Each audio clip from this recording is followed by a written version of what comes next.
Yo, it's your boy Ryan, Northwest Sports Fanatics, back at you with a new video. Today is Wednesday, August 24th, 2022, with your boy Ryan and the Northwest Sports Fanatics. Make sure you guys subscribe to the channel. Smash that like button either now or on your way out. Donate to your boy if you can. Cash App, $ ORION NWSF, and the YouTube Super Chat right here. So we got the Brewers versus the Dodgers live play-by-play and reactions. Mariners played earlier today and fumbled the bag, and we lost to the Nationals in a heartbreaker. We did get Julio to his 20th home run and 20th stolen base to get to the 2020 club, but we ended up getting the L today, so we will have to hopefully bounce back. And we don't want to be losing to these subpar 500 teams and the bad teams when we're trying to get first place in the wild card. Hopefully they will be able to bounce back. But tonight we got the Brewers and the Dodgers. I'm excited for the matchup. I'm watching right now AEW Dynamite, the East Coast feed. So I've already been watching for almost an hour. I'll eventually watch the replay again, even though I've already watched, the first, 51 minutes. So Mariners are done. I got AEW on. We're going to have Brewers and Dodgers. And then after that, we'll go for maybe another hour or two after. And then we'll be good to go. The big, match that I want to see, obviously, is going to be CM Punk versus Jon Moxley to see who is going to be the undisputed AEW champion. So we got Dr. Britt Baker, DMD, on the screen right now. And we should have a good time. So I decided to label the video a little different. We're going to see by doing Brewers versus Dodgers live play-by-play and reactions instead of doing Milwaukee Brewers versus Los Angeles Dodgers live reactions. We'll see if there is any difference, if we can get a few more people. But I am here and I am ready to go. I hope everyone is having a fantastic hump day, Wednesday. We're getting closer to the weekend, and I am here. Odin Sun with a $5 donation, and then about 30 minutes later with a $10 donation for a total of $15 in donos on the Cash App way before the stream even started about 3 hours ago. Salute to Odin Sun, my boy. I appreciate you very, very much. Zachary Zabala in the building. Brewers got blinked out last night. They did, but the day before that, you guys beat us 4-0. So, payback, we have to be able to get it at some point. The Brewers are trying to get into playoff contention. The Dodgers are trying to keep that number one spot in Major League Baseball. And we always struggle with the Brew Crew, and we'll see what we end up having tonight.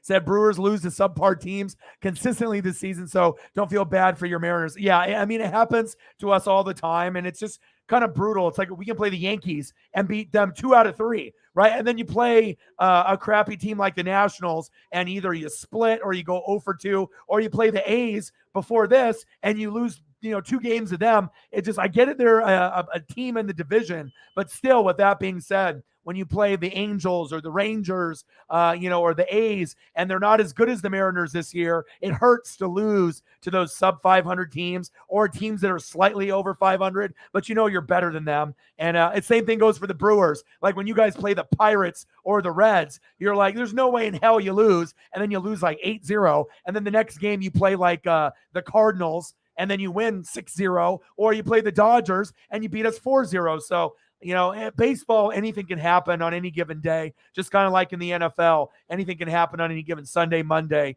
or Thursday. Odin Sun in the building. I was just mentioning you.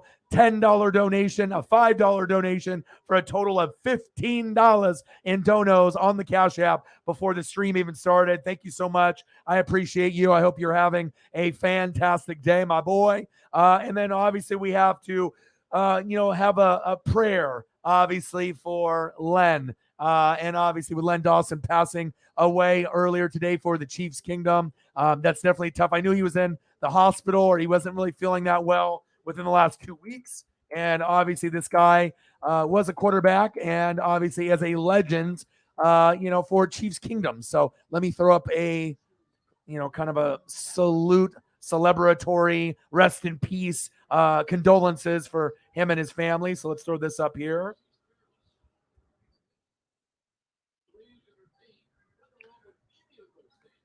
Northeast Ohio native too.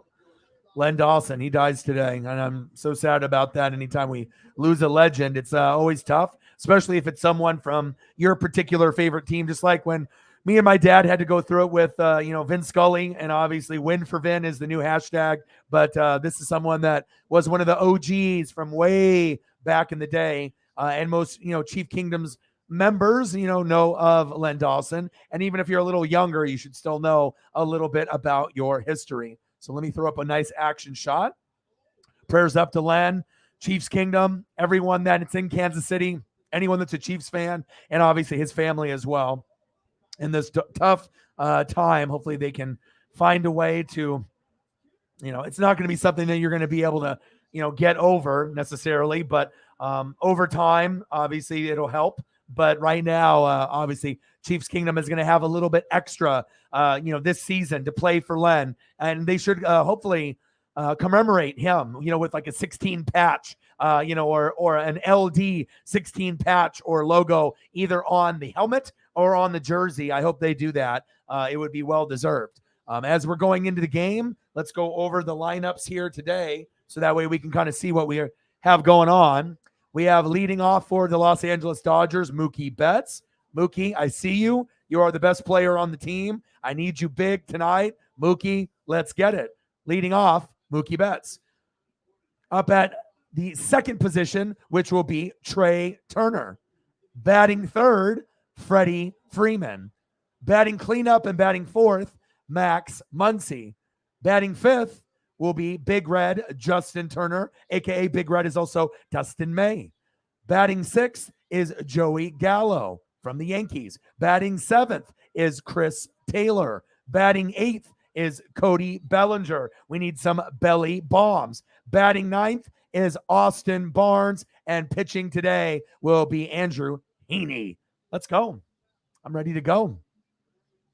And I got Dr. Britt Baker, DMD. They are in Cleveland tonight, and I imagine there's going to be some kind of shit talking towards Pittsburgh. Obviously, with the Cleveland Browns fans, pretty classless, with a lot of these massage T-shirts, and, you got fathers, sons, that are holding up signs. It's ridiculous what's going on in Cleveland. Thank God I'm not a Browns fan. It'd be very, very tough to be a Cleveland Browns fan. I imagine she's going to say something here. Let's see what she says. DMD. And then we got the Dodger game coming up here in just a couple minutes. And if anyone has Twitter right now, if you could do me a solid and like and retweet my last post, which will not even be a post. It's actually me live on Twitter right now. So we've been doing that the last 2 days since I got it hooked up, and we've been getting about an extra 45 views on Twitter, maybe just randoms, people that are friends of friends, followers of followers. So if anyone has Twitter, and if you wouldn't mind, just going to my Twitter page, and then obviously the last post that's most current will be me live. And if you could like that and retweet it, it'd be greatly appreciated. $15 in donos. Hey, 85 more to get to a hundo. Let's do it. Rest in peace, Len Dawson. Absolutely. Give you guys extra motivation, obviously this season to be able to get some extra dubs and to do it for Len. And that's big facts. Hoping the Brewers find a way in the postseason to keep the streak of playoff seasons going, even if they get knocked out early. It's going to be tough. I think it is possible for you guys, but if you look at you got the Dodgers, you got the Mets, you got the Braves, right? And then you got the Cardinals. Those are the top. So there is, going to be a wiggle room, but you guys need to get on a little bit of a hot streak here in the next 10, 15 games, and it is possible. So, and you don't have Hader anymore, so that'll definitely help. Because he's obviously, even though I think he's got the most saves, he's blown a lot, and his ERA is like 13 now ever since getting traded over to the Padres. So even though that he was a good closer, but something mentally isn't right, obviously, with him. So, yes, absolutely a Hall of Famer.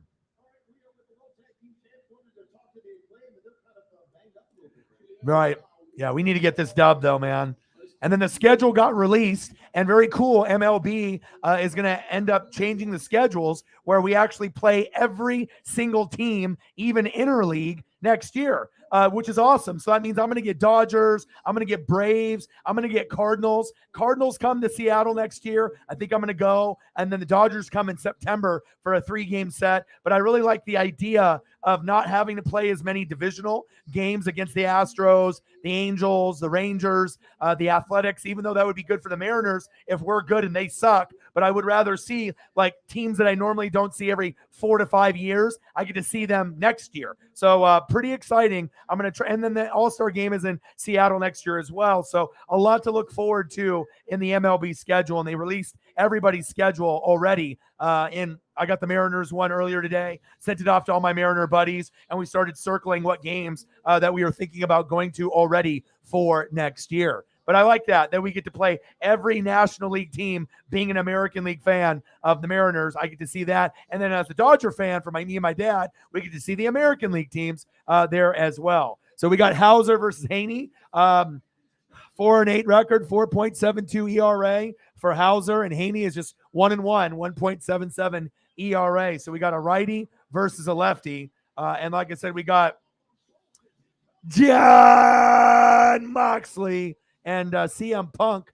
I guess they're doing this match now. I figured that they would be waiting for this match to the very end, but at least maybe I can get a little bit of this in before the baseball game starts. So, and I wanted to make sure that I watched this live because, I mean, these are two of my favorites. I'm more of a Moxley guy than a CM Punk. I'm more of like Kenny Omega, Young Bucks. I like Jericho, but more for me is Moxley and Bryan Danielson. But I do like CM Punk, but he's just not my favorite. You know, I do enjoy that he's back in wrestling, and we'll see what happens today. I would assume that Moxley's going to lose because CM Punk, this was supposed to be his title reign, and Moxley was the interim. I find it hard to believe that Moxley's going to win this, and they're going to give him another title reign. So if you look into the history of the belt and the history and obviously the storytelling aspect in wrestling, I would be incredibly shocked if they let Moxley have it, unless they do that. And then at the pay-per-view, CM Punk gets the belt and then moves forward with the belt. So I guess there is two ways you can go about it. You can surprise everyone, have Moxley win, and then at the pay-per-view, then CM Punk beats him and gets the belt and then moves on. So Moxley has it for a little bit longer, or Moxley drops it tonight and then CM Punk has it for until who knows how long, or who knows until the next guy comes up. So I do want to see Bryan Danielson as champ. So if we end up getting CM Punk versus Moxley here, I would like to see Bryan Danielson next up and to take it from CM Punk if we do get that.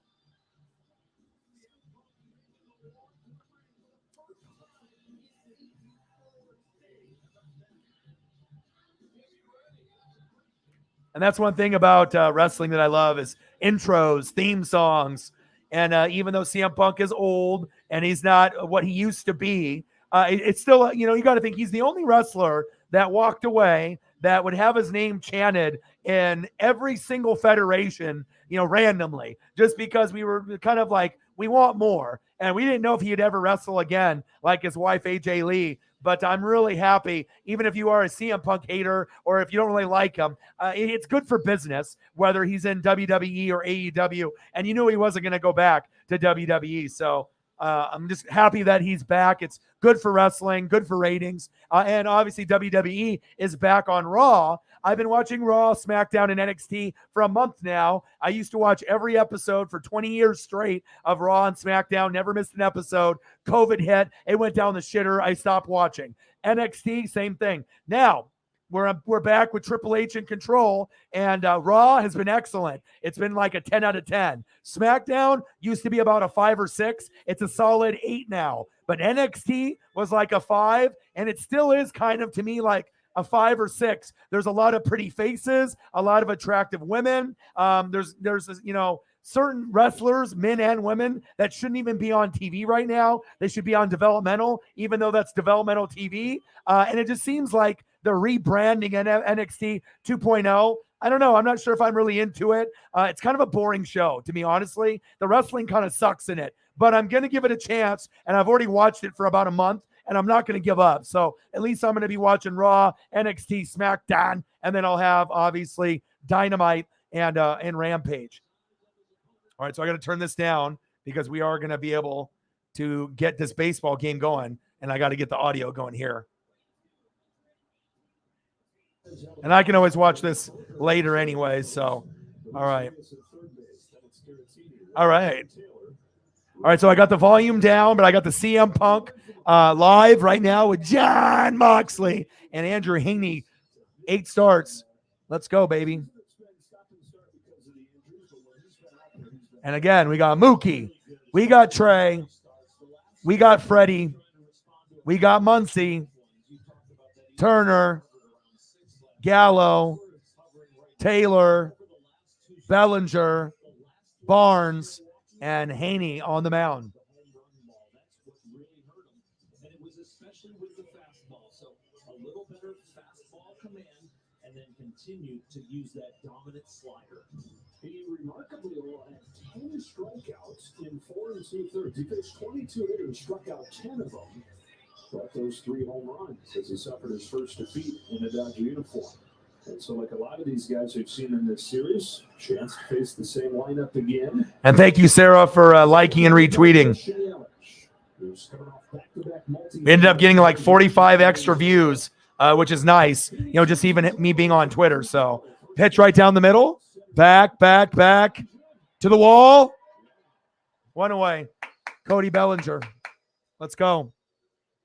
And then we got the energy in the crowd with CM Punk and Jon Moxley. Let's go, baby. Hope everyone's having a fantastic day.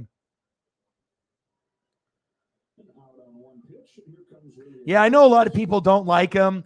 You know, if you're more of a WWE guy, you know, for me, I'm a wrestling guy. I'm not necessarily just for one company. It's fine. You know, some people don't like AEW. Some people don't like CM Punk. You know, I just like more of the wrestlers right now currently that are on the AEW roster. But I do have a lot of love for Kevin Owens, Seth Rollins, Randy Orton. You know, I like certain ones. You know what I mean? It's Seth, it's AJ Styles, it's Randy Orton and Kevin Owens. And obviously I like Charlotte Flair and Bianca Belair. But there's just not enough there for me sometimes. Back against the wall. Gone. Damn, already opposite field homer for the Brewers. The Brew Crew, just like that. 1-0 Brewers. Fuck. So the sun's still out, the warmth still in the air, and the ball definitely carries better here in the day game. And that's one thing I recognized as well. The Mariners suck ass when they play during the afternoon or during the day. They're much better in the evening. And I also got the Cubs and the Cardinals on right now for you, Sarah, on the TV. And I'm watching Pujols in the box right now, seeing if he can hit number 95? He needs, 6 more to go at this point, I believe. Correct me if I'm wrong. He just popped up right there. Damn it. Hopefully that goes foul. Yes, it does. So 1-0 Brewers up on the Dodgers. Haney on the mound. And then we got Moxley giving elbows to the back of CM Punk's neck and chin. Multiple. Now he's stretching him out here. And it's 3-0 Cubs, top of the 4th. Come on, Cardinals. Let's go. So I got baseball on, 2 games. I got wrestling on. I got all kinds of shit going on here right now. It's a team that we've talked about a lot over the last week.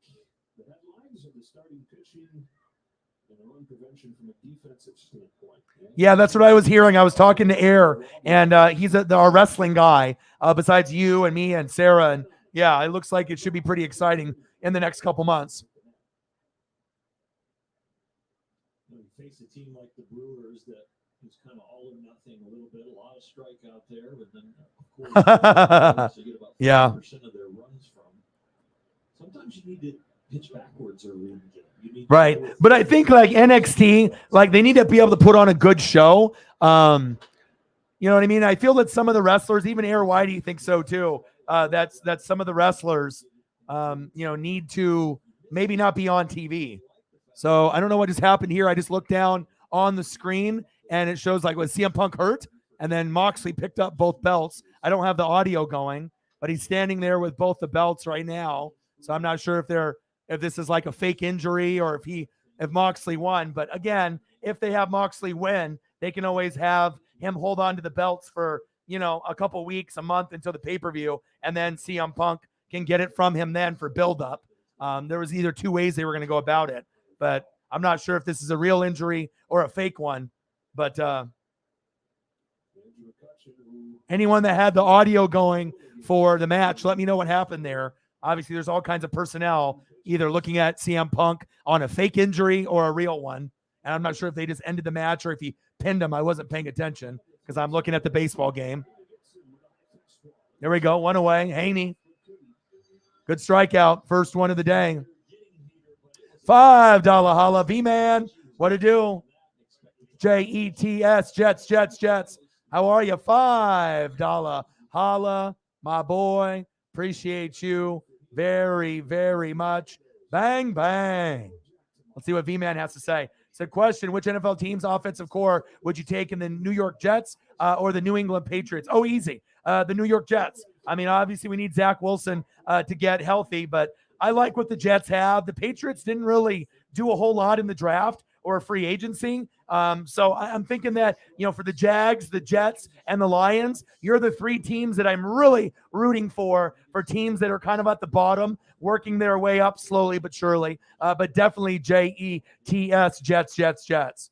And that's facts. I mean, it's going to be tough to be able to compete with Miami and Buffalo Bills in your division this year. But I think in the next, 3 to 5 years, I could see you guys, fighting with the Dolphins for a wild card spot. It's just a matter of you guys can continue to draft well. And I love Sauce Gardner. I think you guys have had some pretty good drafts as of late.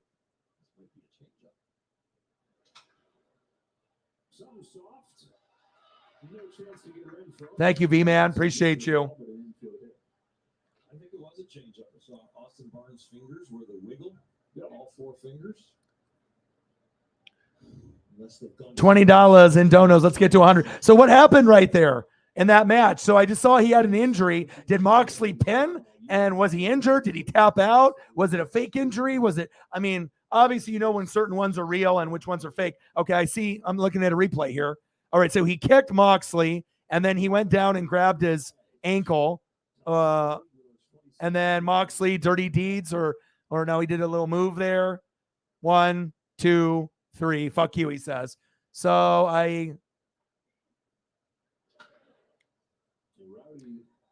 okay, so I'm not sure how that all plays out. So if that's true, then I guess we're going to have Moxley as the undisputed champion of AEW. And then when CM is healthy enough or whatnot, then he's going to win the belt from Moxley at the pay-per-view. I assume I either thought one or the other. Either CM's going to get it, or if he's hurt or got hurt there, then maybe Moxley will hold it down while being healthy. And then, they'll go from there. But I saw the replay right there, but what were they saying about the commentary? I didn't get to see that there. So.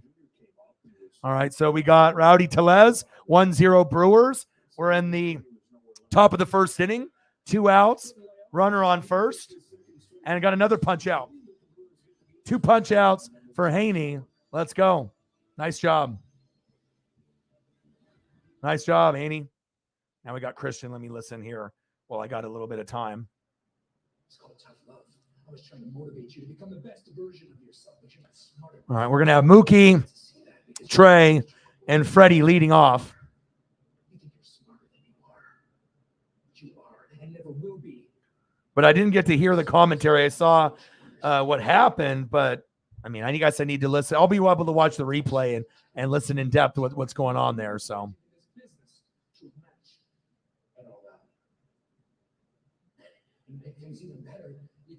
Okay.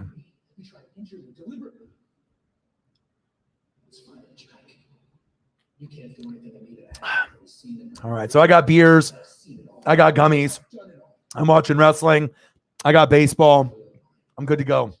It's too bad the Mariners fucking lost. And then tomorrow, we will be doing the Chiefs and the Packers preseason game, and then that'll be on at 5:00. So it will be a little bit earlier than normal instead of at 7, or 6 p.m. But I think it's going to be a fun one. Chiefs are always fun to watch. Packers are fun to watch. Packers and Saints. Last Thursday we got to 7 Bills. in donos. So I'm not sure what we're going to get, obviously, tomorrow, but I am looking forward to that particular matchup. So.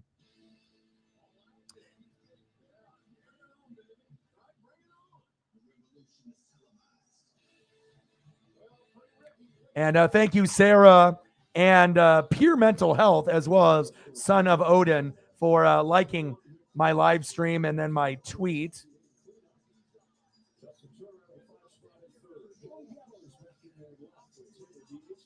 And if you actually look at my last entry right there, that'll actually have me live. And if anyone can do that for me as well, that would be awesome.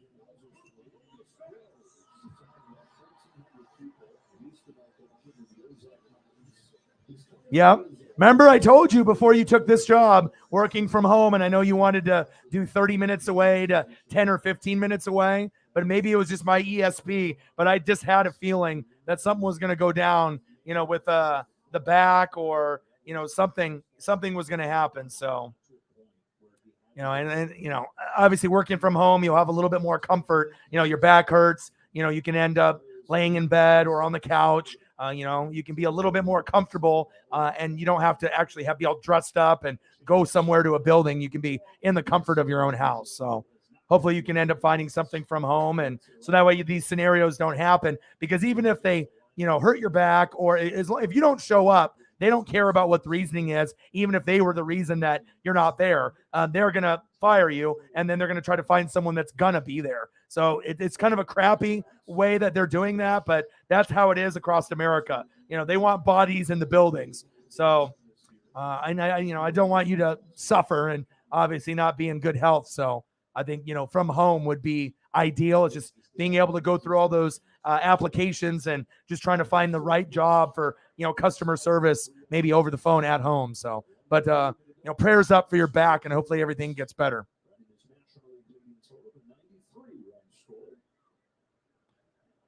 Yeah, I know. I saw that. I was watching it. So I don't know if it's fake or real, but we will find out with more information that comes out. So, yeah, and that match was supposed to go a lot longer. So I would assume maybe he kicked him and maybe something happened. I'm not too sure, but yeah, that's definitely not the buildup that we were anticipating, unless that was planned for it to end like that. Because sometimes you can't tell when wrestlers are really hurt or when they're faking it. So, all right, bottom of the first, 1-0, and we got Trey Turner.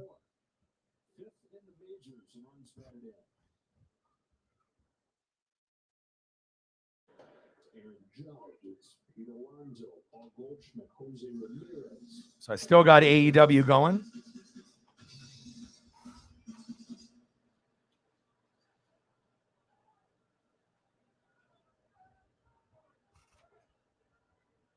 Trey was talking to a young fan before the game yesterday, and he said, "What's your favorite thing?" All right, 1-0 Brewers, bottom of the first, runner on first, 0-1 count. Trey Turner on in the box, baby. Let's go. We got Ricky Starks. One ball and a strike. Come on, Dodgers. There are other guys that do that too. Nobody slides like him. No, it's the prettiest slide in baseball I've ever seen.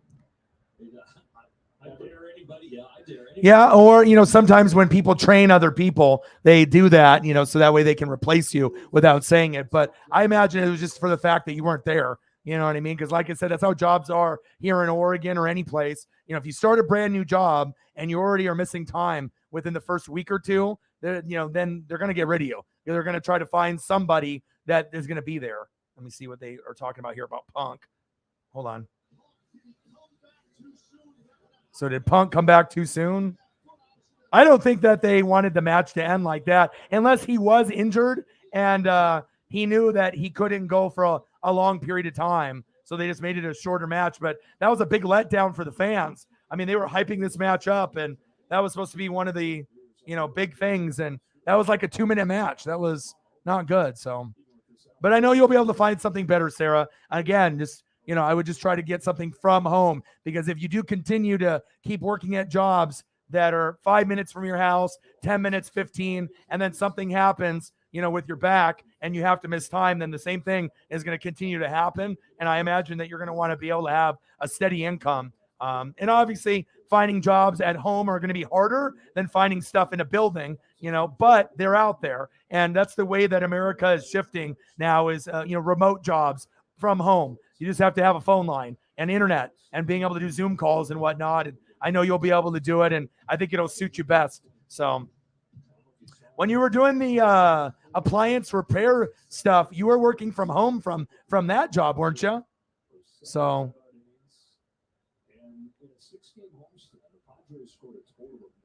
he had multiple injuries, but that was the major one, right, Odinson? Foul ball, full count.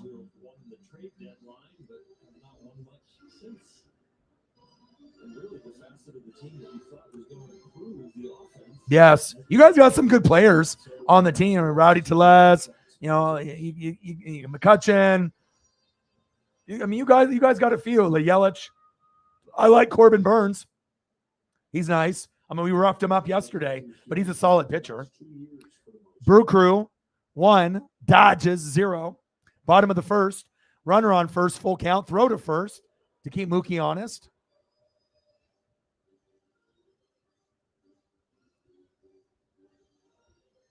Oh, you were working in the office? Oh, okay.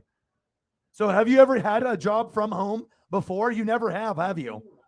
Or have you? Because maybe that was a little bit of the hesitation if you've never worked from there. But all you got to do is just, make sure you got a good internet connection. And then, they'll tell you what to download, like the Zoom program on the computer. Or sometimes they'll even provide a computer for you, depending on what kind of work it is. So, but I'll pray for you. I'll make sure that, things are going to happen. So.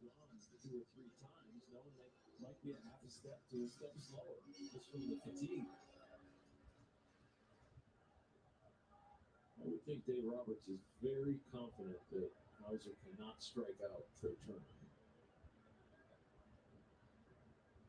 Oh, Mookie's going. Stolen base for Mookie. Runners on first and second. Megan's in the building. Bang! $20. Sorry I'm late, fam, but great news. I was able to get a full refund on the canceled accommodation. Awesome. Also got a brilliant new place around the corner from the canceled one. I'm in such a good mood and thought I'd share it. Awesome. And then I saw you're going to go see USC versus Rice. So I saw that. So congratulations on that. Appreciate you. Thank you so much. That's great news. Well, they should refund you in full if they weren't going to accommodate you. So good to hear. Awesome. I'm happy for you. Bang, bang. $20. Hara. Appreciate you. Already at 40. We're off to a good start. 1-0 Brew Crew. Let's go, Freeman. Yeah. Go, go, go. Woo! Mookie's going to score, baby. Let's go. Let's go. 1-1 Dodgers. Freeman with the RBI. Run batted in.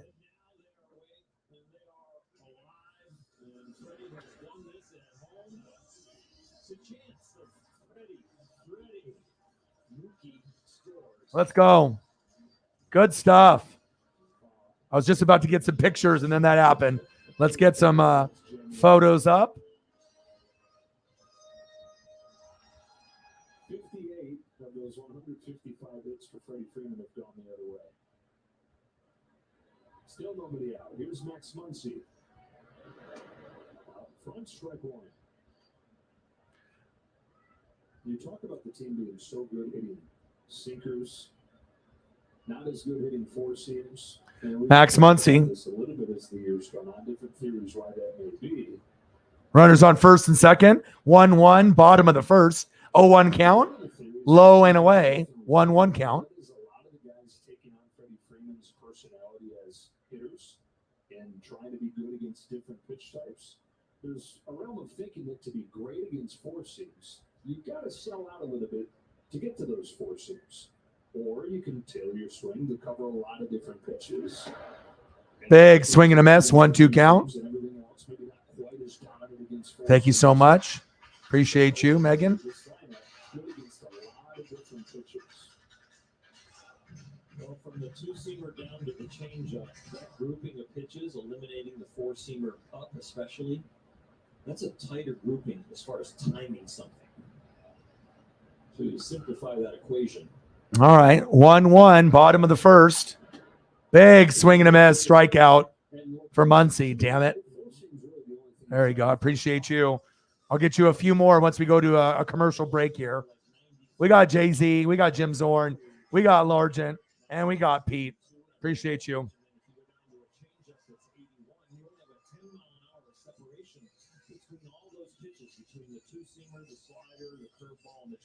All right, we got Justin Turner up. Come on, baby. Muncy struck out. Come on, baby. We need you today. One away in this first inning, tied at 1. Turner at second, Freeman at first. Trey Turner's at second. Justin Turner's at the plate. And it takes strike 1. And if anyone's in the room that hasn't done it already, if you could like and retweet my live stream on Twitter, it'll be the most recent post that'll show me actually live, like you guys did yesterday. I think we got 5 or 6 people to do it. 6 hearts, 6 retweets. Turner up the middle. Yeah. Go, go, go, go, go.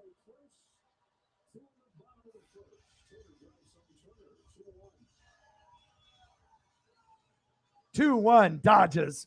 Good job, Turner. But if you guys could do that, if you haven't done it already, we've been getting about 45 extra views on Twitter on the channel, and that definitely helps just to get more eyeballs onto the channel.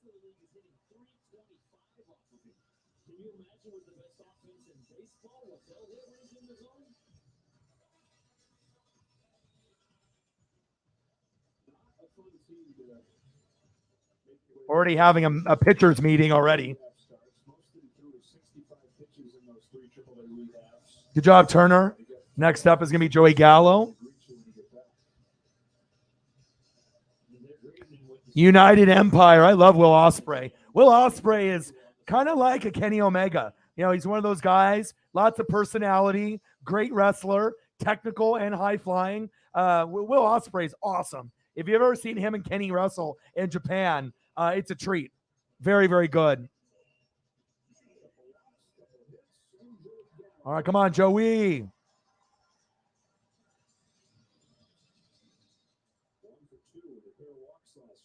Thank you so much. And again, great news to get the refund. And I'm glad everything is lining up for you.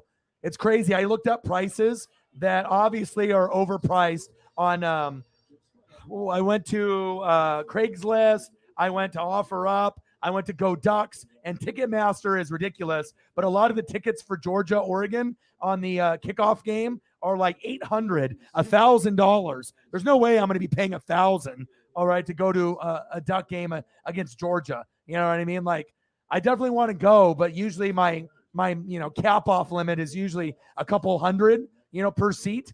But it's wild that they're really overcharging, $5, $6, $7, $8, $1,000 for like one seat. I'm like, you got to be kidding me. So I might end up staying home for the Georgia game, and I'll do YouTube, and I'll call it on here. But I will be going front row for a few games this year. But, yeah, I'm not going to pay $1,000 for some overpriced ticket. I might be able to find someone that can't go that's rich, that I can buy the ticket for face value, which will be about $100, $150 for those close seats. But there's no way in hell I'm going to pay their inflated price of $1,000.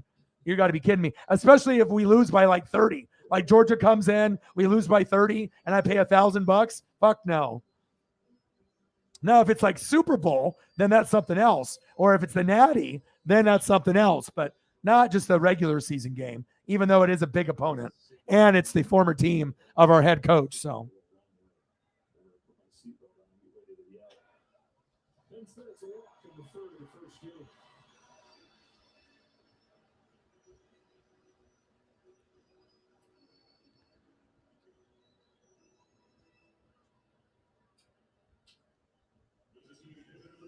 Both teams have off days tomorrow, so. All right, so they have it on the TV temporarily. So I'm going to have it on here, even though there's a little bit of a delay. Not much, maybe about a 10-second delay, 15-second delay, but I'll watch it here on MLB. 2-1, bottom of the first, bases loaded. Only one out. Come on, Chris Taylor.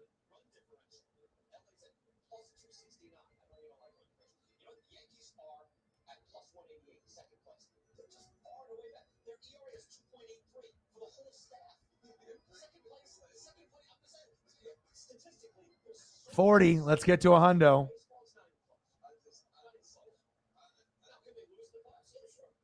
Oh, yeah. See? So sometimes things happen for a reason, right? Imagine if they wouldn't have told you, you know what I mean? And then all of a sudden you got it.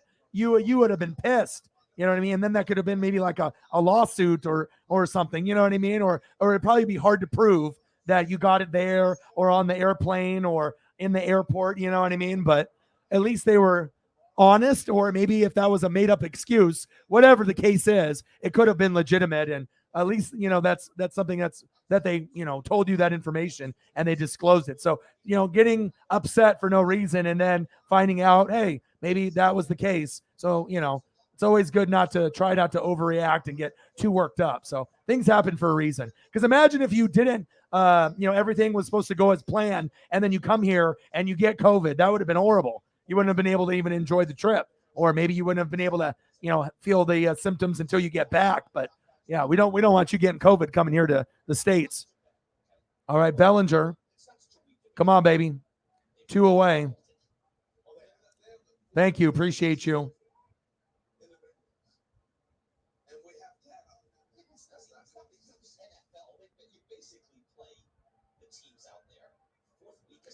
Yeah, you got to do it. You know what I mean? And like I said, if you're, coming from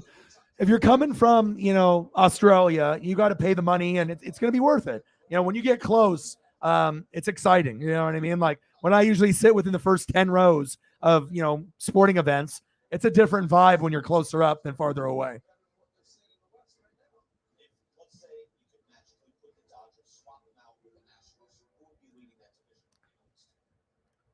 Yeah, you don't want to lose your voice for sure. All right, 2-1 Dodgers. Bases loaded. 2 away, 1-0 count.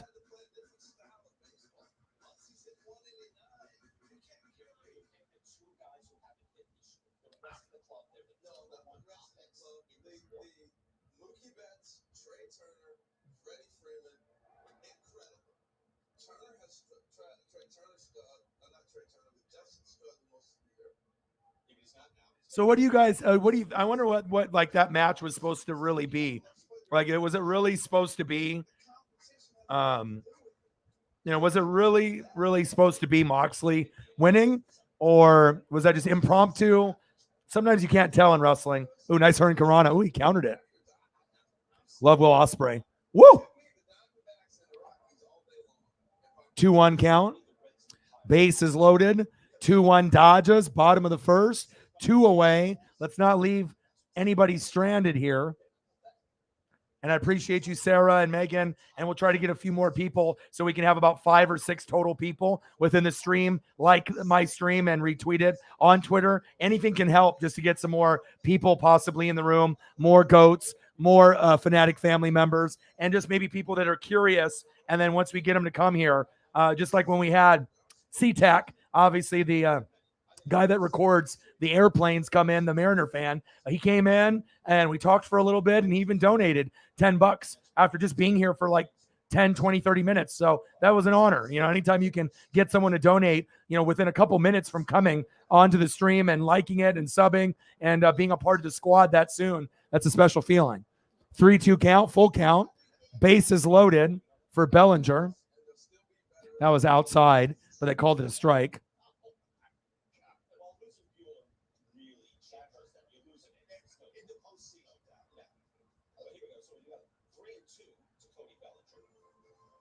I appreciate it. All right, 2-1. Come on, Belly. Let's go. Bellinger. Yeah. Go, go, go, go, go. That should score at least 2.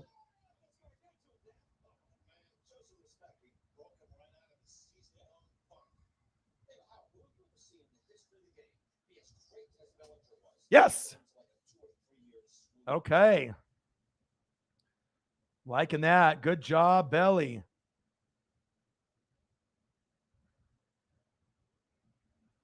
4-1 Dodgers, baby.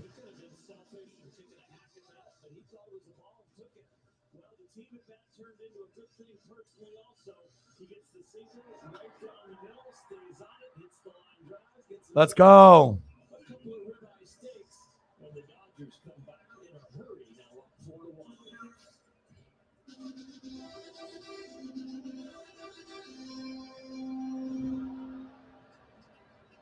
Off to a good start, just like last night. 4-1 Dodgers. Austin Barnes. So I got MLB Network on the TV. I got the Dodger game on the computer. And I also got AEW Dynamite on the computer as well. Let's go, Austin. No worries. Do whatever you got to do. I'm going to be here for 4 or 5 hours. 4 hours minimum, maybe 5 or 6. Just depends if I need to exercise with Paisley. So I'll be here for a while. If you need to dip out, come back when you can. And I appreciate you. Thank you for the dono, and I can get you more pictures when you come back. But I appreciate you.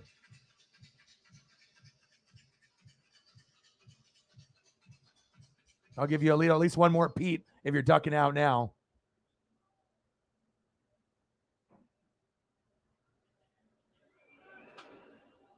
Fouls it off, stays alive. Barnes had a nice series in Milwaukee last week at a home run. Appreciate you. Thank you. 5 of them this year.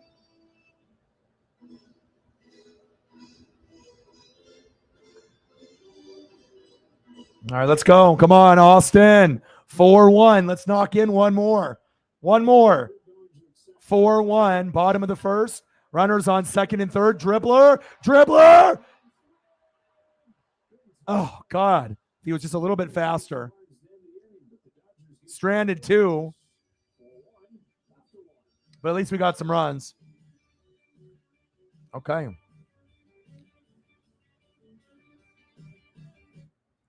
Yeah, I think, like I said, they need to do Rampage for 2 hours and Dynamite for 3 so they can showcase more of their wrestlers. Obviously we know what they got with Raw and SmackDown and NXT. They got 3 shows, but I would just like to see Rampage go for 2 hours, and then I want to see Dynamite go 3. And I know sometimes people think Raw going 3 hours is too much, or Dynamite wouldn't be good if it was 3. I think it would, because there's fans that are going to watch. I mean, I know like Kevin Nash and a few people are thinking, maybe it's too long. But if you love wrestling, you want more of it, not less of it. You know what I mean? You want to have good shows. And sometimes you have too many wrestlers and not enough good storylines. So, I hope that they decide to do that at some point. And I know AEW will have a third night that they do shows in a couple years. Once they get enough talent, maybe get some more of the females to come over from NXT and WWE, because they have an abundance of the females. Like when I watch NXT, I see a lot of, good looking women, but it just seems like kind of chaotic over there. It just, I know they're going through the rebranding phase, but it just seems like very unorganized to me. I don't know. It just seems like the wrestling isn't that great. Hopefully it'll get better. SmackDown has improved. Raw has really improved, but NXT is kind of wishy-washy for me, but I hope it ends up getting better. So we'll have to wait and see. If Triple H is running everything, I know it'll end up eventually getting better. So.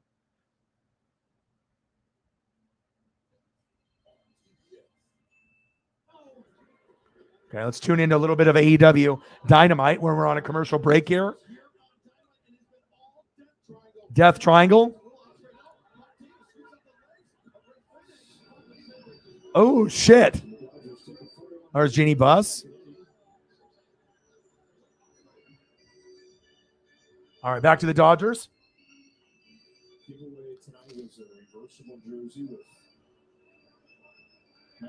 Burnt in the building. How are you?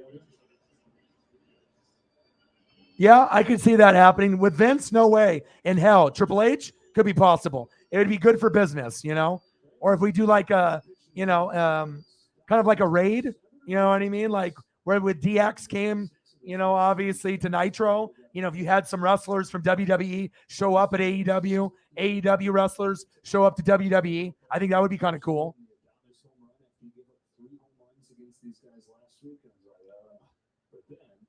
how's this change your mood? Changes your mood in a hurry.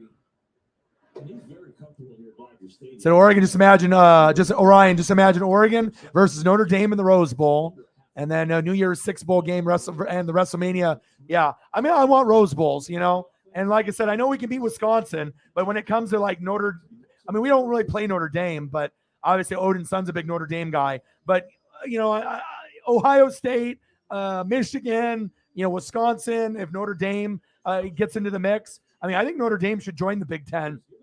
That would make the most sense, since you got USC and UCLA coming over, but they're independent. But it would make sense for them to be there. I mean, they already play USC from year to year, and I like Notre Dame. I like watching them. Big swing and a miss. We're in the top of the second inning. 4-1 Dodgers.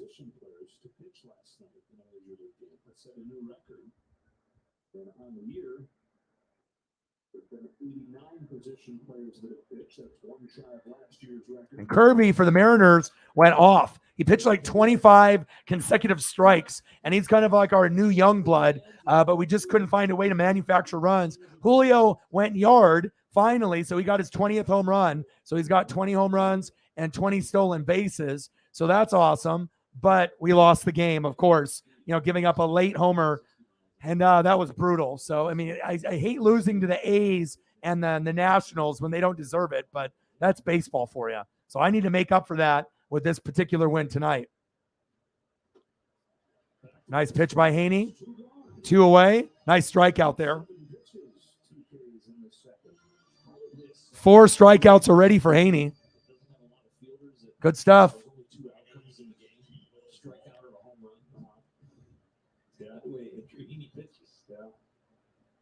Hey, at least it's better than being a Mariner fan and having us not spend any money for 21 years and suck for 21 years, Colton Wong in the box. Big swing and a miss. A-guy, Raiders in the building. I know it doesn't mean much, but it sounded like the Raiders gave the Pats a little spanking in practice, and that's from a Patriots reporters. I did see McDaniels and Bill, we just hit Colton Wong. Hopefully he's okay. He just got hit in the elbow. That was not on purpose.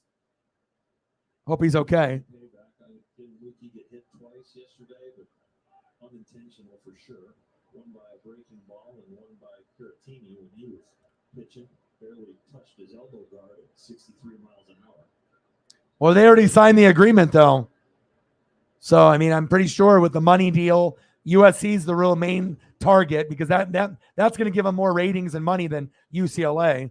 But obviously UCLA for basketball and other sports, football, basketball, track, volleyball, like all the sports that UCLA does. And that's kind of the reason why they wanted them. Said the fact that people hate Notre Dame football for the sole fact that they didn't join the ACC, Big Ten, or Pac-10. I like them as an independent. They were always fun to watch, and they were always on TV. I even have a Notre Dame starter jacket from back in the day from the 80s and 90s. So.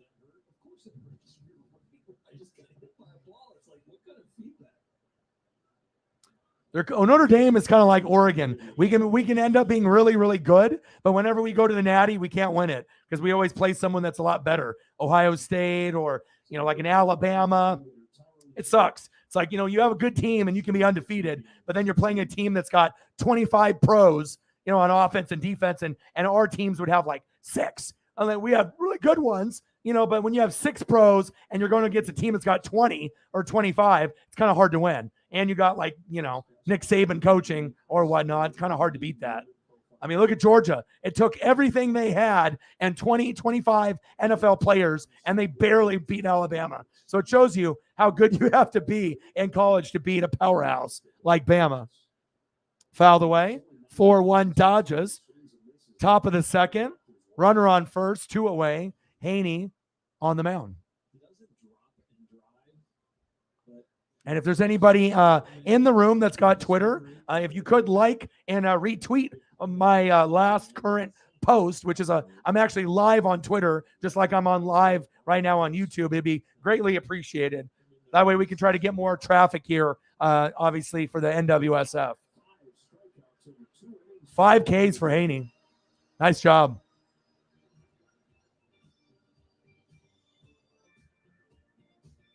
Well, that goes without even saying. I think everyone knows that. That it's been like that for a long time. And there's no other division that's even close.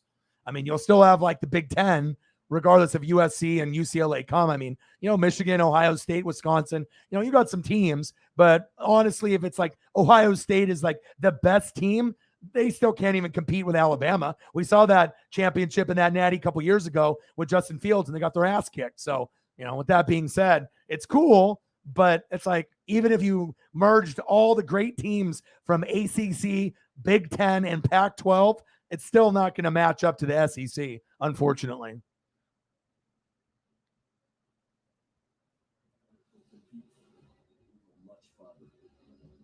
All right, they still have the Will Ospreay match versus Death Triangle going on. So just waiting for the commercial break.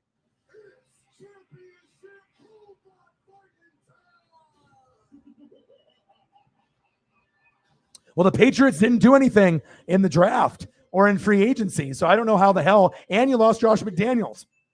How are you going to get first? You're not. The Bills are going to get it. How are you going to get second? You're probably not. Even if Tua plays like shit, they're still better than the Patriots. I mean, the only team the Patriots are going to be able to beat is probably the Jets. And who knows? If Zach Wilson comes back healthy, maybe the Jets even can split with the Patriots this year. You never know. I mean, I still like Utah and Oregon, and we still got one more year of USC. So, but I love the history of the Pac-10, Pac-12, and even the Pac-8. That shows you how long I've been watching for a long time. So, the bastard Pac grabbing up Will Ospreay. These are two really athletically gifted wrestlers. The bastard Pac reminds me of Ricochet, and then Will Ospreay reminds me of Kenny Omega. They're awesome.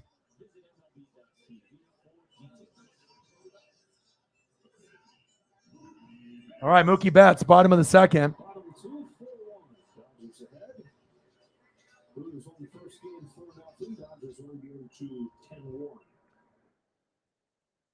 For 6 games of the regular season series.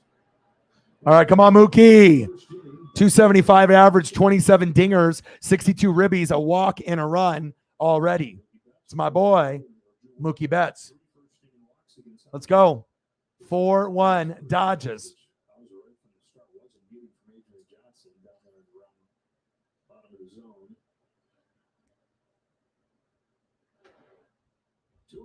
2-0 count.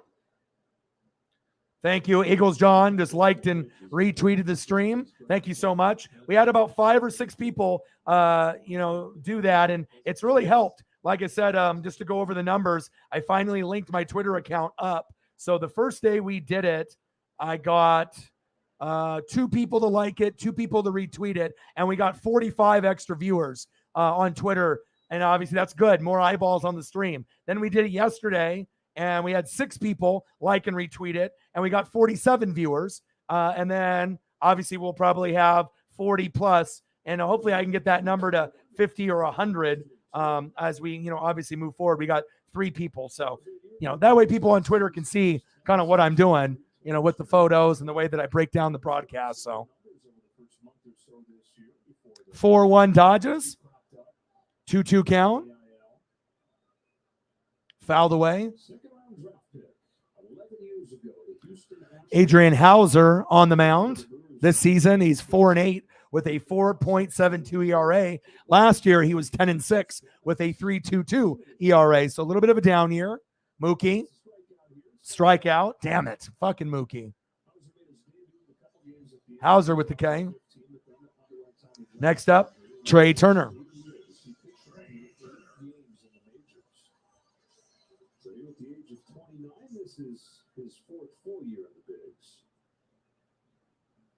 Thank you, Eagles John. Appreciate you.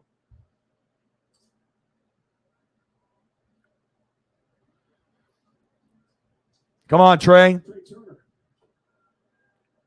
Pitch is high. 1-0 count. 4-1 Dodgers over the Brew Crew. Bottom of the second. 1 away. Tonight we have a walk and a run by Trey Turner. And I got Paisley Pup hanging out with me underneath the desk here. She's got her nose on my leg here, and she's just hanging out with Dad. We went for a walk this morning. It's hot today here in Oregon. It felt like maybe 90, but I don't really know if it got that high. Let me take a quick peek to see what the weather was. It felt like really hot. 92. I knew it was in the 90s. 90, 93. And it's going to be 93 tomorrow. Fuck my life, huh? So we're going to go for another walk later tonight. Pujols 1 for 3, a double and a K. They're down 3-1. Cubs are up. And we're just watching to see if Pujols can get 6 more homers to get to 700. 4-1. Bottom of the second. 3-1 count on Trey Turner.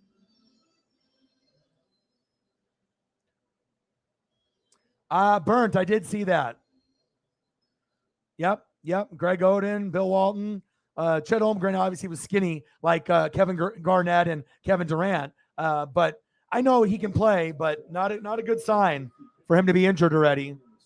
A walk to Trey Turner. I love that. Next up is going to be Freddie Freeman. Let's go. Hope everyone's having a fantastic Wednesday. We're going to have the Packers versus the Chiefs tomorrow at 5 p.m. I'll be live streaming that. And, we're going to keep the grind going 4 hours or more every single day, preferably 5 or 6. But if I have to take a walk with Paisley at, 11 o'clock or midnight, it's good exercise. I try to do 2 or 3 walks a day, about an hour long each. But since it's 93 today, I wasn't able to do my early afternoon one. So we'll probably end up doing one tonight around 11 or midnight after the stream. So come on, Freddie.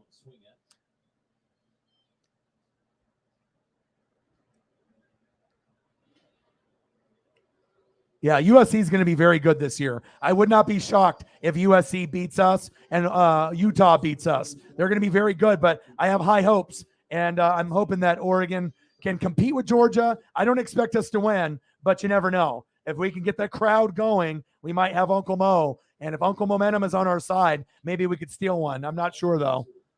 But if we lose to Georgia and beat USC and Utah, I can handle that. Or if we beat Georgia and beat Utah and lose to USC, whatever. But I just want to make sure we're not losing to all 3. We can't lose to Georgia, Utah, and USC. I don't want to go 9-3. I want to go 10-2. I want to go to a good bowl game, and I want to go to the Pac-12 championship against USC.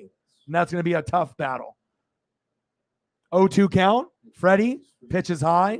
1-2 count.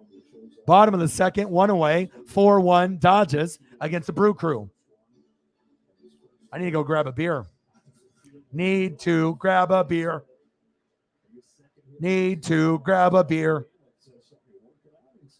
I'll wait for the inning to end, unless I can go grab one here. Dynamite is almost over. The only thing that was disappointing is the CM Punk real injury or fake injury, but they had Moxley win, but it was a very short match, and I doubt that it was supposed to be that short. I mean, unless they already knew that CM Punk was hurt and that was planned for him to do a move and go down and then be, injured and end the match early, unless it was just impromptu and it just happened. But when they have a big buildup like that, that match was supposed to be, I think, 20 minutes long or more, 20 to 30, not like 2. So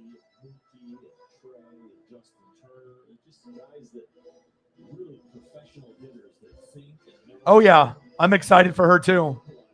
It's gonna be a good game, even though it's preseason. What do we got going on here? We got Will Ospreay at the top. Oh, wow. Whoa, Hurricane on his feet, he landed. Ospreay's like Kenny Omega. He's the real deal. I love him, man. Woo! He sold that move. Wow, that cutter. Wow. Ospreay is so good at high-risk moves and selling moves. There's not a lot of guys that sell better.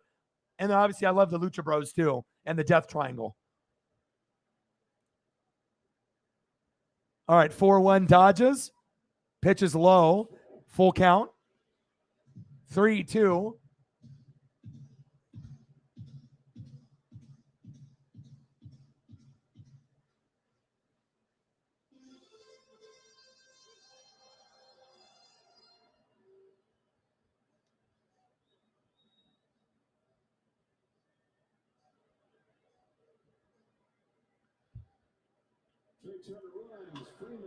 Ospreay.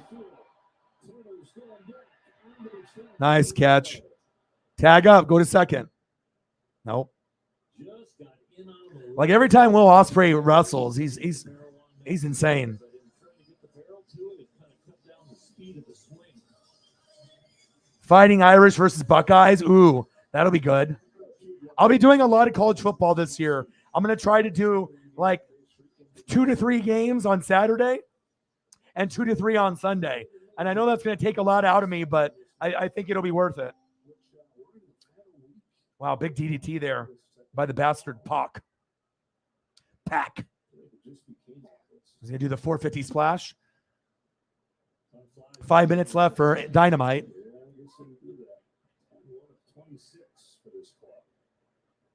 Bottom of the second, 4-1 Dodgers, 2 outs. Runner on first, 0-1 count. Muncy in the box.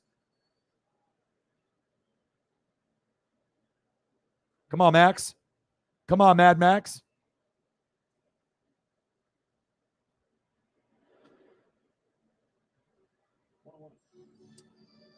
One and one.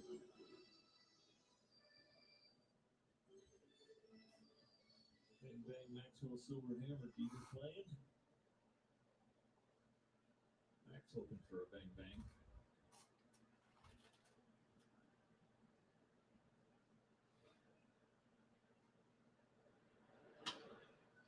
Ground right side. Get out of the rubber with Thomas. And extend the inning. The straight turner goes to third. There was a bang clank. Definitely would be an error. He's 6. Easy range to his left. Going to have a very short throw.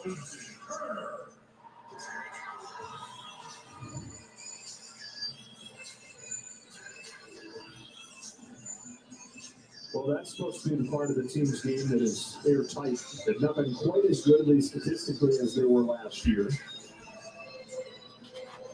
Door cracked open for another 2-out rally for the best 2-out team in baseball. All right, runner on first and third. Went to go grab the beer, and I heard what happened. All right, Justin Turner.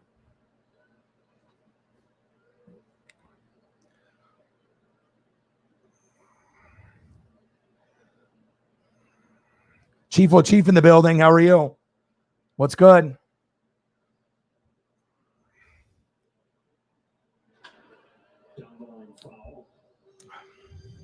Have 5 of the top 15 2-strike. Have you watched any Ancient Aliens? The other 4, 3 of the top 4, not including Mookie, and then the other 1, Gavin Lux.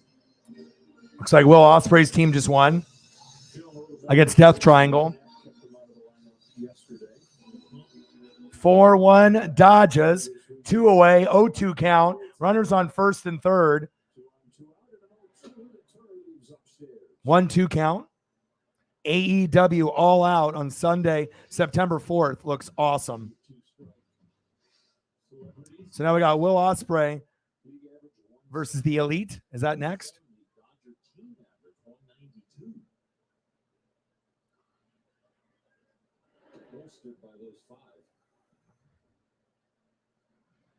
Oh no, bro, I'm addicted to that shit. Anything on National Geographic, History, or Discovery. Ooh, Kenny Omega's coming out. Hold on here. Hold on. They're next up. Love me some Kenny Omega. Strike 3.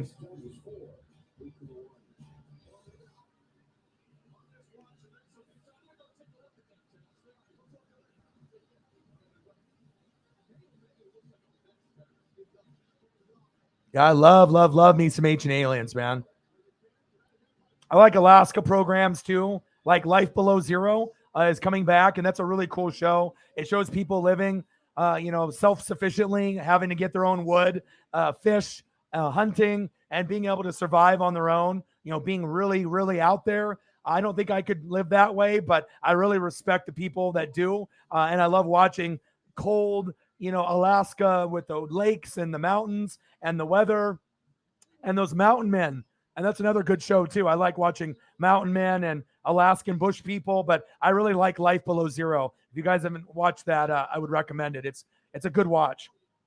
Just like Swamp People and Wicked Tuna. I mean, I like all that stuff.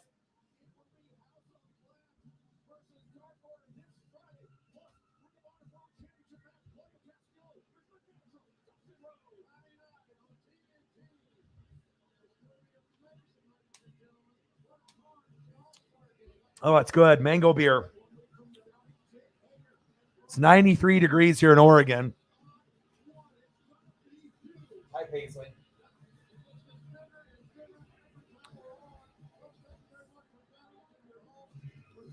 All right, AEW is over, so I can turn that off.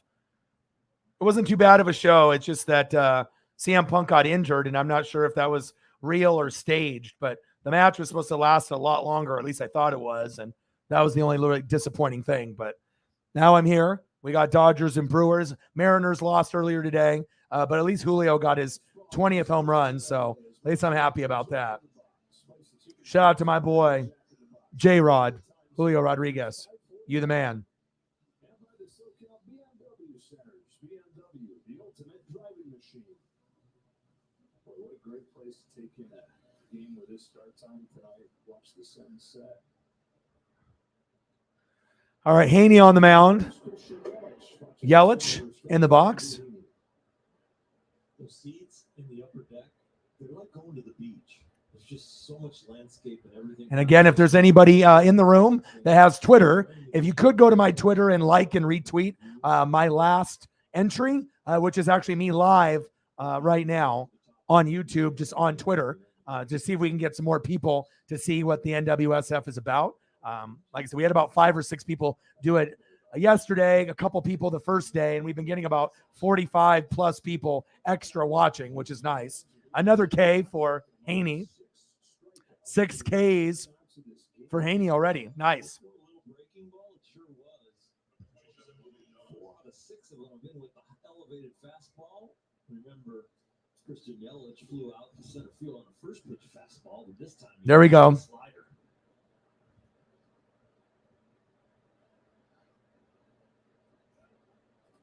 Oh, okay. Faced 32 Brewers over the last week.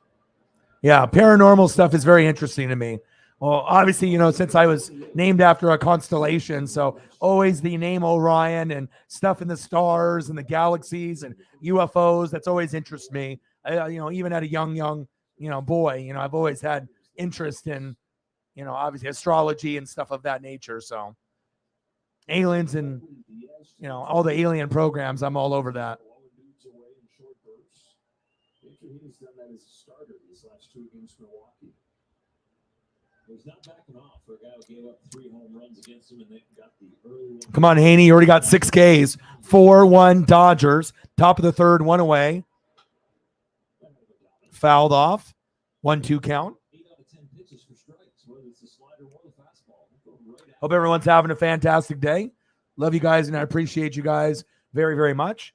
And then, like I said, once the game is over, you know, we'll probably stream for another hour or 2 after, somewhere between the 4 and 5 hour range. And then I'll just go exercise with Paisley once it starts cooling down. Wow, the bat just flew out of his hands. Where did that go? There's a souvenir. Went into the Dodger dugout. Hopefully that didn't hit anybody.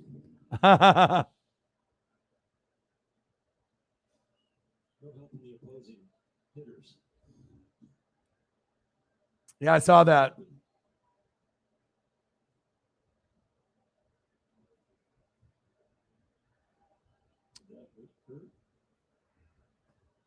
We can throw up a photo.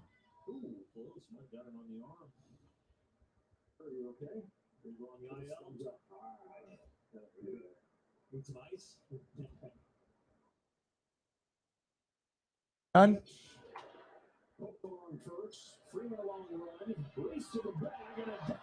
Ah, damn it.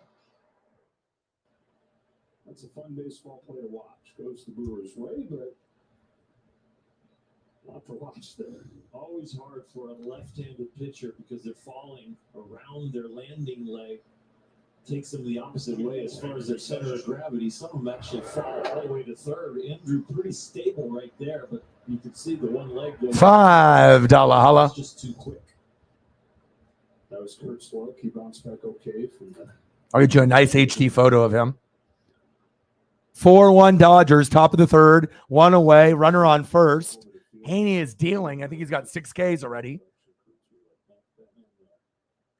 Hey, for him to even make the NFL by missing his hand, and having only one functional hand, and then obviously, being born, that particular way, and being able to overcome the odds, and even if it was only for 4 years, that's a big, big achievement for someone that had that, that disability, and still to make it, in the NFL. So shout out to Shaquem Griffin. 4 years, but at least he got there. You know what I mean?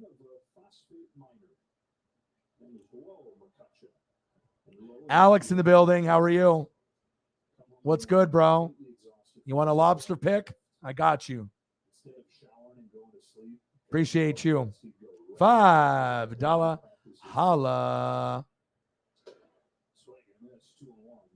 They go to the open field behind where they live, and they take this giant bucket of wiffle balls, and Andy would hit all of them. They go pick them up, they hit all of them again. Bang, bang. Appreciate you.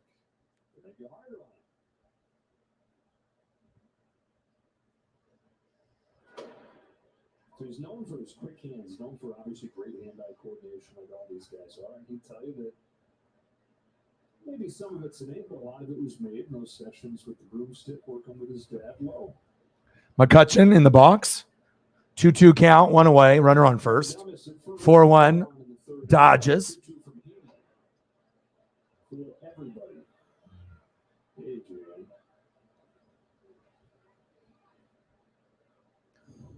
What's good, Alex? How was school today?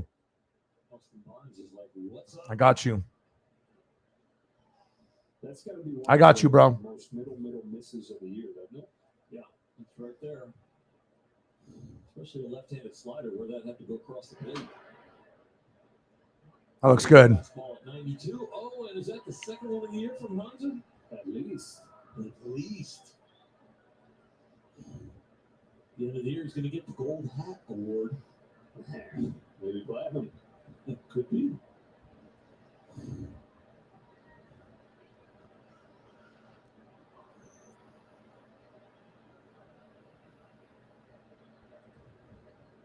Three-two from Heaney to McCutcheon. Got him this time. Another K. 7. Wow. 7 Ks for Haney. Okay. Haney? Really quick as far as the call. That's where honesty as a catcher can really Yeah. pay off. I love me some shrimp, man. Breaded shrimp with the sweet and sour sauce, the chili sauce. That's like my favorite for his like seafood. Crispy shrimp. Love it. I could be eating crispy fried shrimp all day, every day. I mean, I love Mexican food. I had a really good tortilla soup today, but I could definitely go for some crispy shrimp any day of the week or some lobster like this. That's fire.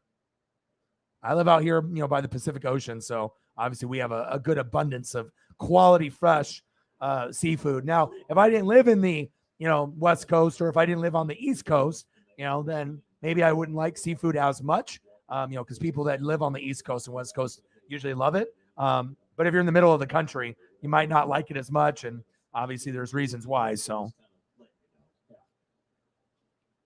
They know when they're good. They know when they're bad. damn it. 4-2 Dodgers. Man, he's running quick. Wow. Safe. At least they got some runs in. We had a close game. That's good.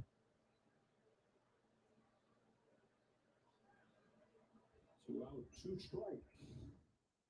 Renfro broke his bat on a changeup in the first. He got an infield hit. And this one he squared up really well and got in that gap. And Adames with his speed after beating Heaney to first base on the infield hit, it was pretty easy. He's going to score on a double in the gap with 2 outs from first. He cut the bases great. Strides were perfect. And he easily got there. Time for a 2 for 2 tonight. Yeah, no. All right, Fanatics, 2-2, strike one. Rowdy Tellez in the box. 26 homers. Wow.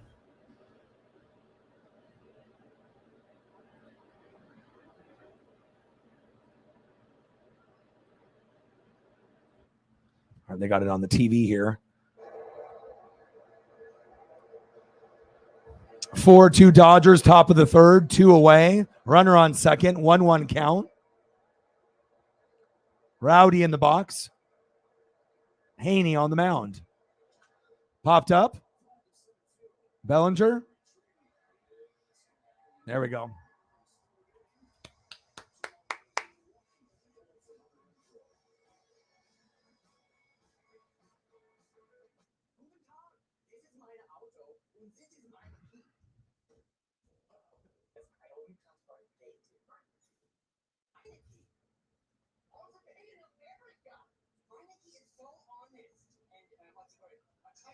Bubba Gump in Florida.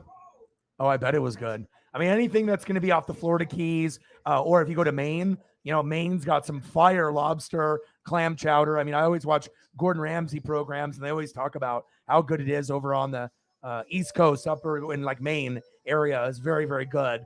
Over in the Atlantic Ocean and us in the Pacific Ocean, we got some good stuff over here too. So, but I definitely would travel and fly to Maine just to eat lobster and fried shrimp and clam chowder. I know that sounds crazy, but I'm a foodie, you know, and I mean, if I could always road trip and do something crazy like that for food, I'm willing to do it. I mean, I got a chicken place here that's got the Nashville hot chicken, the Sisters and Brothers. I would drive 3 hours to Seattle just to go eat there. That's how good it is. So sometimes, you know, it's worth the drive if it, you know, it's going to be like one of the best meals you've ever had in your life. So, ooh, garlic shrimp scampi. That's always good. I haven't had that in a long time, though.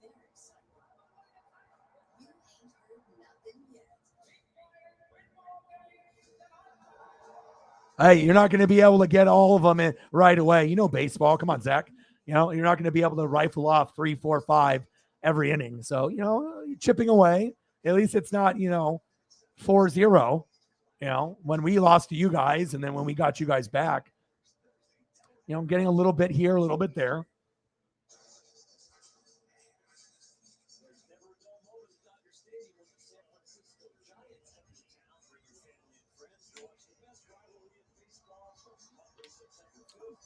Oh, mango beer is good.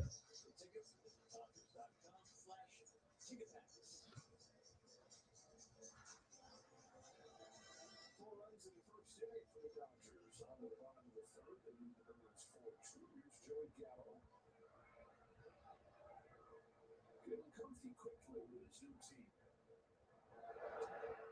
That's a couple of coaches, that's sitting in temper in the field, and then there's plenty of stuff off the field too. It's gone a long way in making him feel welcome. Got him involved in the fantasy football league. He's a big fantasy football guy, but he says he didn't realize how big it was here. They'd already had all the teams lined up when he got here, but Justin Turner and Brandon McDaniel, who has the performance department, they welcome in Joey as one of this GMs, 3 GMs. They're talking about CM Punk and re-injuring his foot. But you don't always know if that's real or just storyline. All right, 4-2 Dodgers, bottom of the third. Joey Gallo popped up.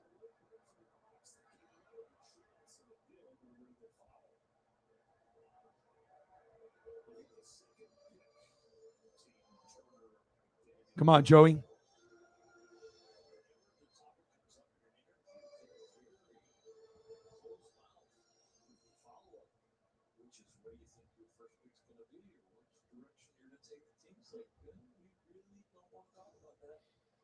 Oh, that kid got the baseball. He's excited. Come on, Joey. No outs. Fouled away. 0-2 count. I'm excited for Chiefs and Packers tomorrow.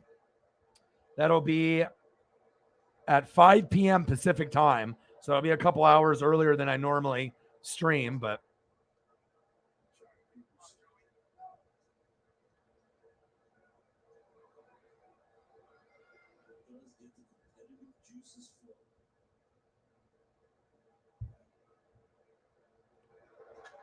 popped up.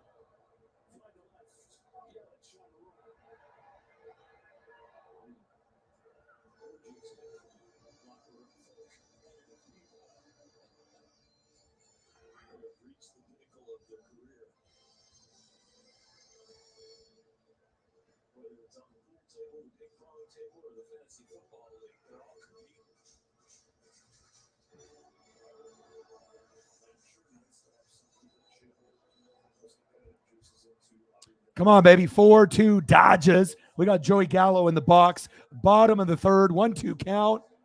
Swing and a miss. Sit down, Joey. Go back to the Yankees. Just joking. Damn it. Joey hasn't actually been too bad for us.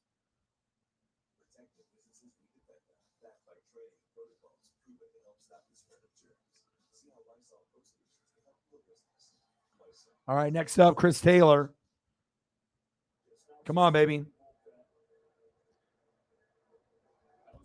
Let's go, Chris.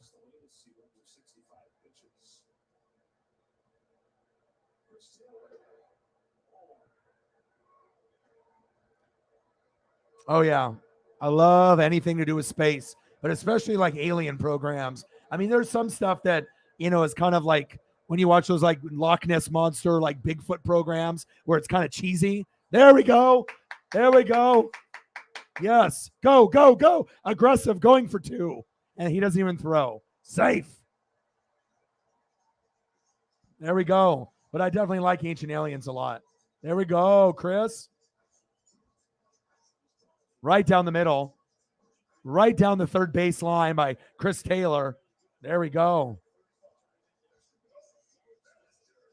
Preston's in the building. How are you? What it do, bro? Been a minute. How are things, dude?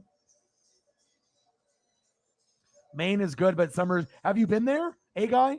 Have you been to Maine before? I've never been. Ah, that'll definitely that'll definitely be something where it probably can't go. Yeah, for sure. 4-2 Dodgers, 1 away. Runner on second. We got Bellinger in the box.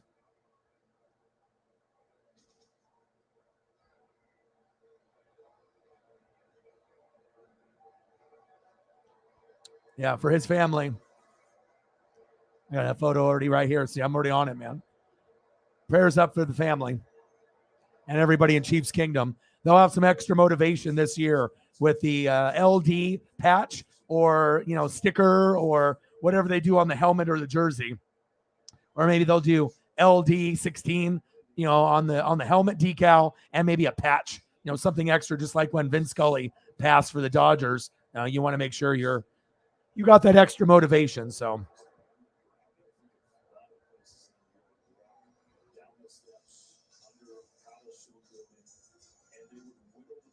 All right, go get some food. Yeah, probably a decal, but if they do a patch or something, they could do something like that too. It's not going to be that tough, just, especially if it's someone iconic like that. 4-2 Dodgers, bottom of the third. Bellinger in the box. 1-for-1, 2-run double in the first. 3-1 count.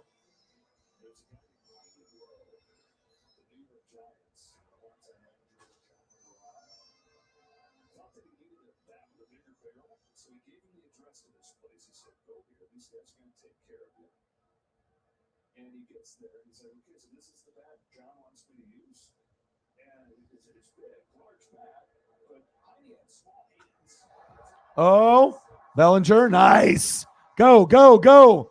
All right, holds him at third. Damn it. Thought Chris Taylor might be able to squeak in there, but now we got runners on third and first, 1 away. And now we got Austin Barnes has a chance to not leave guys stranded like he did last time. Let's go.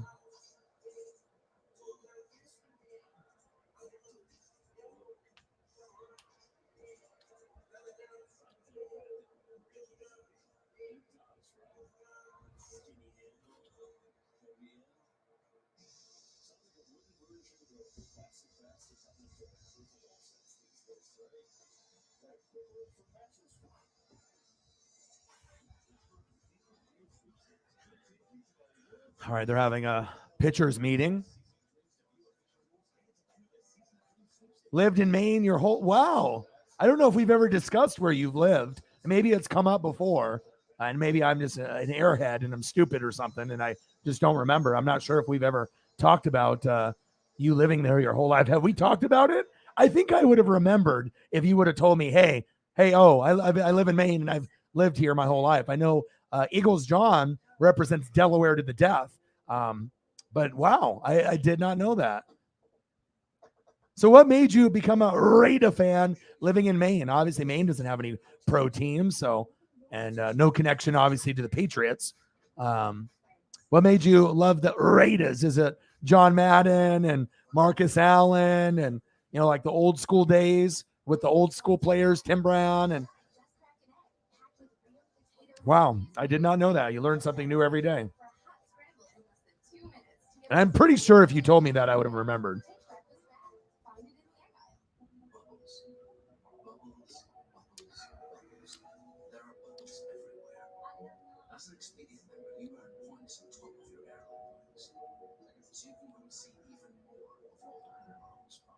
But Maine has got the crispy shrimps. Maine has got the lobster.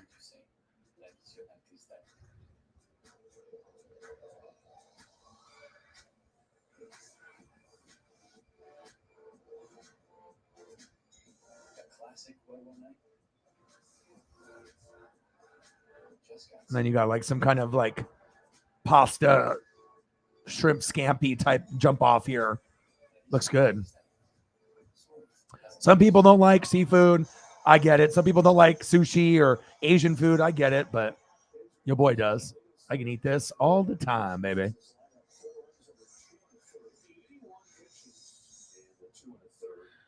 All right, Hauser's done. He only had 4 Ks. Strzelecki,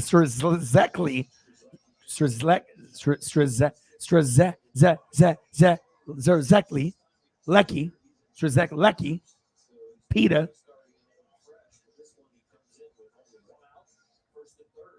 Strzelecki, 4-2 Dodgers. Bottom of the third. Runners on first and third. 1 away. And we have Austin Barnes in the box. Let's go, Austin.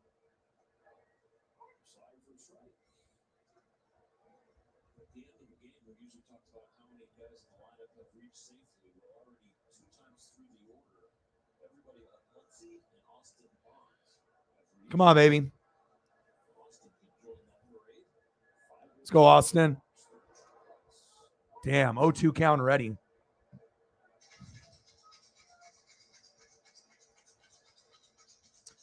All right, Matt.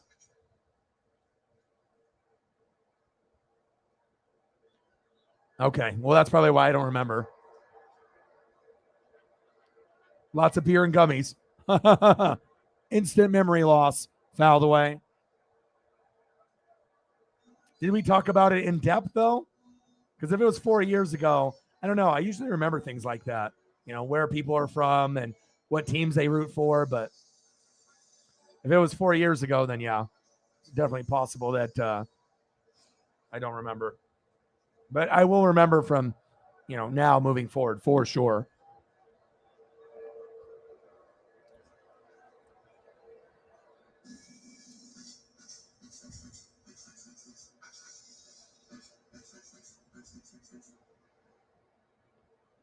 So Mariners lost today. AEW Dynamite was pretty good. And now we got this Dodger game. And then tomorrow we got the Packers and the Chiefs. Even though it's preseason, I think it's going to be pretty fun. All right, 0-for-1 ground out in the first inning for Austin Barnes. It's 4-2 Dodgers over the Brew Crew. Bottom of the third, runners on first and third, 1 away. Do not hit into a double play. And what does he do? Runs in and hits into a double play. Oh, he's safe, though. Thank God.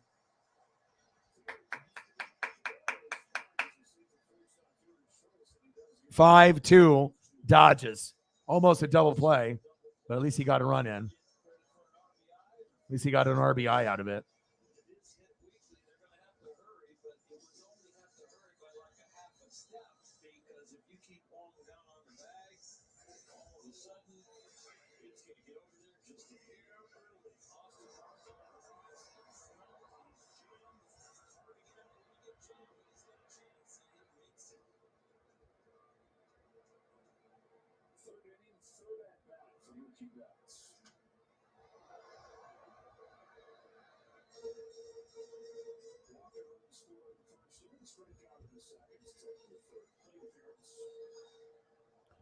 All right, come on, Mookie.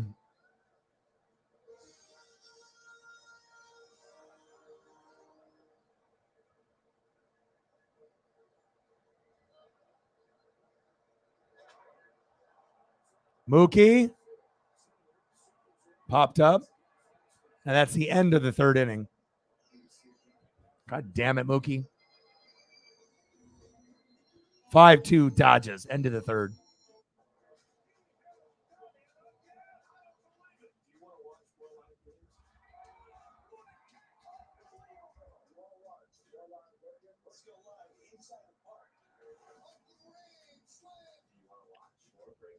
Is there any other games that are going on that are close right now that I should be watching?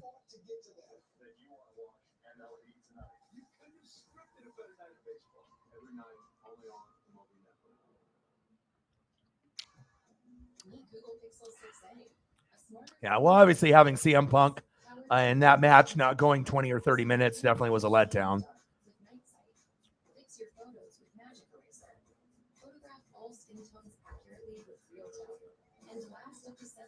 No worries. Yeah, like I said, when you can come through, come through. If you got other places to be, no worries. You know, do whatever you need to do based off your responsibilities there. Cardinals are losing 5-1 to the Cubs. Ouch. Let me see what else is on.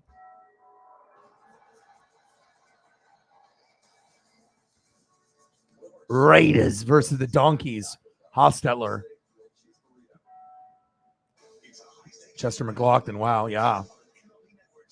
Yeah, I remember when Hostetler came in for Phil Simms and helped them win the Super Bowl and had that nice little playoff, success. All right, we got Royals and Diamondbacks, Astros and Twins, Cubs and Cardinals, Red Sox and Blue Jays, Rays and Angels, Phillies and Reds, Orioles and White Sox. Any of those good that I should be watching right now or no?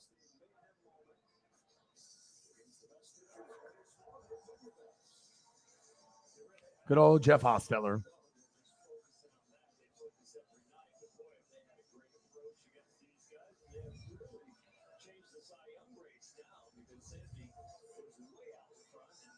Sandy Alcantara and Corbin Burns. Career high, 6 and 7 runs. Yeah, normally Corbin Burns isn't going to give up 7, but when you're going against the Dodgers, anything's possible. Beautiful LA sky.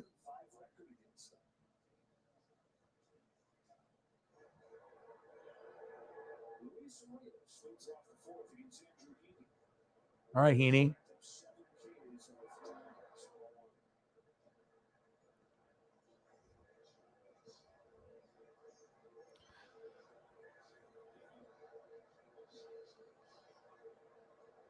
One-zero count. Swing and a miss. 1-1. 5-2 Dodgers. Top of the fourth. Heaney pitching like a champ today. Urias 0 for 1 strikeout in the second inning.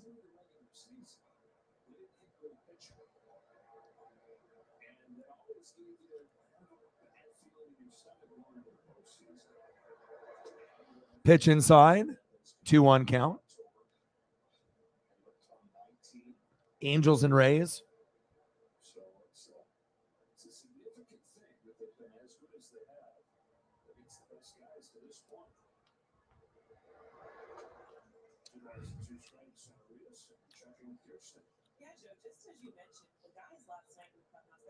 And feel free to, like I said, discuss anything that you guys want. Rookies, the NFL schedule, wrestling, MLB, whatever, whatever you guys want to talk about, pop culture. Like I said, I can throw up pictures in between, whatever topics that we're going over while I call this game. So you can either talk to me, talk to the other people in the room. But anything that you guys want to discuss, it's obviously everything is up for grabs topic wise.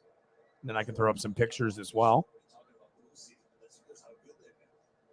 Top of the fourth, 5-2 Dodgers, 2-2 count. Urias 0 for 1, strikeout in the second inning. And Haney is dealing. Grounded out to third base, foul. 2-2 count. Hey, drink some beers. That's what I need to do. It's hot. There is no perfect team, and when we get to the end of the season, with the Dodgers who start critiquing them according to the postseason, it's going to be a hard team to critique anything for the postseason this year. Popped up.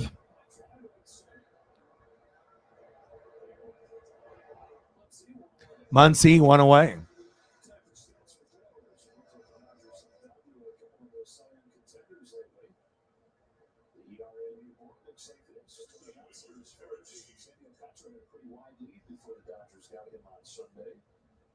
Urias is now third. Tyler Anderson is fifth, with Corbin Burns falling into seventh. They have beaten Max Fried as well. One gone, Caratini flies the first pitch that he sees. The Milwaukee Brewers right. 2 gone. All right, Mookie. Maybe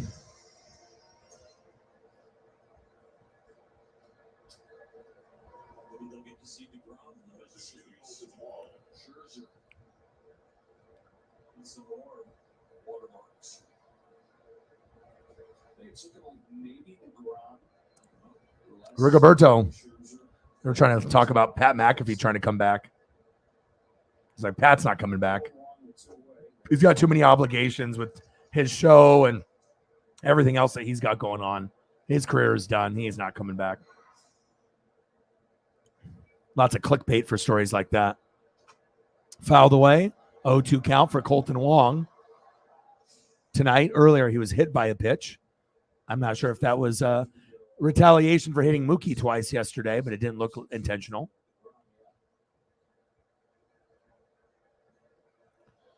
$93 degrees today here in Oregon. A little too hot for my comfort level. 1-2 count. About halfway through the game. Watched AEW Dynamite. It was okay. I was hoping it would be a little bit better, but it was decent. Could have been better, but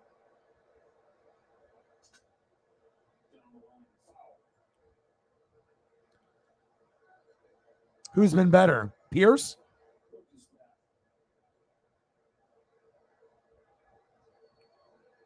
Still a lot of free agents available too. And I saw a list of a lot of guys that are still available. Let me see if I still have it, like notable free agents. Let me see if I still have it.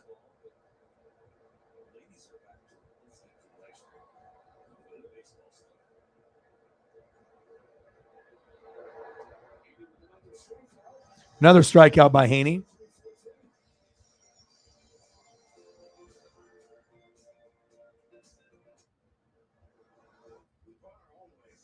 All right, here we go. I found it. All right, so notable free agents that are still available. Wide receiver Odell Beckham Jr., edge Trey Flowers, center J.C. Treader. I was hoping the Buccaneers would grab him. Ndamukong Suh still available. Weird. Will Compton. Cornerback Joe Hayden still available. Weird. JPP. Weird. Emmanuel Sanders and Eric Ebron. So, I mean, really with Odell being hurt, that's the only reason why he hasn't been signed. But Flowers, Treader, Suh, Hayden, and JPP, that's kind of surprising. I mean, does everyone think that Suh and JPP have nothing left? I think they still do. I would take them on the Bucs. So, what to do? QC in the building.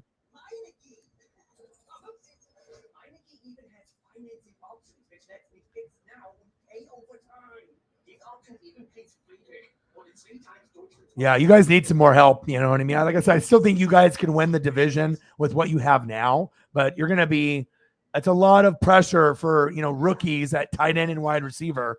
And then you just have Michael Pittman Jr. That's not really good enough, I think, to make it to the AFC Championship game, at least year one. You can maybe get to the playoffs, win the division, lose in the wild card round.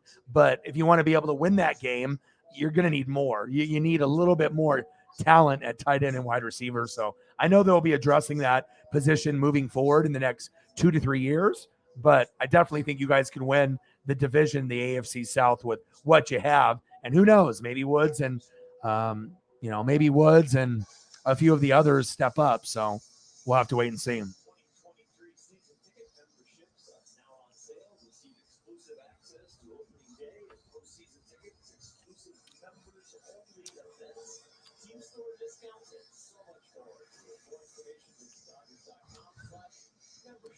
And he's been doing a great job today. 5-2 Dodgers, bottom of the 4th inning.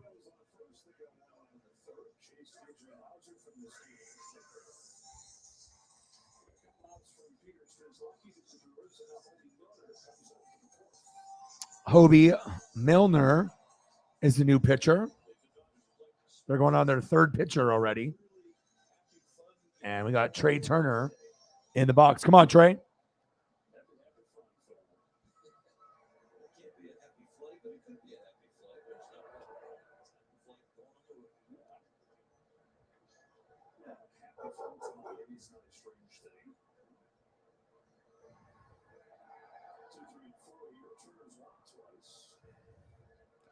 Jeff George, Gannon, Aaron Brooks. Yeah. Andrew Walter. Wow. Arizona State. I remember him.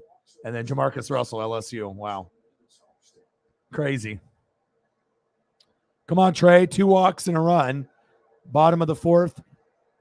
1-1 count. Dribbler down third base. Yes. Good job, Trey. Next up will be Freddie.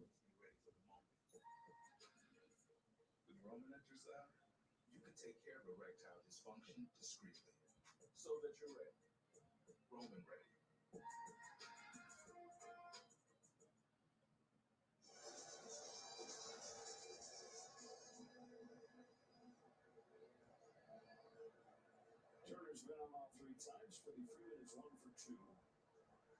Knocked it around with a single in the first inning, fly to center in the second.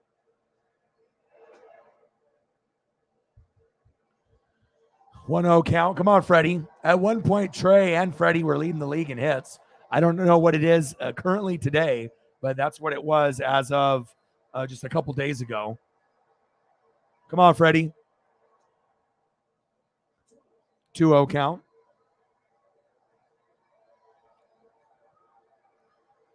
All right, QC, I appreciate that. Thank you, man. It's all good, man. I do Mariners and Dodgers. I do a lot of different streams, but I mean, obviously my dad's been a Dodger fan since the 50s, so I do it for him. And then obviously I do Mariners for myself. Appreciate that, QC. 5-2 Dodgers, bottom of the 4th. 2-1 count. Freddie in the box. Runner on first. Trey Turner. Fouled away. 2-2 count. Freeman 1 for 2. RBI single in the first. And a run early on. Let's go, Freddie.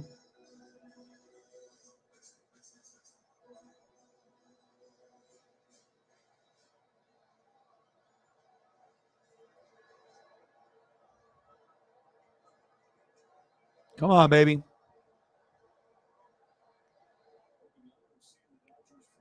Appreciate that, QC.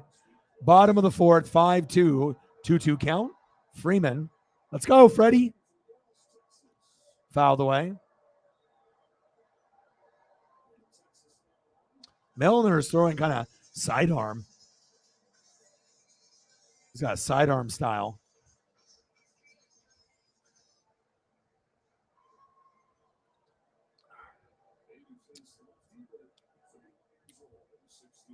Let's go, Freddie. 1 for 2. Let's go. Let's make it 2 for 3. Yeah.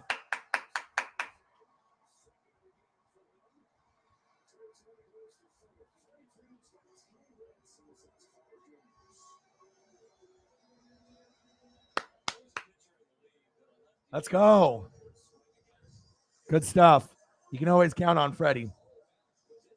Can't believe the Braves let him go. But obviously his agent, they supposedly said that he didn't give him the final offer. Maybe he was going to get some more money for him to sign with the Dodgers commission-wise or something. But, I mean, Freddie is going to be the reason that the Dodgers win the World Series. I mean, pitching is going to be very crucial, but Mookie, Trey, Freddie, if they can get to the World Series, and if they do win it, it will be because of these three and obviously pitching. Max Muncy. Let's see what we got here. No outs. Runners on first and third. 0 for 2. Reached on an error. Let's see if Muncy can go yard. Hi, Paisley. How are you? Hi. Muncy. There we go. Go, go, go, go, go. 6-2 Dodgers.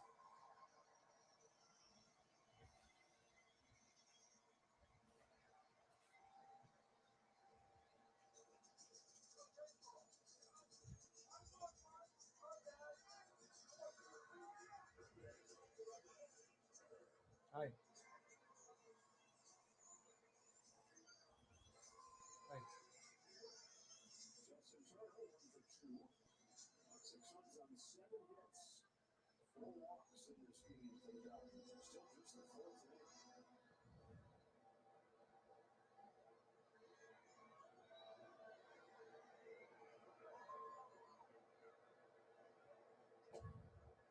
Justin Turner.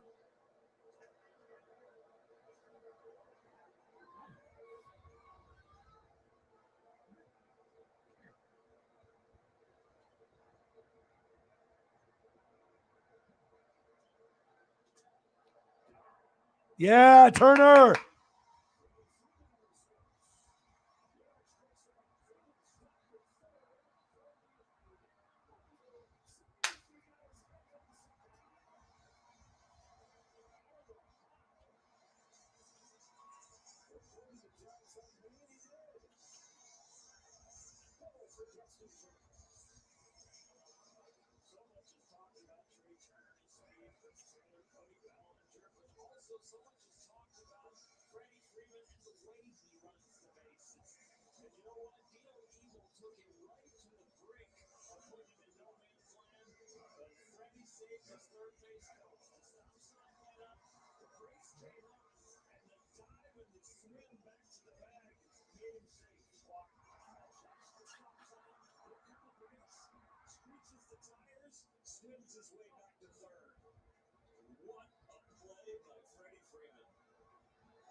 Let's go, Dodgers. All right, 6-2.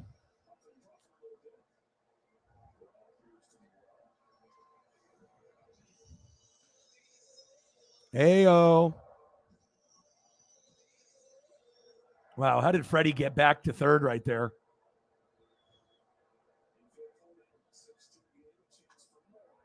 Gallo.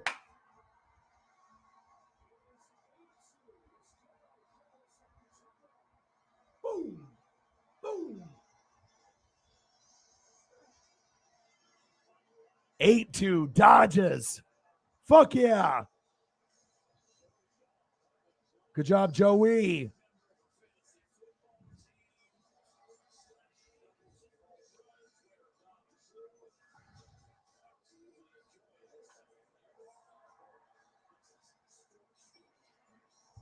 That's what I'm talking about.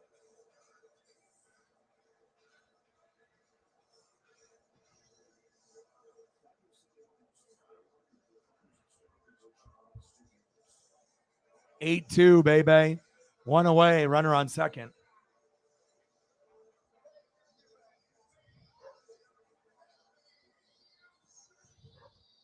$45. Let's get to a hundo. Jameson's in the building. How are you?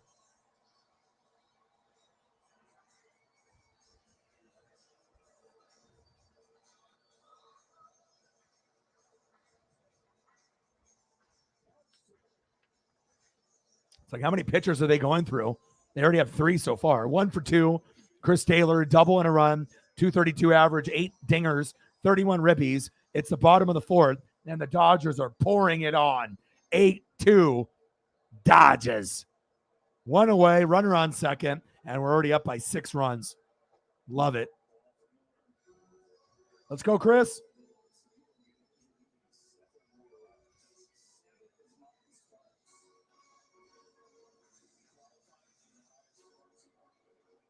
Let's go, Dodgers.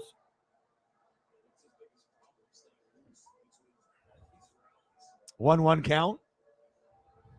1 away. Runner on second. And Chris Taylor in the box.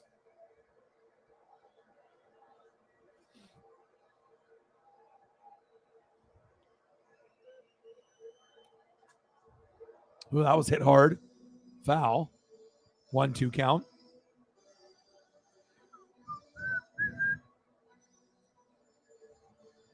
Yeah, I can't win them all. I was hoping the Mariners were going to win, but when you don't put up your first run until the 8th or 9th inning and it's a Julio homer and you're down 1-0, and I was like, okay, well, maybe we can find a way, but they gave up a big one at the end. Taylor, back to the wall, caught. Runner advances to third. Now we got Belly. 2 away. Angels and Ray 3-3 in the bottom of the 11th. Cubs 7, Cardinals 1. That's rough. Royals 5, Diamondbacks 1. Astros 5, Twins 2. Dodgers 8, Brewers 2. We're watching it. And the Braves mollywop the Pirates 14-2 final. Tigers beat the Giants 6-1. Rangers 16, Rockies 4. Wow. Athletics beat the Marlins 3-2. Preston was there. Guardians 7, Padres 0. And then the Mariners lost 3-1 to the Nats. That was embarrassing. And then the White Sox beat the Orioles 5-3. Phillies beat the Reds 7-5. And the Blue Jays beat the Red Sox in 10, 3-2. Come on, Belly.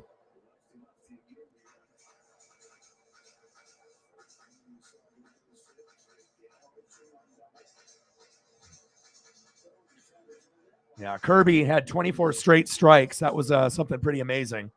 Too bad we didn't get that dub after his good pitching performance. And then Julio got a homer late, but you need to get more run production than 1. That's the only thing that's going to hold the Mariners back from, getting to the World Series or the ALCS or DS. It's just they can't produce enough runs. The pitching is good. Bullpen is good. It's just the hitting is so hit or miss. It's either we're lights out or we suck and we get like 1 run or none. There's not really a whole lot of in between.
All right, 2 away.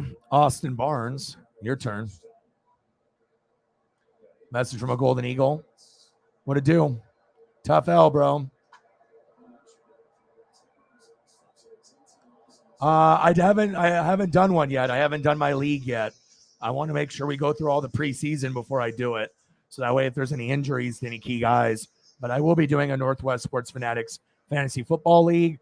It'll be me, the champ from last year, and I'll have 8 openings, and I'll do a video talking about that. But I don't want to do 2 or 3 leagues because I invest so much energy to this channel and fantasy that I can't do more than one. I have to only focus on one because I give it my all. But so I haven't drafted my team yet. We haven't started it yet. All right, come on, Austin.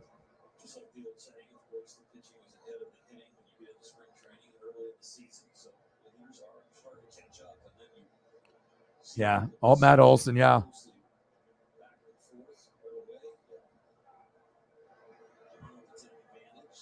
8-2 Dodges popped up.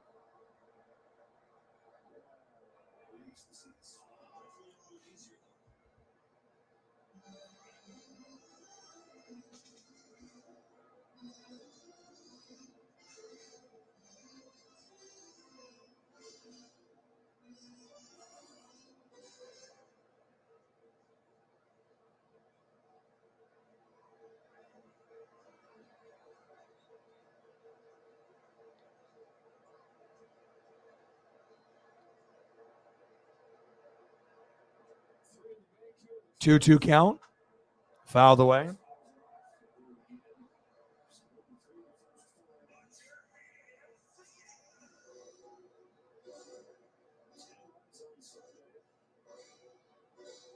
Yeah, Air Whitey just commented on Twitter, football and basketball can't start fast enough.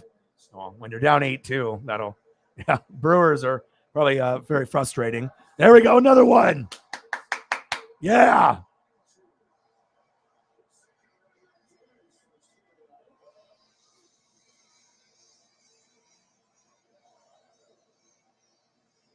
Nine two Dodgers. That's what I'm talking about.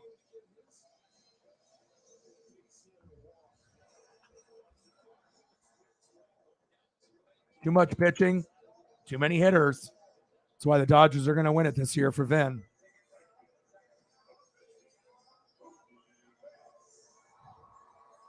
Let's go, Mookie. 9-2. Runners on first and second, 2 away. Bottom of the 4th. Shit, at this pace, the Dodgers are going to get 15 runs.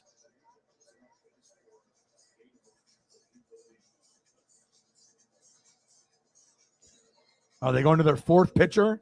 Jeez.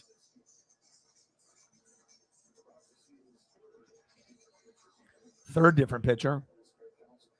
Craig Counsell's like, fuck, what's for dinner? This one's over.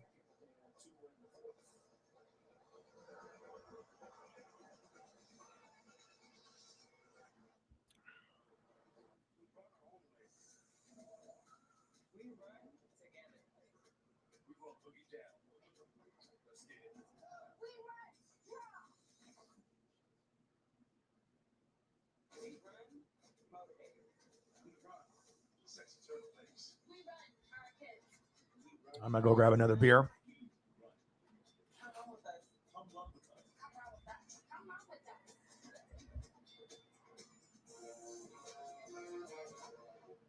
College football is back.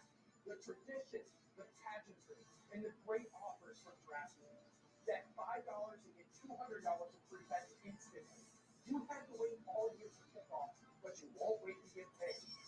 Download the app, enter the promo code, bet $5 to get $200 instantly, and get in on the action. The DraftKings Sportsbook.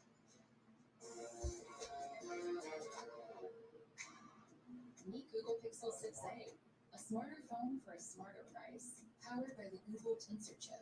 So your camera can see in the dark with Night Sight, fix your photos with Magic Eraser, photograph all skin tones accurately with Real Tone, and last up to 72 hours with extreme battery saver. It's all you want in a phone. Google Pixel 6a. Switch it up and get the all-new Google Pixel 6a.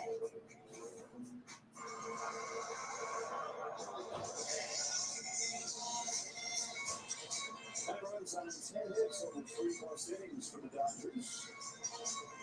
Jason Alexander already the fourth pitcher for Milwaukee. He's fared better as a starter than a reliever. He came in and closed the 4-0 win that the Brewers had here on Monday. So they're going to guys. They will root everybody to get through this game with the Dodgers winning the bat. So Jason Alexander on the mound, the Dodgers turning this into a Seinfeld episode. Yeah.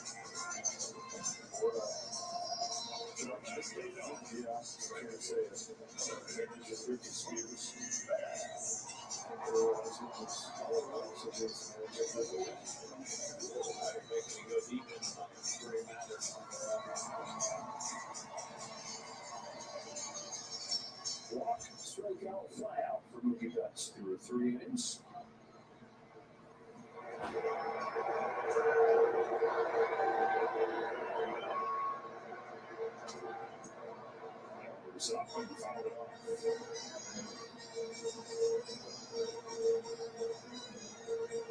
Chris Thompson conjoined at second base for Cody Bellinger.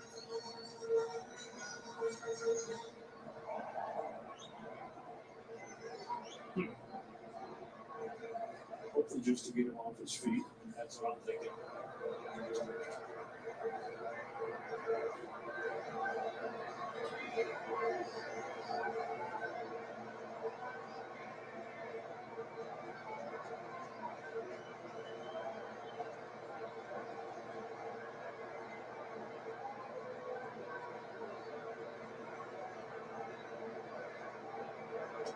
So he looks for bats, and that ends the fourth. The Dodgers get 4 more. Their second 4 inning of the game. It's 9-2 the fifth.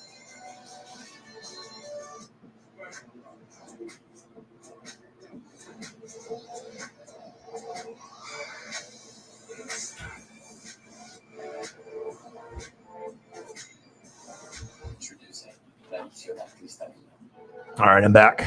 Just had to take care of Paisley real fast. All right, time for another beer.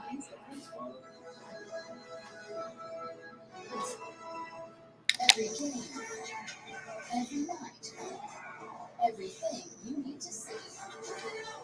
Oh, that's good. Pineapple. So good. Fantastic salad on television.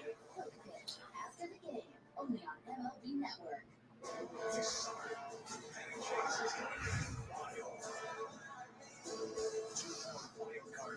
The buzz around the ballpark has to be intense. 2 more teams fighting for a ticket to the party. The chase is on! We're meeting for the Fan Chase. It's amazing to watch, and who will seize the opportunity? This is the best thing right now. Get wild with MLB Tonight and stay on top of every race, every night on MLB Network.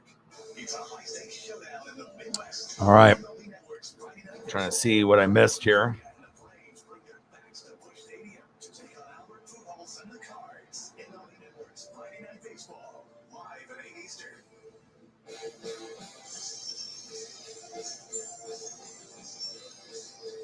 T-Mobile coverage, Cam Andrew, he didn't mind waiting around for the offense to do its thing. He's the beneficiary, but he's going to be on this thing as well. 2 runs in 4 innings. 8 strikeouts. It's like a run, but then the strikeouts have really been the headline. And I'll tell you what, he's obviously fastball elevated up there. Outstanding. All right, top of the fifth. 9-2 Dodgers. That's a good score.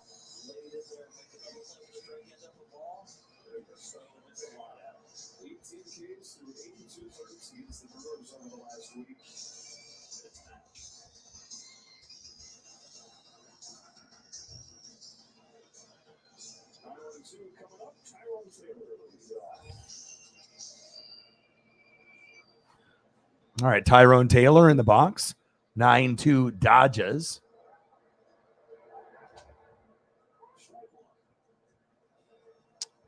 Strike one. 0-1 count. See if the Brewers can get in a little bit of a run. Now 55 to go.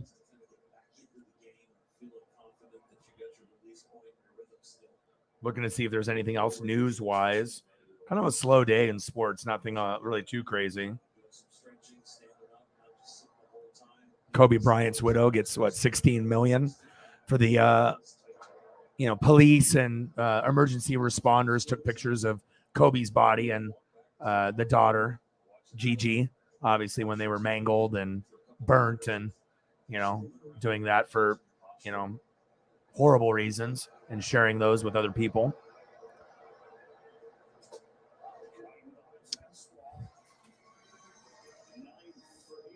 Nine strikeouts for Haney. That's what I'm talking about, baby.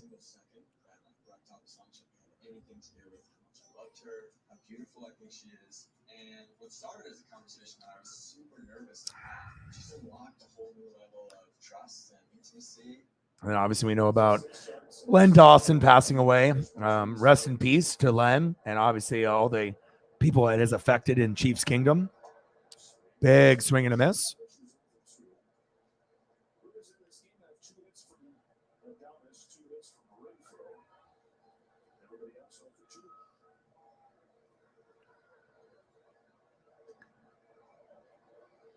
Yes, well, that's a lot of money though, I mean, $1 million. I mean, they're already very, very well off, but I mean, I don't really know.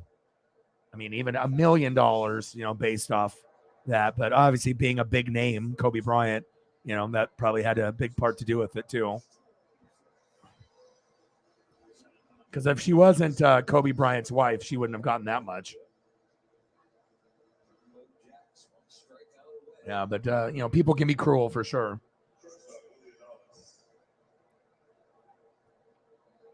9-2 Dodgers, top of the fifth.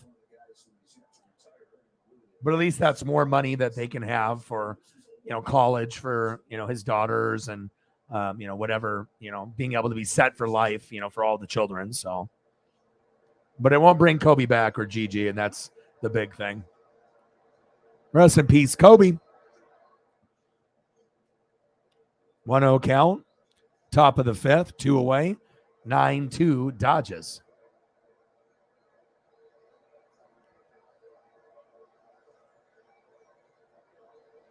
Yep. Or Kobe's last game. I mean, I remember everything. And like I said, being a Blazer fan, you know what I mean, for all those years, we hated Kobe because he always would torch us. But then you start to appreciate the athlete once they retire or they get close to retirement. And it was the same way for Jordan. We despised Jordan because, he robbed us, of a couple opportunities to be able to go very far. And, we lost to the finals in 92, lost to the bad boys and Rodman and Dumars and Isaiah and Bill Laimbeer and John Sally in 1990. And Kobe always torched us with Shaq. But once, his playing days were over and I got to reflect on his career, I really appreciated Kobe a lot. And I really gained a whole nother level of respect for everything that he accomplished in his career. And obviously being a dad of many daughters and being a girl dad and, being great at it. There's a lot to like about Kobe. It's that Mamba mentality. You can't hate on that. Jordan had it. Kobe had it, and Tom Brady has it. There's no one else that has the Mamba mentality besides those three. I mean, there's a lot of great athletes, but I'm not sure if anyone else has put in that much work than those three have. And the results have shown why they are GOATs. All right, we're going to the bottom of the fifth. Indeed you do. An Indeed resume gets you seen by the right people. All without having to do one damn thing. If you work on your feet all day, you need footwear that works overtime. Skechers, America's #1 brand for men and women's work shoes. Whether you're in healthcare, a service industry professional, or any of the hardworking men and women that keep the world moving, Skechers slip-resistant outsoles keep you safely on your feet, while water and stain-resistant uppers keep you protected and dry. Plus, Skechers provide all-day comfort with Arch Fit featuring podiatrist-certified arch support, air-cooled memory foam, and more. Comfort and safety work hand in hand with Skechers. Start your day the way we start ours. Good morning. MLB Central on MLB Network. Yes! Holy moly! Seeing us today with news, stories, and special guests. Blink twice if you're being held captive. Allison in the building today. Full day of baseball starts with essential. Watching this show is a great move. That's my thought. Weekday mornings only on Iota Network. Let's go! And I know we typically discuss, mental health, and we try to, go over that at least once or twice in the stream. And it's, very, very important if people are struggling. Mental health is very, very important. And I usually just try to give everyone just a reminder, if things are going a little sour in your life. And Jim Carrey said it best. He said, I believe depression and anxiety is legitimate, but I also believe that if you don't exercise, eat nutritious food, get sunlight, get enough sleep, consume positive material, listen to music, or surround yourself with support, you're not giving yourself a fighting chance. And that is so true. Because obviously when I went through my rut, I didn't do any of those things. So it's a mindset, and like I said, if you let yourself go down that hole, it's hard to climb out, but you can. Bottom of the fifth, 9-2 Dodgers. Let's go.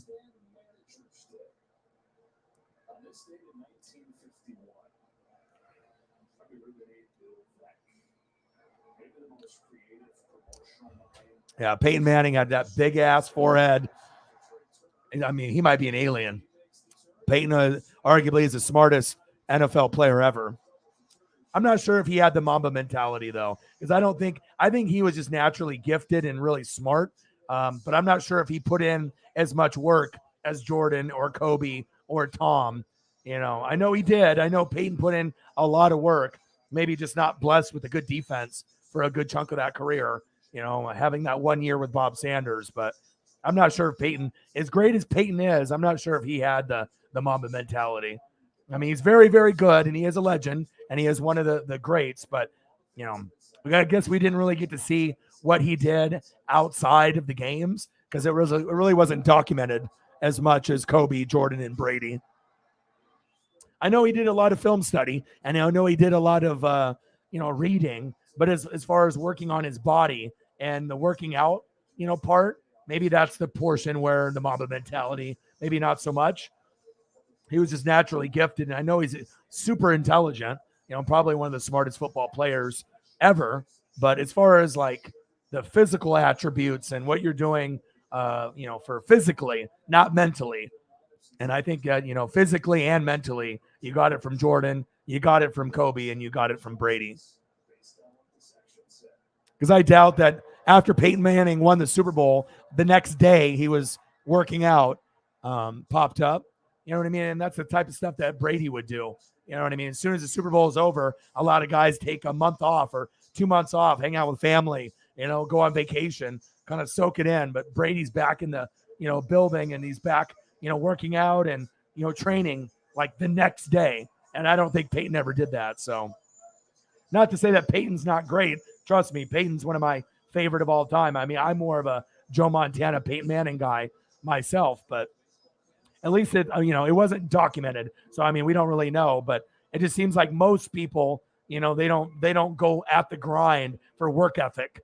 You know what I mean? And I'm not saying that Peyton is lazy, but I just don't think he had the same kind of work ethic as Jordan, Kobe, and Brady, where they were like obsessed. You know what I mean? Like obsessed with working out, obsessed with greatness, and maybe if they come out with a Peyton Manning documentary down the road, maybe that'll prove me otherwise. But I don't think Peyton was the guy, like after they won the Super Bowl, he's back in the facility the next day. Maybe he was, but a lot of stuff hasn't really been documented that, like Kobe and Jordan and Brady, and obviously the success that those guys had. And just a shame that Peyton only had 2, but at least he was the first quarterback to win 2 Super Bowls for 2 different teams.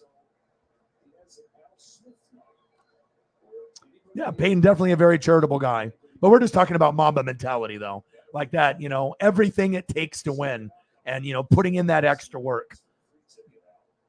And there's nothing wrong with Peyton, not being in the building the next day after winning the Super Bowl. But that's the type of shit that I'm talking about that separates, the all-time greats and then the very, very top. And Peyton is up there, obviously, but sometimes work ethic is different than just being super intelligent or having a big-ass forehead or being an alien or being a charitable, charity guy.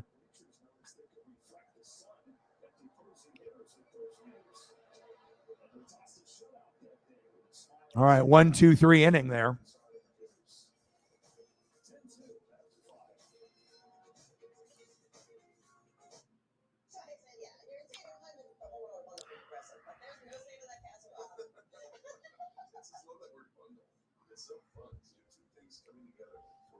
Yeah. But we can always appreciate everything that he accomplished, and yeah, it's just sad that he's not around. I wish he was still alive today. And you could see the outpouring of love, for him, even for people that didn't like him, or Blazer fans or rival fans of like the Clippers. It's like, once you start to reflect on someone's career, you can definitely tell that even though that he was hated and he had a lot of haters, I think a lot of it was just jealousy and the envy, because he was the closest thing to Jordan, and he was on the Lakers. So unless you're a Laker fan, you're not about that. But if you are, then you definitely love that. So.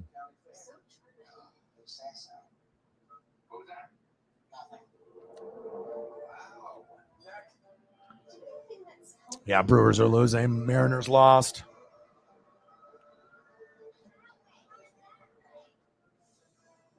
That was actually fun. We have to wait a whole year, darn it. When it comes to comfort, we're thinking of every mile. The new Hyundai Palisade. It's your journey. People who come to Cricket stay with Cricket. Little did we know that switching to Cricket was going to be a major upgrade. 5G is like fast. Switch Oh, baby. Yeah, I definitely need to go exercise here in a couple hours. So we'll probably go for, I don't know, we'll probably go for another 2 or 3 hours, maybe 2.5 hours. We'll see. We'll go till like 10 or 11 o'clock, and then we'll see who's in the room, if we get some more people to come through, and then hopefully we can get to a good number. Dodgers calendar.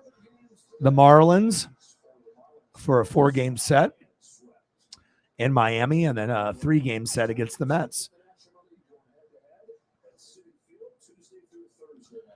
All right, top of the 6th, 10-2 Dodgers.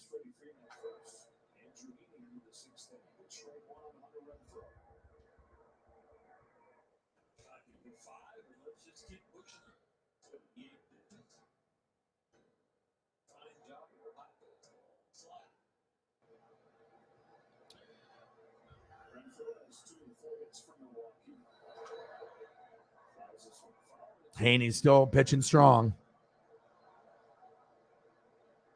Let's go, bud.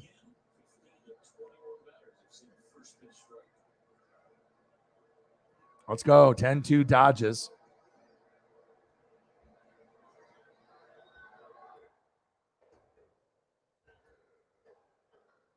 One, two count.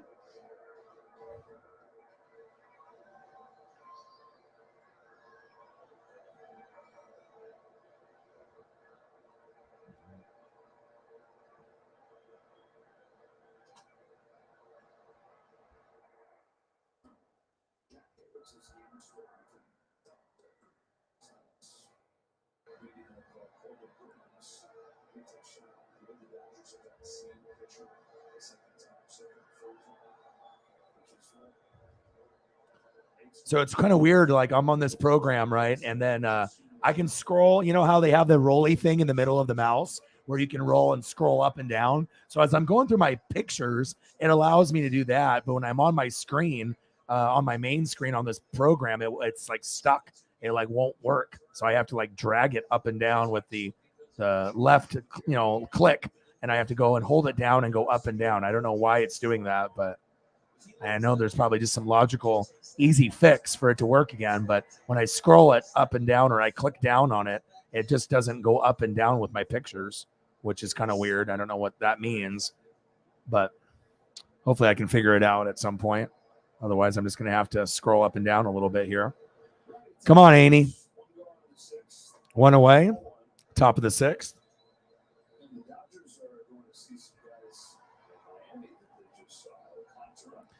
Yeah, me too. I mean, like I said, we've been able to get Holly in here, but I actually talked to Mr. Williams. He's been working like a motherfucker. So he's going to try to listen in when he can. But obviously with his job and always having people over his shoulder, he doesn't want to get in trouble. But he'll message me here and there, and I usually talk to him every day. So, just to see how he's doing.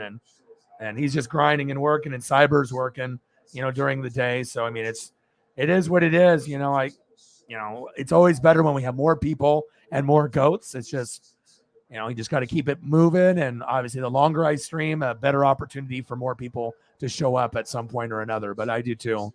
It's always better when we can have more goats in the room for sure. And not even necessarily for the donation part of it, but just conversation part and just being able to hang out. Another strikeout. Heaney. 10 Ks for Heaney. Wow. Ballin'. Great job. 10 Ks.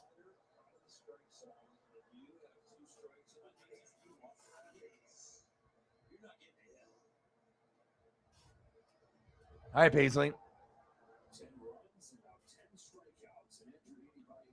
Yeah, when's the last time you seen a team get 10 runs and 10 strikeouts for the pitcher? I don't even remember the last time I seen something like that. So that's 20 Ks in the last week. These two starts against Milwaukee. Yeah, Ferguson getting ready.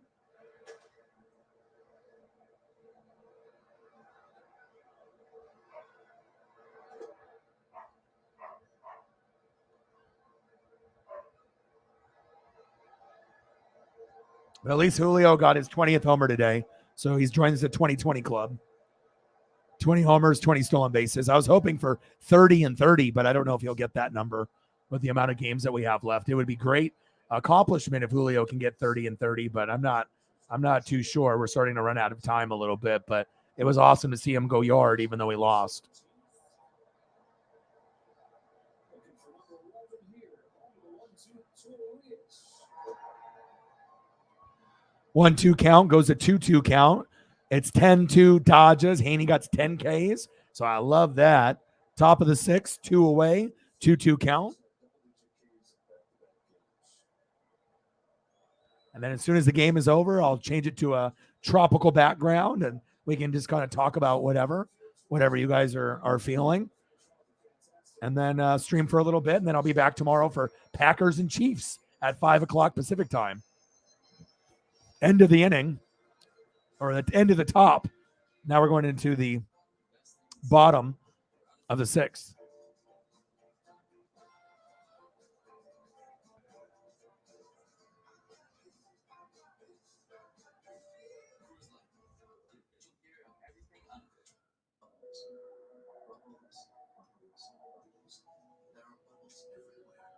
Dude, 10 Ks. What a job.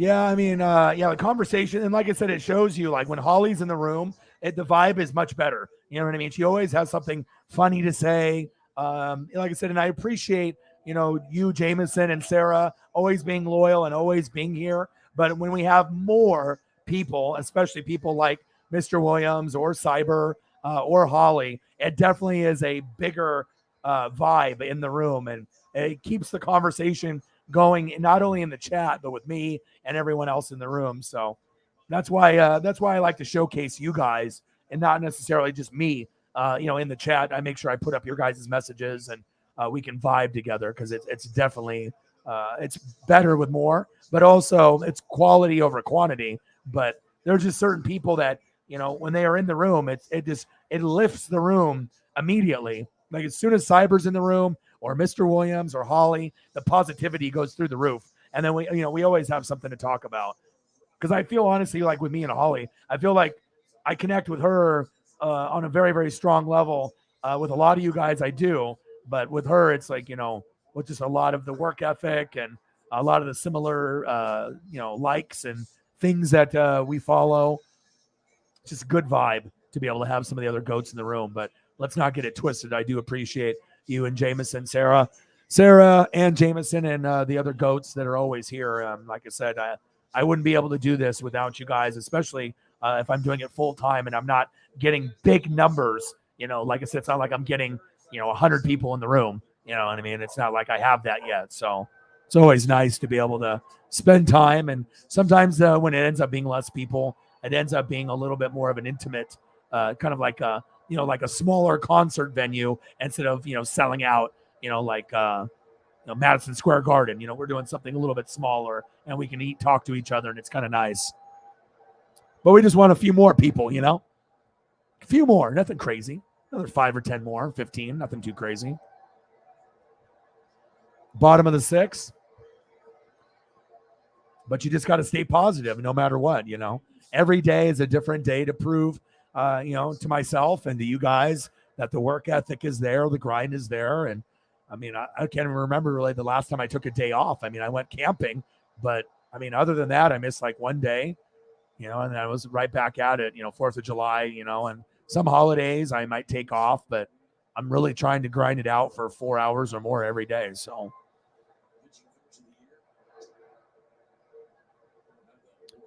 2-2 count.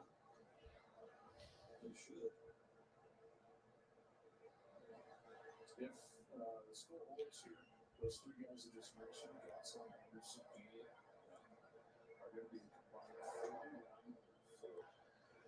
Yeah. But like I said, I can't underestimate also. I mean, I think a lot of us do. I mean, me and Jameson are very similar in age, just like you and me, Sarah. I mean, like I said, in having those people that can be here consistently, it means a lot, Big strikeout for Gallo. Next up, Chris Taylor.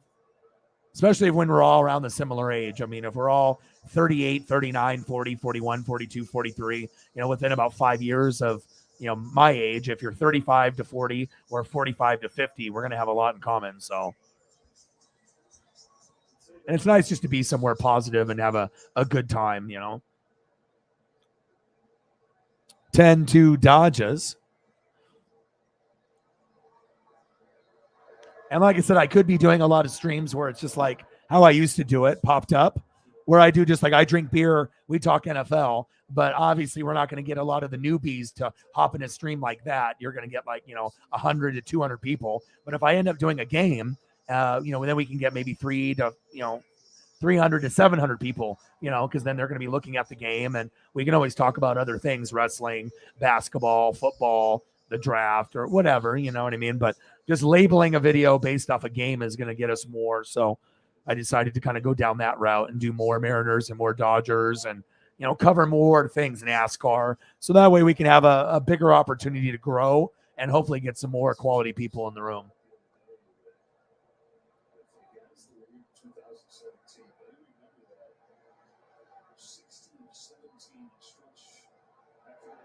All right, Trace Thompson.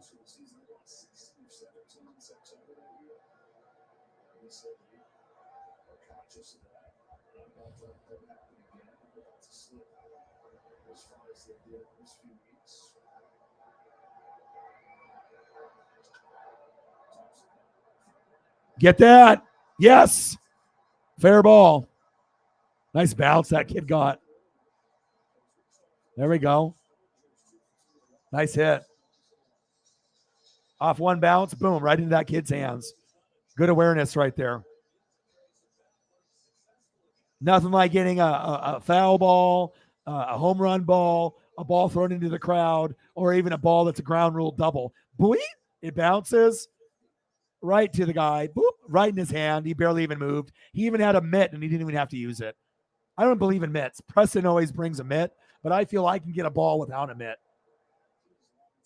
I'm not saying a mitt is cheating, but, if you bring a mitt, I don't know. I just find that most people that bring a mitt, they never get a ball. Most people that get a ball, at least from my experience, it's without a mitt.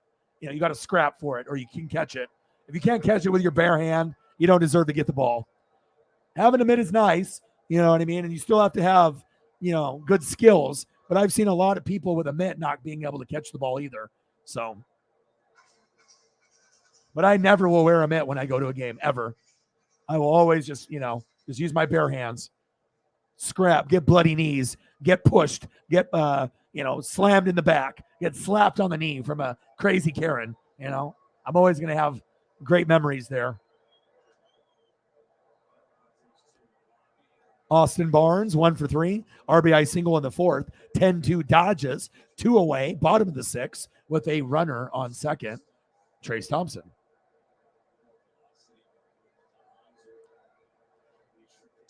Hey, what's up, man? Sacrifice the beer and catch the ball in the cup. Yeah. Bro, dude, rough game today. I watched the whole game. Julio ended up joining the 2020 club, but rough, man. To give up that homer late, that was just like, fuck. Like I thought after Julio homered, I was like, we're going to win.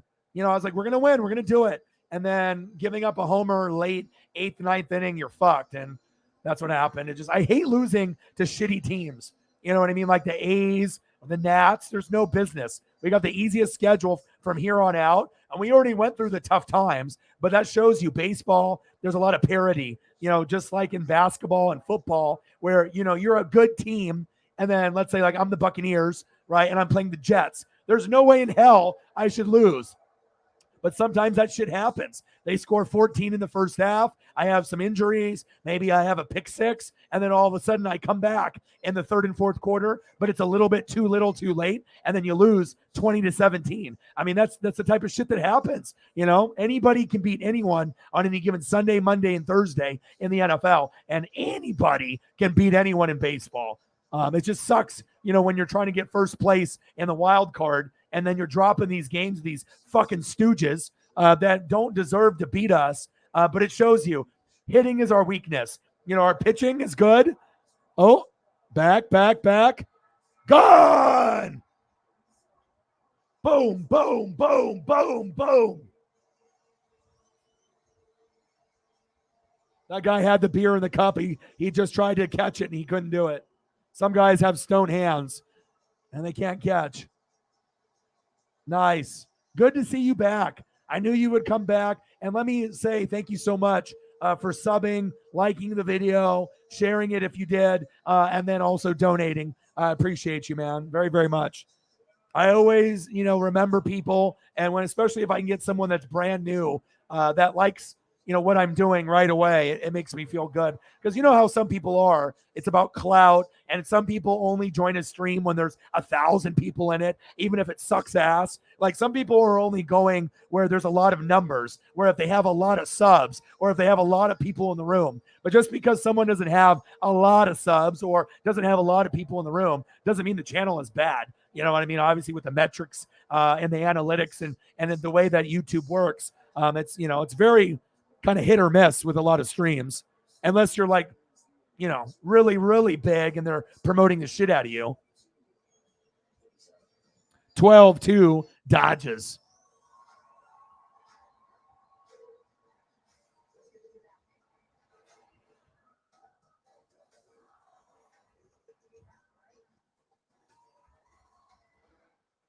I'm excited to do playoff games. Like I said, I'll be doing a lot. I mean, I'm recording pretty much every day. Tomorrow will be Chiefs Packers preseason game at 5. And then I'll be doing a shitload of NFL coverage, a shitload of college football.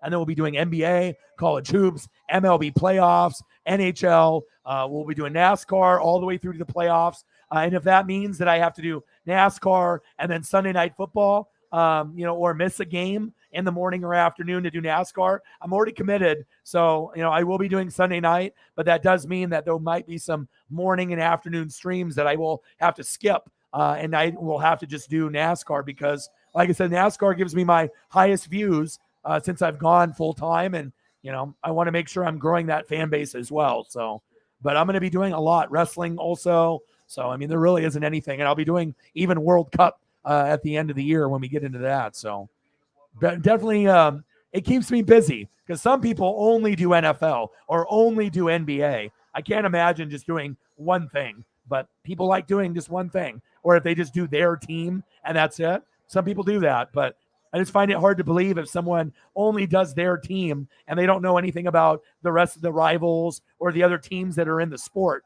How knowledgeable are you really going to be? You might be super knowledgeable about your team, but if you don't know shit about your divisional rivals or the rest of the league as a whole, I mean, you're going to be kind of a dumbass. You'll be biased because you only know so much. So it's just nice for me to be able to do as many things, and it takes a lot of hard work and effort with reading and film study, but I wouldn't want it any other way. Yes. Yeah, rough losing, man. But the schedule came out. Did you see that? Flights? So they came out with a schedule. We're going to play every team next year. So they're going to play all 29 other teams besides yours. So interleague play, I'm going to get Cardinals. I'm going to get Brewers. I'm going to get Dodgers. That's exciting. So instead of having to wait every 4 years, or 3 years to see Dodgers maybe at home in Seattle, they're going to be here next year in September. Cardinals are coming in April, and I'm probably going to go to that. So I definitely want to see the Cardinals in person. I've never seen them. So Atlanta Braves, I haven't seen them in person either. So there's a few on the bucket list: Mets, Braves, Cardinals, Brewers. I definitely want to see some of these others. I mean, I've seen the Royals. I've seen, opponents in the American League, the Yankees a few times, but definitely want to see National League teams. And I've seen the Dodgers, top of the 7th, 12-2 Dodgers.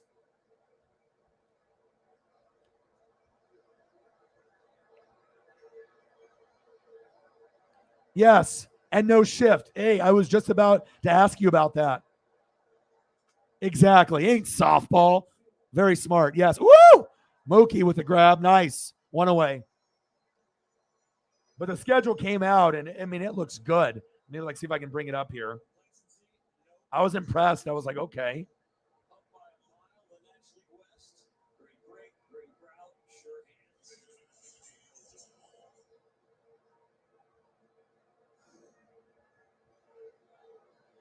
Let me see if I can pull it up.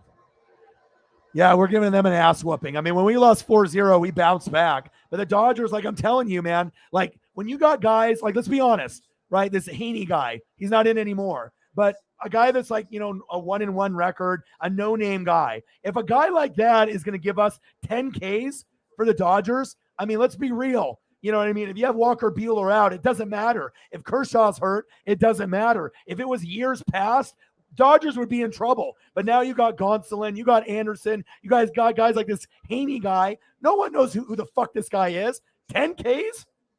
I mean, Dodgers have the depth. And on top of that, you got Dustin May just coming back, Big Red. He can get you 9, 10, 11 Ks. That's why I feel with the hitting and the pitching, the Dodgers aren't going to be able to be beat. I know the Yankees are great, but they're slumping, but they're making their way back. Astros can give teams fits. So those are the two best on that side, with I think the Mariners and the Blue Jays underneath, and the Rays.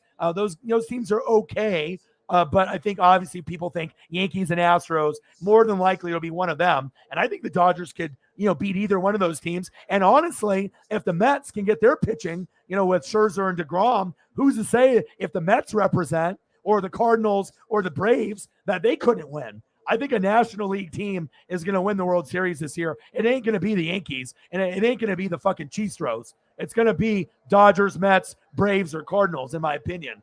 But I think that the Dodgers, Yankees would be the most exciting for me with Judge and Giancarlo Stanton and Garrett Cole. But if it ends up being Verlander and Altuve and, obviously some of the others that they got, Yordan Alvarez and some of those, since they don't have Carlos Correa anymore or Springer, obviously, we want revenge against the Cheestros, but I think Yankees-Dodgers would be the best ratings-wise for baseball, for the sport, especially with what Aaron Judge is doing this season. Aaron Judge, going against Freddie Freeman and Mookie, pitching staffs going back and forth. I think that would be exciting baseball. But obviously, if you're a Cardinal fan, a Brewer fan, or a Mets fan, you don't want the Dodgers to go. But the crazy part is too, the Dodgers have the number 2 farm system out of 30 teams. It's not going to end, and we have a lot of money coming in. So I wish the Mariners could get that to that point one day, and we don't have enough consistent hitting. But you never know. Maybe the Mariners play the Blue Jays, beat them, play the Yankees, beat them, and somehow we get to the ALDS or the ALCS. I wouldn't be shocked, but it's going to take a lot of hitting, because I think the bullpen and the defense is good. Starting pitching is pretty good besides Marco Gonzalez. But, I mean, we just need to crawl before we walk. So I can't get overly hyped. I just want to break the streak of being the worst team in 4 major sports with a streak of 20-plus years of not making the playoffs. And if we can win a playoff round, great. If we play the Blue Jays and lose, whatever. But I think that if we get there, our expectation is to win at least one round. If we play the Blue Jays or the Rays, we're going to fuck them up. That's the Mariners mentality. We're not going to try to break this streak of not going to the playoffs for 21 years and then just play the Blue Jays or Rays and then get fucking swept. Fuck that. That could definitely happen, but we want to lose to the Yankees or Astros in the next round. That's only, for me as a fan. Fuck that. No, I don't want to lose in the wild card. Next round, I want to beat, that next team, but that is asking a lot if we can't get consistent hitting, Oh, right over the head of Muncy.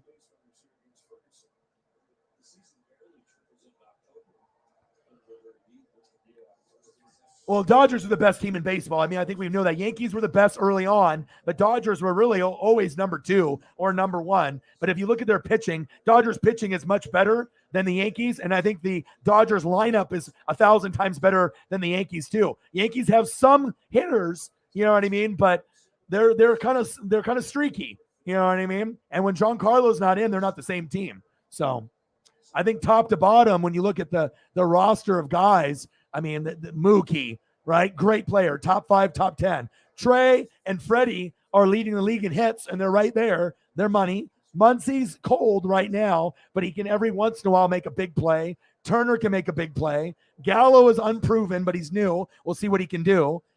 Taylor, once in a while. Bellinger is kind of on and off, but when he's on, just like Freddie, Trey, and Mookie, right? Austin Barnes, hit or miss. You know what I mean? But I just find, and then obviously on top of all that, and then also having Trace, and then win for Vin, you know, the extra motivation. So I just don't see the Dodgers losing this year. I know the Yankees look like the team to beat, but we saw some weaknesses, and they're starting to get exposed. So I definitely think that they don't have enough pitching to be able to win it all. I mean, I love certain pieces, but even Cole isn't as good as Verlander. Verlander is better than Cole, in my personal opinion, at least right now. I trust Verlander more and Gonsolin more. So maybe we'll get Astros and Dodgers. We'll see.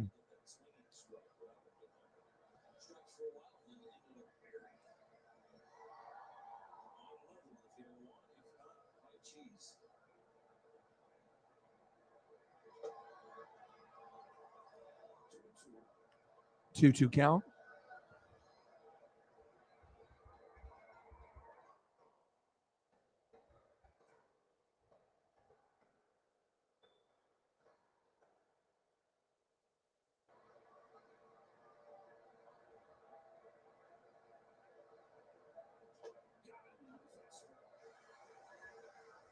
I mean, think about that. Gonsolin was like a no-name guy. 16-1. Anderson. Like, no one knew who Anderson or Gonsolin were. I mean, if you have a healthy Walker Buehler and Clayton Kershaw, those guys are 3rd, 4th, or 5th.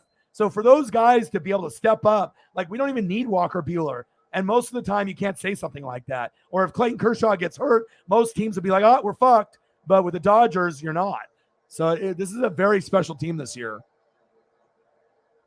And obviously, I wish that Kike Hernandez was still there. Jock Peterson, I wish he was still there. But it shows you Dodgers are the real deal.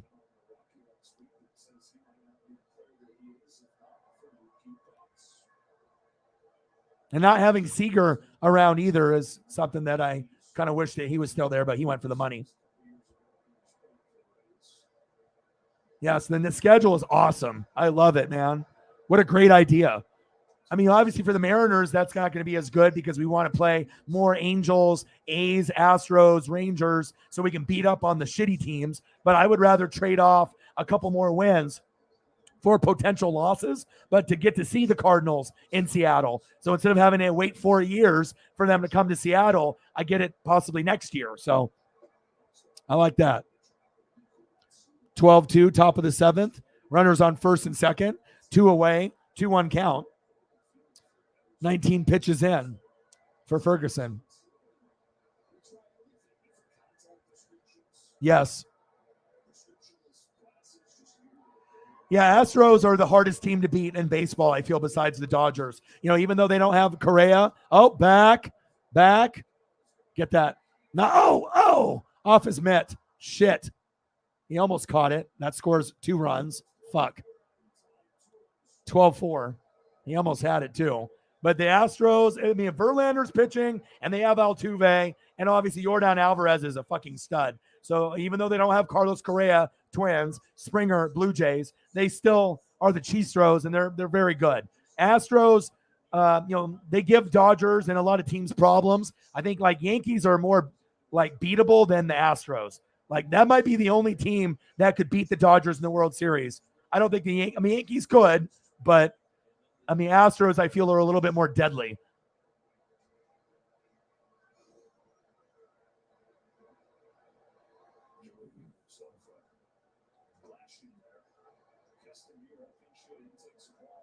Yeah.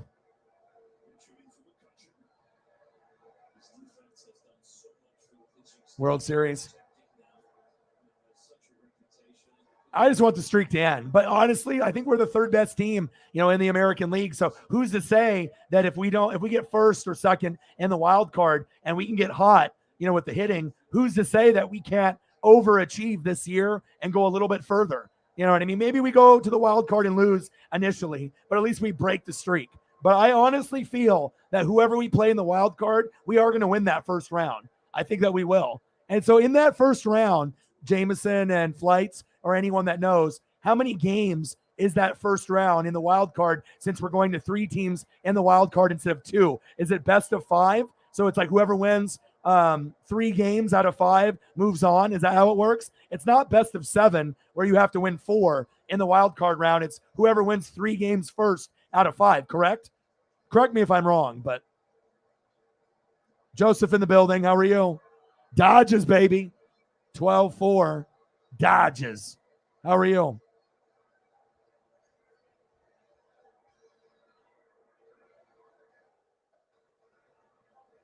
(12-4), top of the 7th. 2 outs, runner on second. Full count, 3-2 count. Let's go, Ferguson. Let's go, Fergie.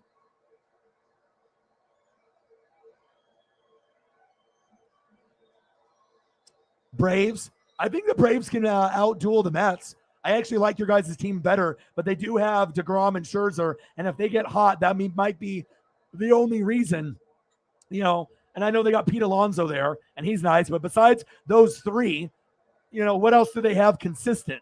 Like consistency. I actually like the Braves team better.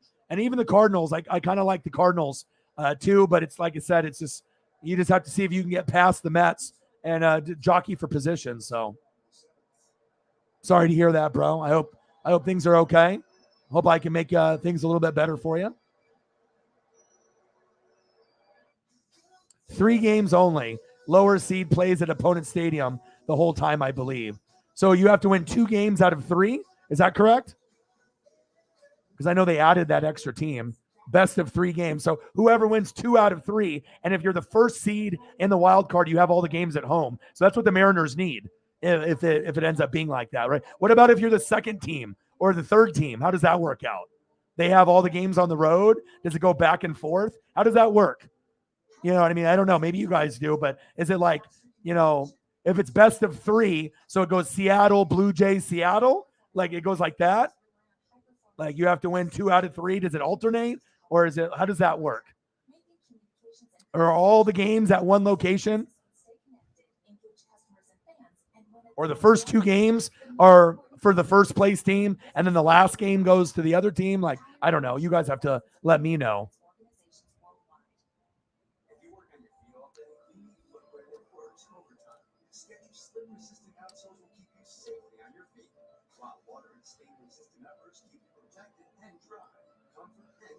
Yeah, what is it? Home, away, home? How does that work out? Obviously, once they formatted that extra team, I need to, kind of see how this all plays out. I can't remember from last year for whatever reason.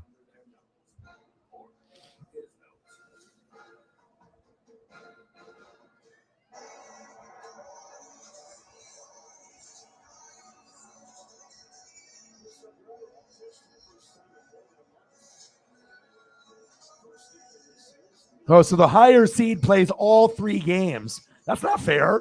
But I guess for travel, it wouldn't make sense. Like all of a sudden, 1 game's in Seattle, 1 game's in Toronto, and then you have to go back to Seattle. That's too much flying, right? Back and forth for 1 game.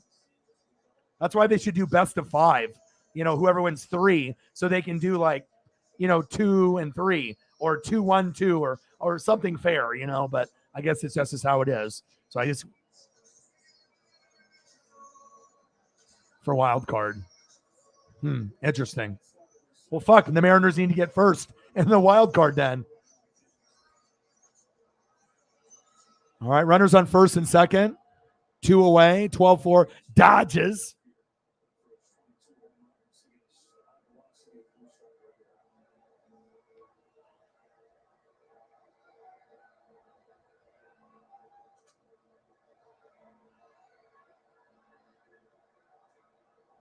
Mariners record is 32-27 and 35-30. So it's pretty equal. 5 games above 500. Obviously at home and 5 on the road. Let's look at the Dodgers. 44-16, 41-21. So much better, obviously, than the Mariners. Obviously, they got way more wins. 85-37 versus the Mariners 67-57. But hey, 10 games over 500 for a booty ass Mariner team the last 20 years, I'll take it. Even a game over 500 is exciting for us. But to be 10 games over, fuck, we should be like 14 games over. Lost a couple bullshit games.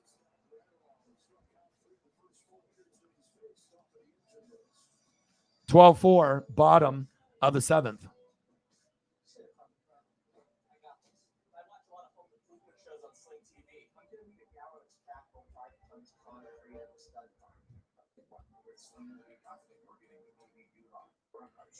Yeah, but I don't know. Win for Vin. The records, Dodgers 85-37, right? Then you got the Mets at 79-46. Then you got the Braves at 78-48. I think Atlanta has a good chance to surpass the Mets. I think that they can do it. You know what I mean? They're great at home, not as good on the road, which most teams aren't. But I think that the Braves will catch the Mets and pass them. And then the Cardinals are in first. I don't think the Brewers are going to catch them. 71-53 to 65-57. I think the Cardinals are good there. And obviously with Tatis, with the cheating, the Padres ain't going to do shit. They're 10 games above 500, but I think the Mariners are better than the Padres. So even though it's opposite conferences. And then you got the Astros 80-45. They're deadly. Mariners 67-57. The Guardians 66-56. The Twins 62-60. I don't really think that the Guardians are that good. I think the Mariners can beat them, but it really comes down to Yankees are 76-48. So they're already 4 games back, obviously, of the Astros. And I don't think they're going to catch them. They might if they get hot. We'll see. And then Tampa Bay 68-55 and Toronto 67-55. And I think the thing about Seattle, Tampa Bay, and Toronto, they have a chance to upset the Astros or the Yankees. More than likely the Yankees. You know what I mean? Because if they're slumping and they can't hit home runs, the Rays, the Blue Jays, and the Mariners got a shot. But against the Astros, I mean, they look like the real deal, and they don't even have a full complement team. And I mean, they got 80 wins already. But the Dodgers are the best team in baseball, so I just gotta hope that they can win for Vin, for my dad.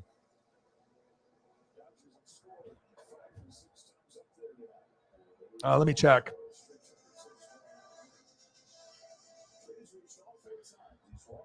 Trey Turner. Let's go, baby. 2-0 count. No, nothing in the cash app. Just the 2 donations from Odin's son before the stream, and that's it. And then whatever we got on the super chat.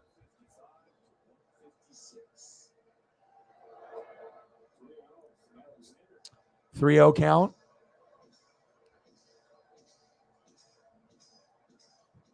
Air freak. Hey, it's all about NBA and football.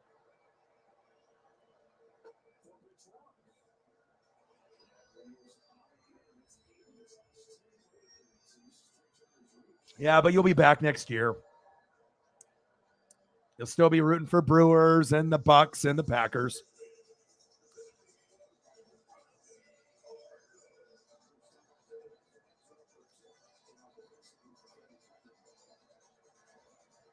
Hansa Alberto.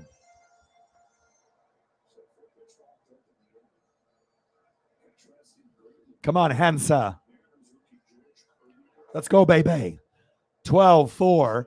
Dodgers. Bottom of the 7th. Runner on first. 1-0 count.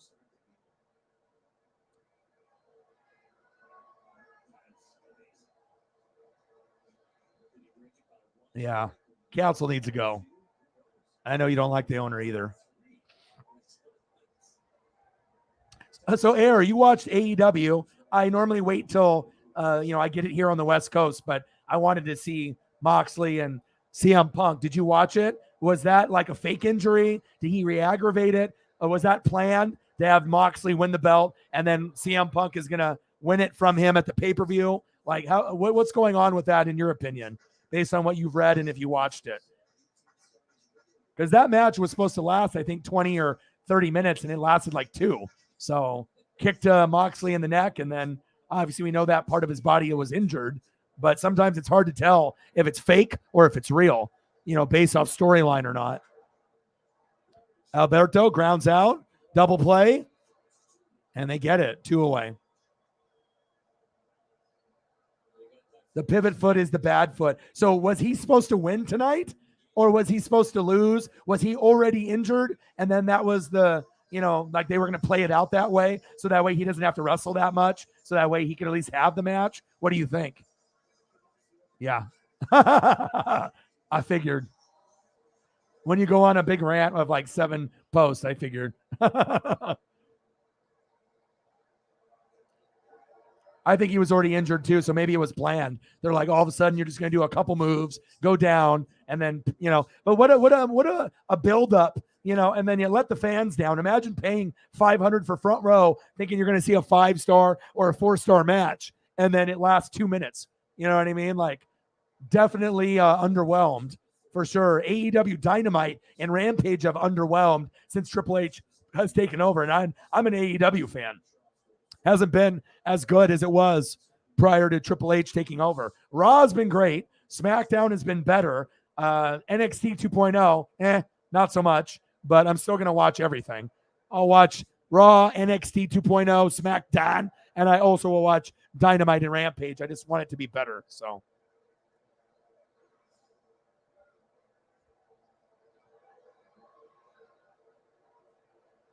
$12-4 Dodges. Muncie 0-2.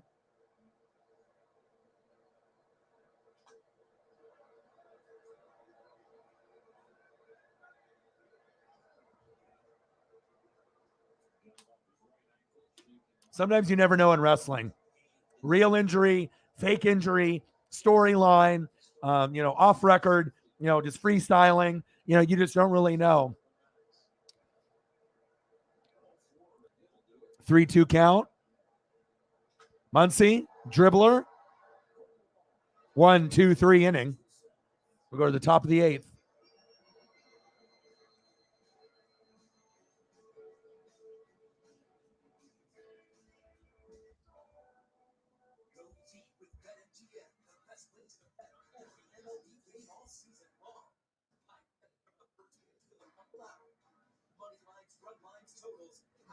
Yes. I'm a big WCW, ECW guy too. I'm 40, but I've been watching wrestling since like I was 4 years old, so around 85. So I got to see Andre the Giant, Ric Flair, Hulkamania, Ultimate Warrior, Legion of Doom, Demolition. I got to see, everything, the birth of the NWO later on in DX. But I mean, I got a lot of memories from 80s, early 90s, but nothing was better than 1996 to 1999. That was the peak of wrestling. It was never more popular than NWO and DX at that point, as well as ECW with Rob Van Dam, and Sabu.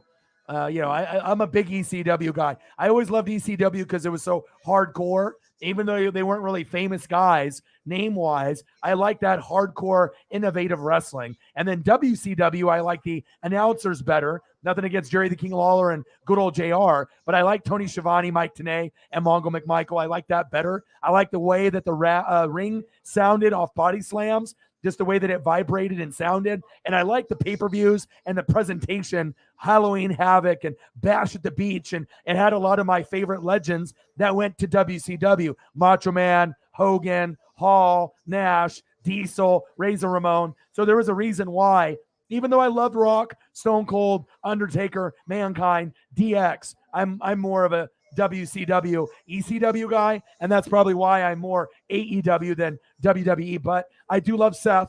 I do love Kevin Owens, Kevin Steen. I do love AJ Styles. I love Randy Orton, Bianca Belair, Charlotte Flair. I love those. $45 in donos. Let's get to 100. I remember when Sting was blonde and he had blue, and I even have WCW comics in one of my boxes. I got 2 of them. I got Ronald Simmons. Damn. Right, I got him when he was on WCW, and it's got like Sting in there, Rick Steiner, Scott Steiner before he was Big Papa Pump. Holla if you hear me. But I got 2 WCW comics back when I was like 6 or 7 years old, 8 years old. They're like from 1989 to 91. Very, very early, but cool. Very, very cool with the two that I have. And I have a Total Recall comic. I remember loving that movie when it first came out. And then Silver Surfer and a few other old ones. Nothing really worth too much. I did have a Superman autograph comic book from the artist, but I ended up giving that to one of my friends that was a big Superman guy. Top of the 8th. Rowdy Tellez in the box, 0 for 3, 2 strikeouts, and a flyout.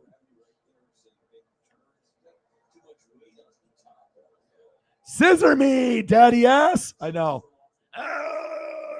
The Acclaimed. They're always funny. Love AEW, man. Like, it's not for everybody, but like I said, I in that time where, people got lazy and complacent, WWE, it was just nice to be able to have something else.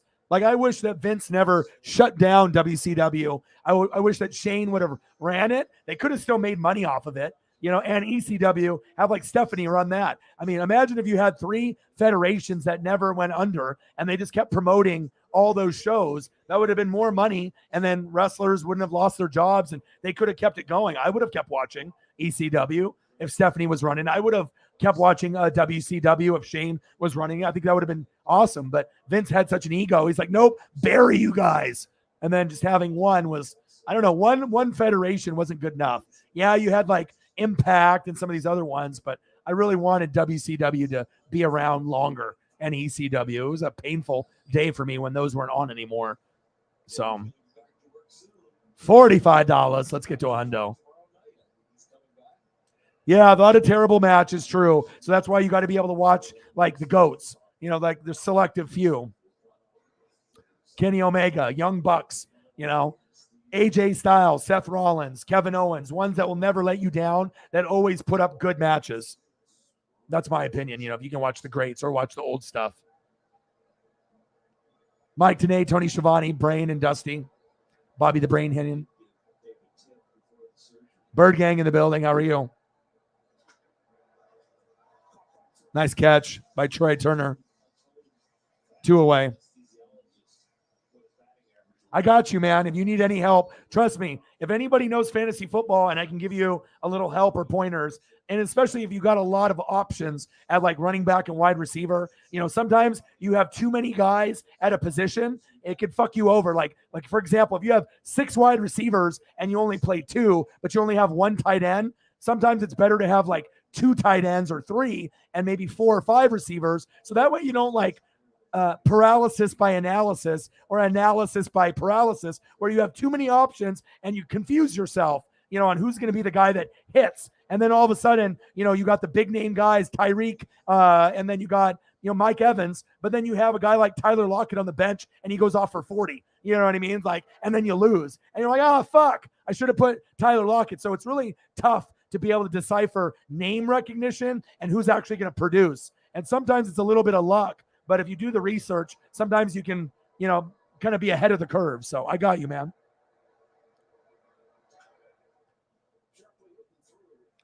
Nice hit right there. Garantini with his first hit in the series.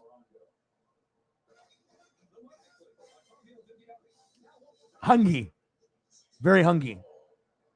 Yes. I need to see more of Asuka, and, she is the most underrated, I feel, talent-wise.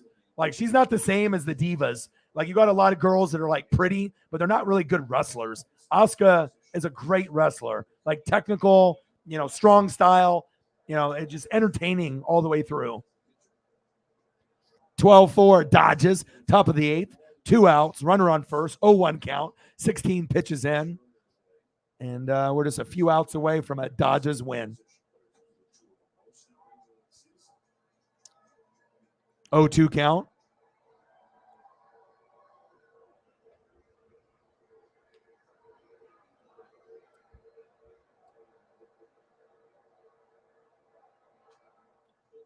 Fouled away.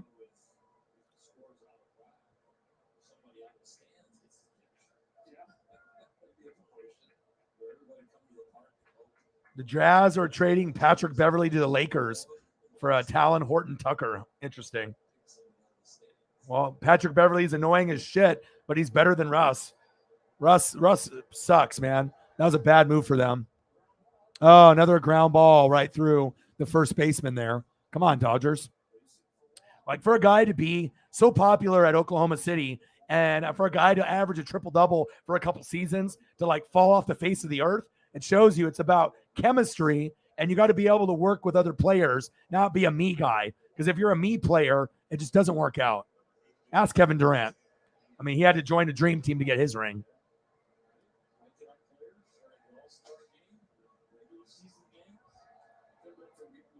Yeah. I mean, obviously there's going to be more wide receiver depth. You know what I mean? And you're not going to want to go a quarterback. Sometimes getting a tight end, depending on what it is, but running back first 2 rounds is pretty standard. Or running back wide receiver. Or running back an elite tight end, like a Kelsey if he's there. Some people will go that route. You just have to be able to be, because you have to understand, if you go running back, and they get hurt, then you're fucked. You know what I mean? Running backs get hurt the most out of any position in football. So you go running back, and it sounds great, but then those guys get hurt, and then you're fucked. So sometimes it's good to go running back and wide receiver, so that way you get elite wide receiver with that elite running back. Because after you get your second running back, it's not going to be elite anymore. It'll be RB2 or flex, so. Like, imagine if you could get, I'm just trying to think, like Nick Chubb, and then instead of getting, another running back after, like, trying to think of someone else, like a Nick Chubb and a Saquon, it would be better to go like Nick Chubb and Justin Jefferson. You know what I mean? Like, you're going to want to make sure that you have like elite. You have to look to see what's available. And if the elite wide receiver, if Jamar Chase is still there or Justin Jefferson, you're going to want to go there for your second pick rather than going running back Nick Chubb. And then if it's a drop-off guy that's not as good, yeah, you can find another running back. Running backs are replaceable. So you have to definitely look at who other people are drafting, and you definitely want to get a kicker and a defense before anybody else. Usually with me, I can finish in the top 3 every year, and a lot of people pick kicker and defense last. Don't do that, because you can get big points out of your defense and kicker. I always get Justin Tucker whenever I do my drafts. I go kicker and defense usually somewhere between the 7th and 10th round. So when other guys are collecting another wide receiver for depth or running back, sometimes I'll be the first one to grab Justin Tucker or, Harrison Butker, or Evan McPherson, and then I'll get, Rams D. So that way I know every week I can get 10 points on D and I can get 10 points for my kicker or more, instead of waiting and then all of a sudden I'm getting a different kicker every week, or I'm chasing points or chasing defenses.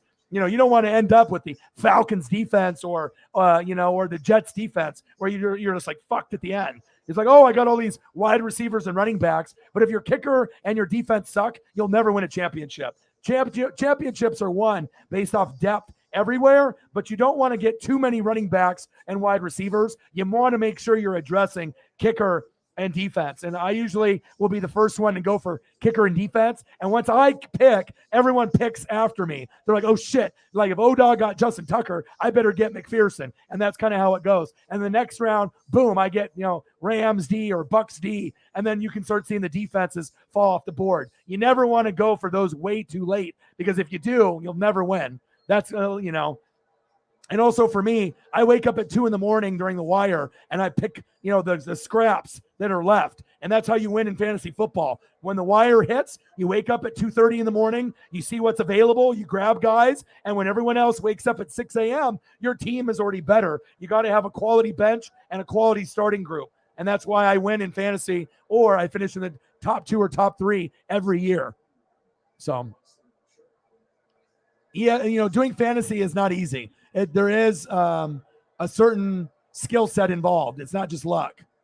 And you also want to pick rookies. That's a big thing there too. I know.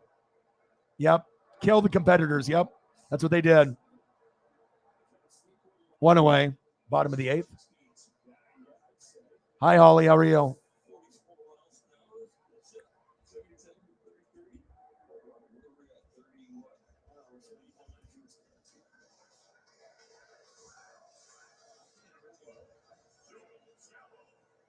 Come on, Joey.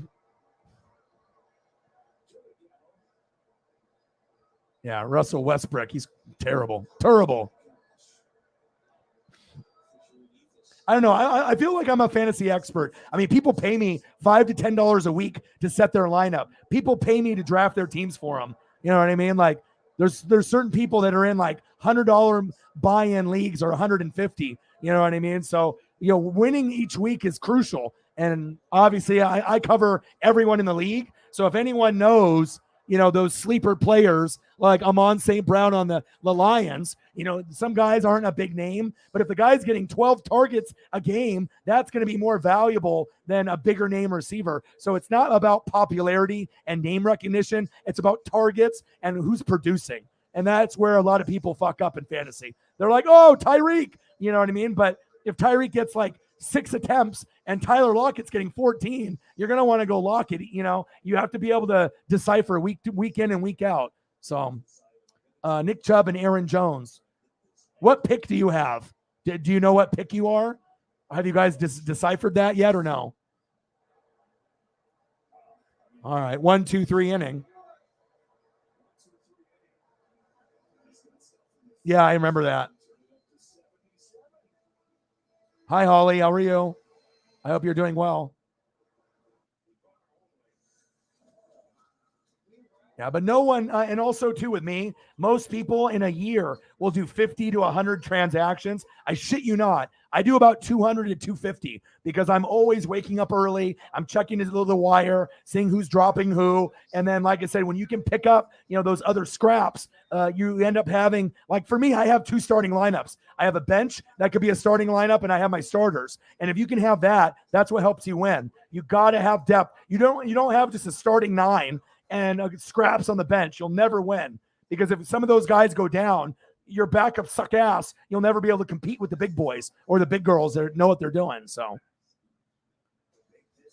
I mean, I do a lot more, and that's why people, ask me for advice. Because if you only listen to NFL.com or ESPN, stardom, sit-em, I guarantee you'll never win your fantasy football league because half the time those guys don't even know what the fuck they're talking about.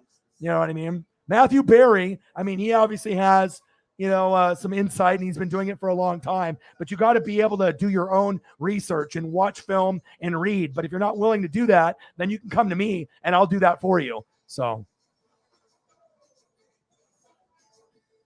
I mean, I can end up, opening up a service, at some point or another, for help throughout a year. Because trust me, having another set of eyes on your team and giving you advice can definitely go a long ways. Because I take fantasy football very seriously. I try to win a championship or get 2nd or 3rd every year for everyone that I'm helping. But obviously the goal is to win it. But fantasy is hard to win. And most of the time I can score the most points, give up the least amount of points. But when it comes to fantasy, at the end, if they sit someone in the championship, like let's say you have Aaron Rodgers and they sit him week 17, you might lose the championship. Or if it's best of 2 weeks, like I usually play, and the guy just shits the bed. Like Derrick Henry's got a great matchup, but then he scores, 5 points, and then you got a guy on the bench that put up 20, and then you lose. I mean, it's happened to me a lot. So I'll help you out when you're drafting. All you got to do is message me. You know what I mean? Because a lot of people will draft and they'll send me a screenshot. All right, I got to pick wide receiver or running back, and they'll screenshot it, send it to me real quick, and then I'll message them and tell them who to pick or who I would recommend picking. No problem. You always bring the room up. We were actually just talking about that about an hour ago. When you and Cyberpunk and Mr. Williams come in the room instantly goes up 1,000. Even if you're not in a great mood or you've had a bad day, I can make your day better, and you make everyone in the room smile and make things better. So 12-4 Dodges.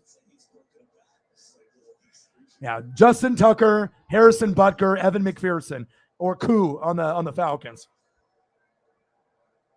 I'm glad you're here, though, even if you're not having a good day.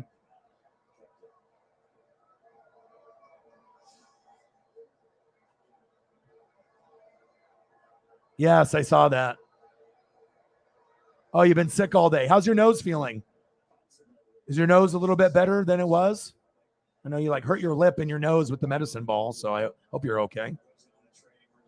Yeah, and we kind of knew that he was getting close to passing because obviously it was like kind of in the news that he wasn't doing too well. So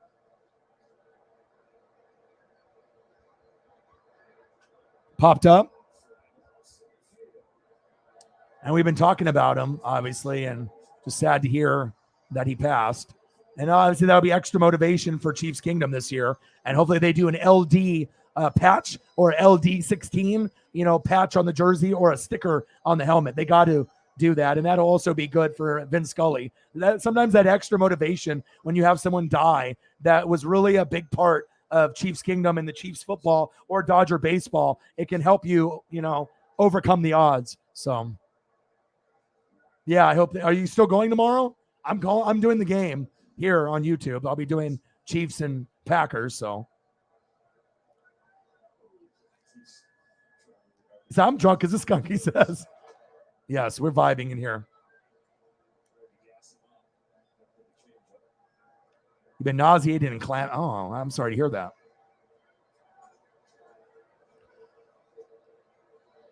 You need like Pepto-Bismol or like antacid stuff, like Tums, or is it something else? But your nose is good. Well, I'm glad you're here. Like, trust me, like I was talking to Sarah and some of the other goats, and I said, we were talking about how we miss, when you're not in the room, or Mr. Williams or Cyber, people that are just, grinding, and, sometimes, you'll come in. But we haven't really seen Cyber or Mr. Williams on a regular basis just because they're working like mad dogs, just like, Nate the Great. But when they can come in, they will. So.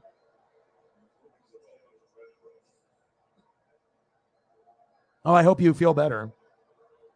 I'll send you virtual hug. A hug from Oregon to you. 12-4 Dodges. Renfro. Gone. 2-run homer. Well, when you're pitching 50 miles an hour, of course, it's easy to hit a home run by Renfro. Good thing they were up by so much.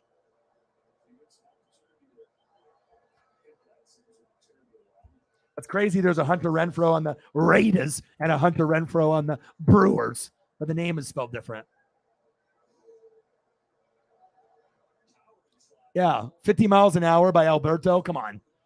Anybody can hit a fucking home run off 50 miles an hour. No problem. Whiskey.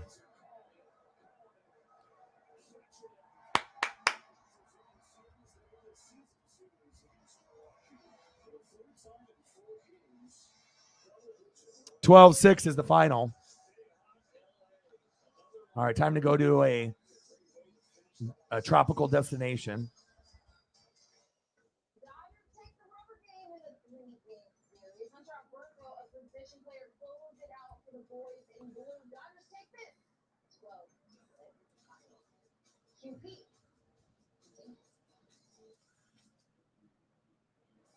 Coming up on this edition of QP, J-Rams put on a show in San Diego.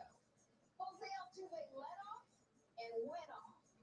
The A's walked off from Marlins, and JT Realmuto won in the. Oh, it's good vibes. I've needed this.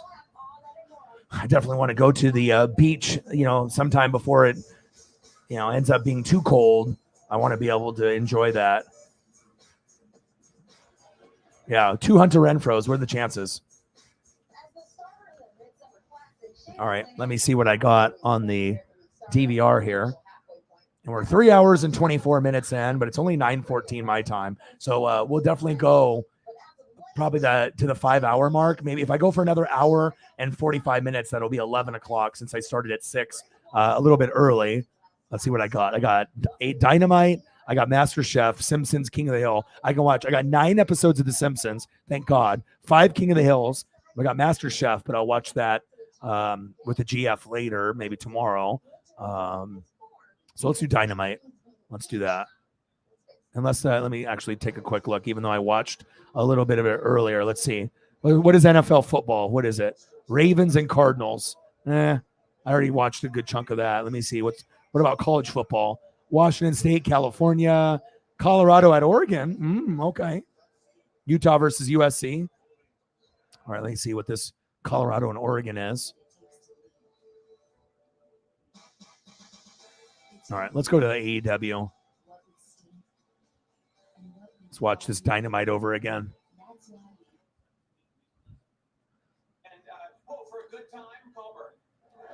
I changed it today. I figured that since college, I mean, I always try to switch it up. You know, sometimes you'll get high school me, sometimes you'll get Dodger me or Mariner me, but obviously baseball me sometimes, wrestling. But obviously I wanted to do the Ducks because I felt that we're getting close to college football, so I wanted to make sure I did that. But I did that for my Facebook, I did it for my Instagram, my Twitter, and then the YouTube channel. So I definitely like to be able to switch it up and keep it fresh. And that's me in the front row. Obviously with the gloves, and those are from 2011. Ooh, Door County, Wisconsin. Wow. If it's the right size, I have to have it 1920 by 1080. That's the dimensions. So I don't know if that'll fit, though. That is a cool photo, though. I like it. Let me see what size it is. Did you send that to me on Instagram, or you sent it to me on Twitter? Let me see. Hold up, bro. Yeah, because it's all about the dimensions. And if anyone's in the room right now that could do me a solid, if you could like and retweet my latest, post on Twitter, which is me live on Twitter streaming this show. We ended up getting an extra 40 to 50 views the last 2 days by just doing that. So if you guys could do that for me, if you haven't done it already on Twitter, it'd be greatly appreciated. Just to try to, get some more people.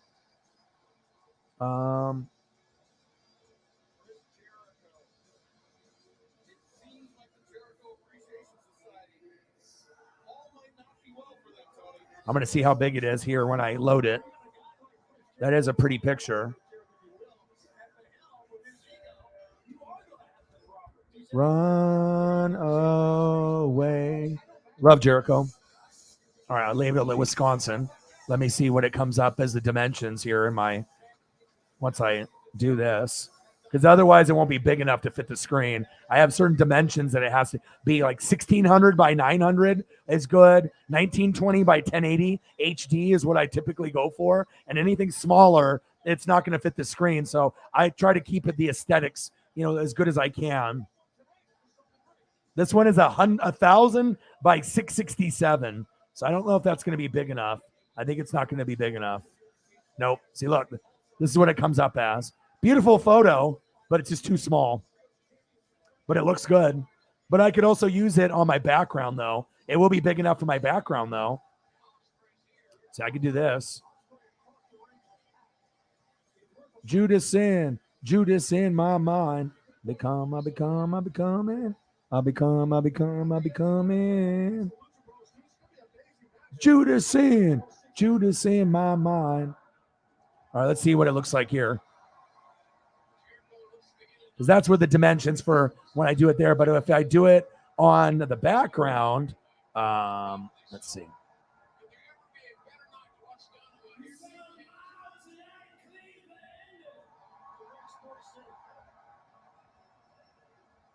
All right, check it out.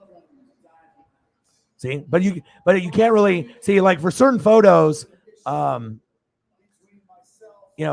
all depends on the look of the background, what the stuff is, but I'll show you what it looks like. See, this one it looks good as a picture, but for me as a background, see, look.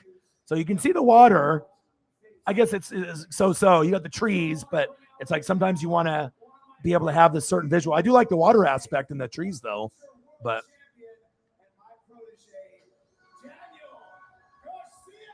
But I like try to find the stuff where I'm like, if anything is in the middle, then I'm blocking that it's, on both sides that, you can get the vibe.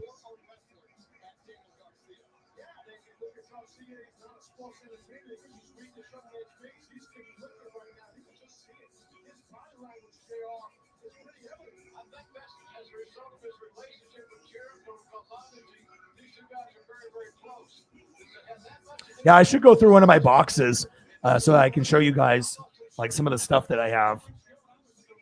Just do like one of those random ones.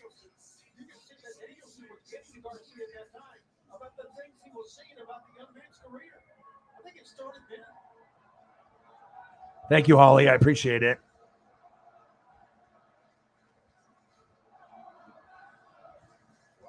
And thank you for the dono, Holly. I appreciate you very much, tremendously.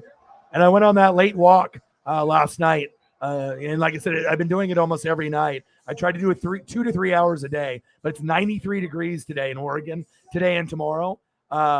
So it definitely is. I did an early walk around 8 or 9 this morning, and it was starting already to heat up then. And I can't go at, 4 or 5. It'll be too hot on our paws. But if I go tonight at like 11 or midnight, it's a nice, walk to be able to get in. So. Right, you want to cheer, you can cheer for that for sure. But at the end of the match, I know emotions are running high, adrenaline was running high. You put your hands on me, Danny. And I never label my collectible boxes to make it like Christmas. That way I don't know what's in there, and I don't just have one thing in there, like just Batman or just Star Wars. I just like have a combination of stuff. So it's like I might have Michael Jordan starting lineup, very first one from 88, and then maybe right next to it is like a Ninja Turtle vehicle. Like you don't really know, and that's what makes it exciting. So.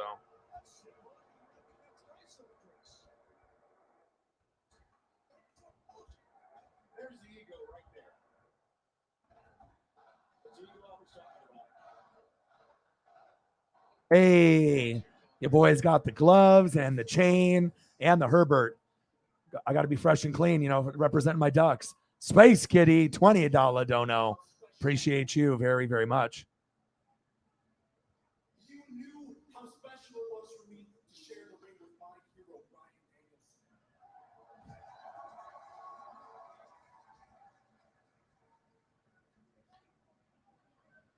Danielson. Bang, bang, $20 dono from Space Kitty.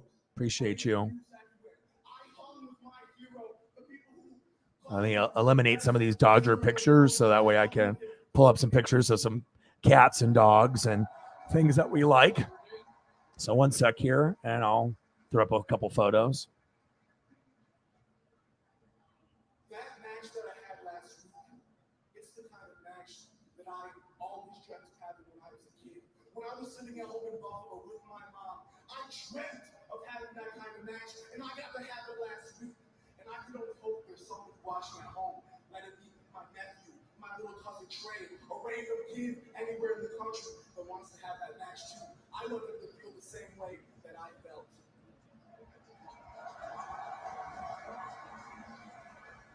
All right, there we go. And when Brian stuck his hand out to me, while I'm knocked out in the middle of the ring, and asked for a sign of respect. Thank you, Jameson. Appreciate you. I didn't care if people called me a wrestler. I didn't care if people called me a sports entertainer. All I cared about was that moment. All right, perfect. So we got 5 likes and 5 retweets. And like I said, the last few days, 2 times that we've done it, like I said, we've gotten 45 to 50 extra views, just through doing it on Twitter. So yesterday we hit 49. That's amazing, with 6 of you guys helping me out with likes and retweets. It really helped. So I really appreciate it, guys. And then the first day we did 2 people helped, and we had 45 extra people. So, I mean, some of them are only going to spy on me on Twitter, but you never know. You might end up getting someone that sticks. And if we get someone that's quality, that's what it's about. Just, trying to grow. So, because obviously the challenges on this platform are, we've already discussed that on many, many occasions. So.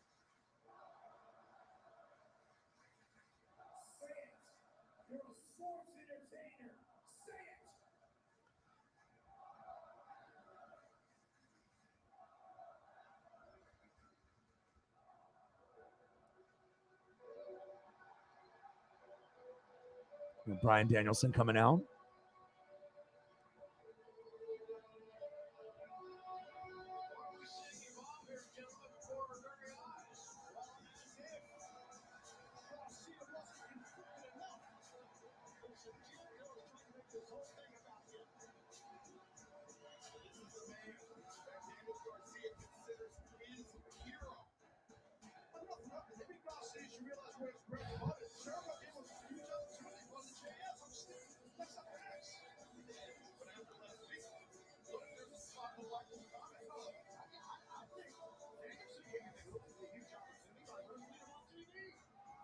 Just because he rates a little. Yeah. I don't know, Dave. She was the matchmaker. Hey, hot time show. Daniel, I see that your mentor here is trying to bully you into saying that you're a sports entertainer. Now listen, you can be whatever you want to be. I respect us wrestling last week, and in my opinion, I agree with all these people that you're a wrestler. Time to cheer up Holly. Hopefully she feels better. So a couple cats, couple dogs, couple Tommies. You're a sports entertainer. Here's where you got a tough spot here. And I want to hear you say it. Right now. Look at me. Come on, Chris. Say it. Tell me you're a sports entertainer. Stop it. I got my mentor here. I got my hero here. And you're trying to make me make a decision in front of all these people in public. I'm not doing it. I can't do that right here, right now. I can't do it. Leave me alone, all right? I cannot do this. Leave me alone. Whoa. Jericho shut down. Yeah, well, Jericho reaching for these hangover, kid. For the second time in as many weeks, Daniel Garcia put in his hands. Danielson loves it. What makes you get a dance in his eye? What an incredulous look on the face of Chris Jericho, who now has two reasons for redemption. This is all Jericho's fault. He's making it about himself. And the fans are doing the right chant right now.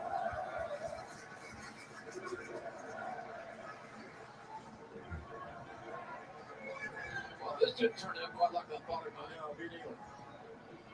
You know, Chris, I'm not the biggest fan of sports entertainment, but that was pretty entertaining. You know what pisses me off, Danielson, more than anything? Is people keep telling me. Well, hopefully this makes you feel a little bit better. You know, you get a little astronaut kitty, and then a space kitty, and then you get a taco pulled pork sandwich kitty, and then we get the corgi. We'll take the message down so that way we can actually look at the photos all together. Appreciate you, and I appreciate you. I'm excited about it tomorrow. Like I said, I want to be able to see all the starters as much as possible. I want to look at the backups, but I'm very excited. I knew that the Packer-Saints one was going to be pretty good, but I think this Packer-Chiefs one might be one of the best games of all preseason. I think it'll be very exciting to see what we got on all sides of the ball, rookies, backups, and hopefully a little bit of starters as well. Thank you so much. Thank you so much. Thank you so much. Bang, bang, bang, bang, bang, bang, bang, bang. Let me ask you a question. Appreciate you. Say we were able to ask your mentor, Bang, bang. who's a better wrestler, Lionheart Chris Jericho or the American Dragon Brian? Yeah, let's go. We got Astronaut Kitty. And we got to change the brand because I'm not doing baseball anymore. NWSF, that's more like it.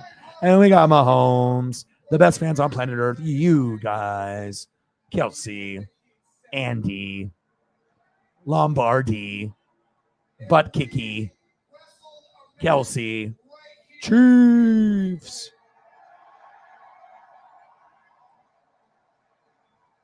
Astronaut Cat, Space Cat, Taco Cat, Corgi,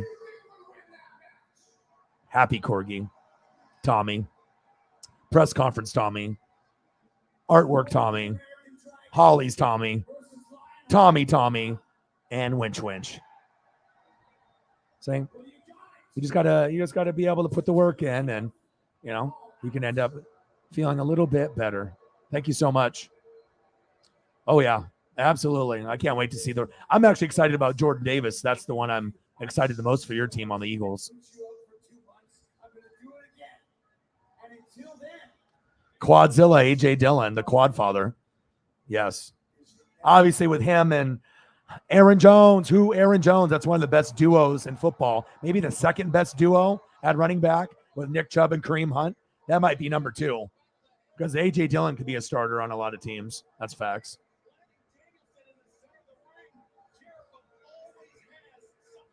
Sure, I will do that for you. 75. Let's get to a hundo. Yeah, I definitely will do that for you. Do I have? Yes, I do. I do have Snapchat. I don't use it often. I'll see other people's snaps, but I don't really use it that often, though. Very rarely.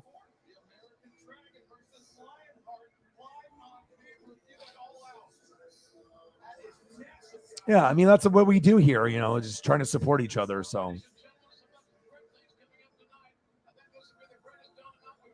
yeah, I mean, at least, and it might not necessarily equate to getting a sub or a like or donos, but, just getting it out there, with all the thousands of followers, and people that, know us or don't know us, complete strangers. But if we can, just try to get more views, obviously it's another platform to be able to see what we can get from there. Well, my keyboard is getting close to dying. Give me a sec here.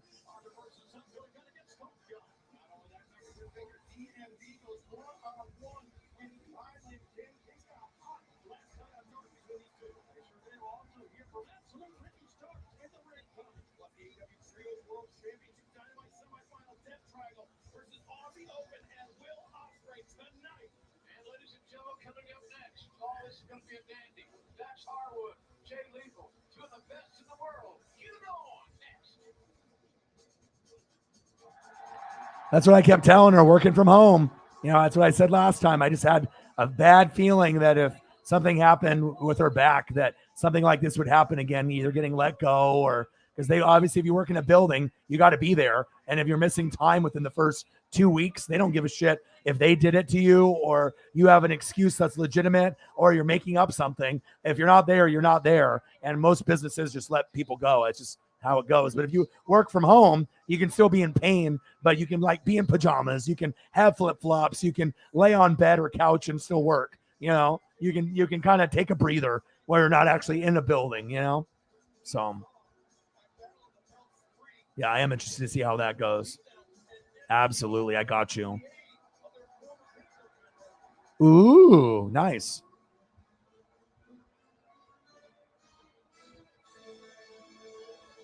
Visitor side, row 11. Ooh.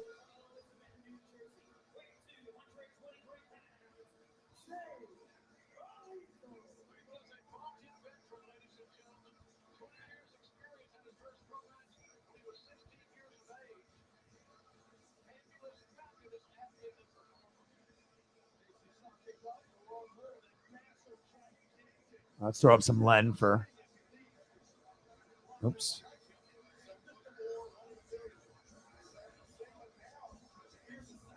Maybe try to get some new stuff and some of the old ones that I did.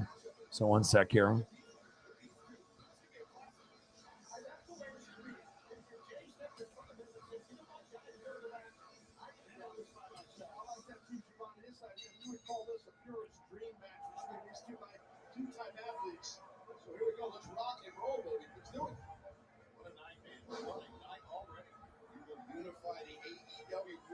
Championship here tonight. That is massive. That definitely for sure. Strong lock-up side headlocks right there by Dax. On the choke. Oh, that's his lethal. Dax Harwood may be one of the hardest hitter in all of AEW. Lost. And lethal up kick. It's Dax off his feet. Now the arm drag. Oh, watch that. And like I said, they can use this as motivation. Anytime you have someone pass like Vince Scully, Len Dawson, they're going to do a patch or a decal, and then hopefully they can rally. Some people actually met him and had a relationship with him, and anything that you can do to gain that extra motivation. And sometimes, something like that can go a long ways. Like you'd be surprised, like that might be the single thing that could help them go from finishing in possibly second or third to maybe even overachieving and finishing in first. It's just like just being able to rally under something like that.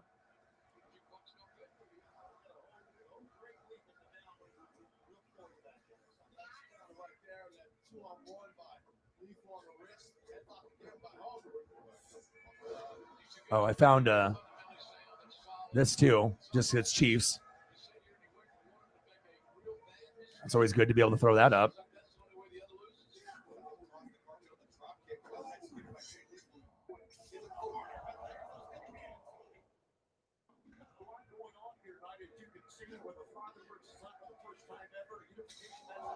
I'll try to find you a couple of unique ones here too. Hopefully I can.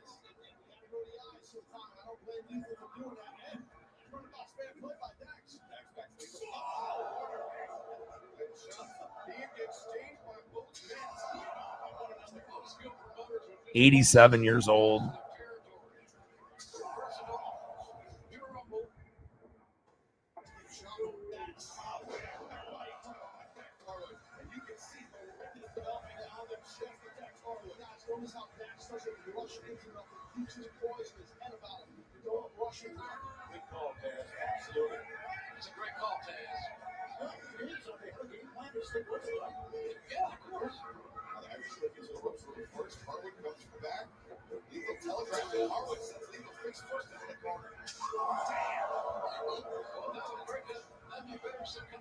That's a cool one.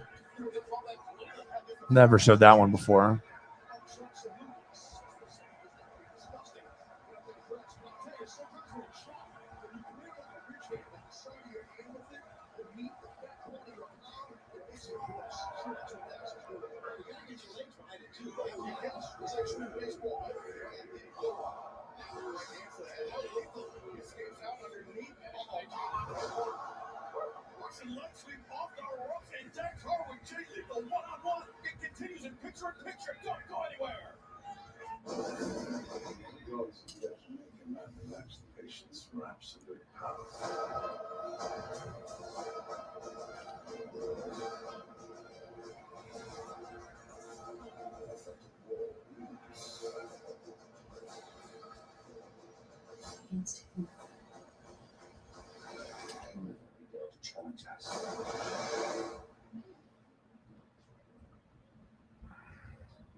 Here's to real flavors, real meals, real good.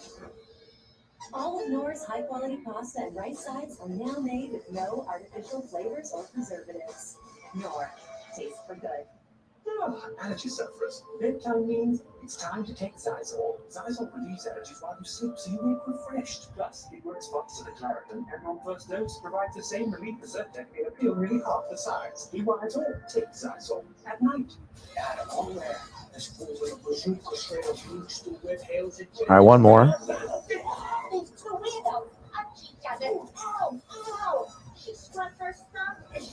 Oh, that one didn't turn out too good. Hold up. See if I can find another one.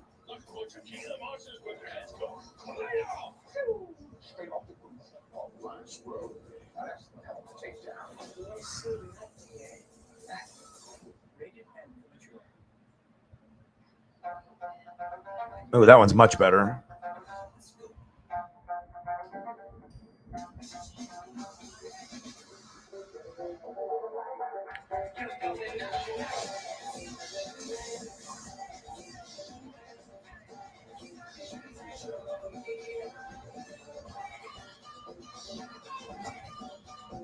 We got one here. Get a free storage upgrade in case with S Pen when you pre-order. Did y'all know there's more to love at Popeyes than chicken? Well, the new Popeyes Hush Puppy Shrimp is here with 8 pieces of our tender butterfly shrimp. Woo-hoo, look how crispy that one is. Against the Vikings, too. That's nice. Had to reformat that one, but.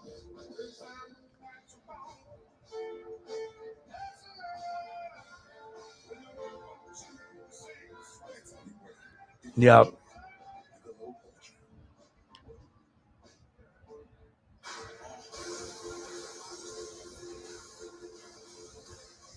None of the starters are going to play in the final.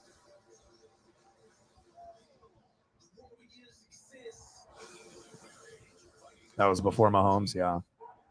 Yeah, rest in peace to Len Dawson. And ditched it. Well, maybe you can come back to it at another time.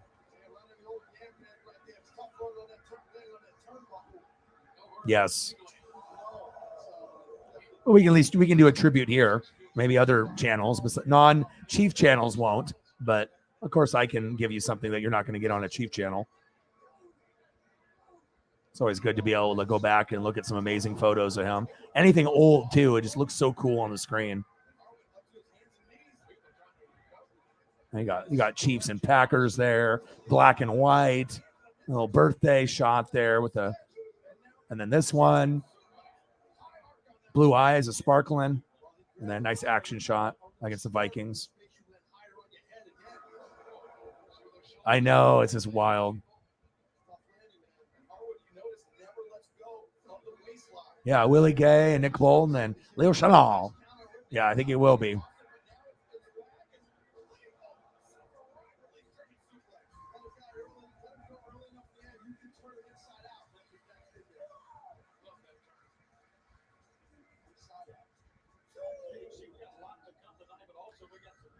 Yeah. I mean, especially if you're being coached up by the rest of the players and the coaching staff there. So.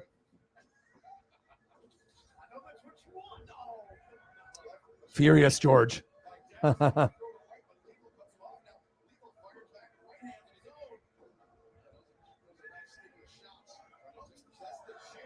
Crispy. Sometimes I'm even amazed myself because I don't know what they're going to look like until they get formatted in the system. So sometimes I can see them, before I grab them, but.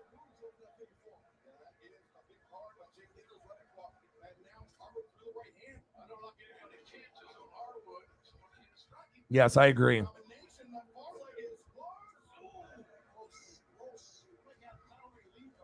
Right. Right.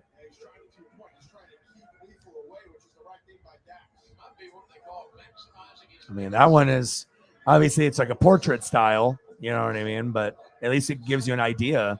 Like that one actually isn't too bad. And it just depends on if you want to go for like an older look, you know what I mean? Or if you're going to be doing like an action shot, but most of your stuff is like portrait style. But I don't, like even though like, you'll do ones like this where the athlete is like standing, but it's not like you couldn't do this like an action shot, for Len or Joe Montana or Steve DeBerg or Mahomes, you're talented enough. I mean, you'd probably get, go through the, different sketches to be able to find the one that works the best. But I mean, I know you could do it. Just, you just got to practice and keep putting in that effort. I can look for some and send you some if need be, if you're looking for a certain type. Unless you try to do the one where he's smoking the cigarette and you try to recreate that one.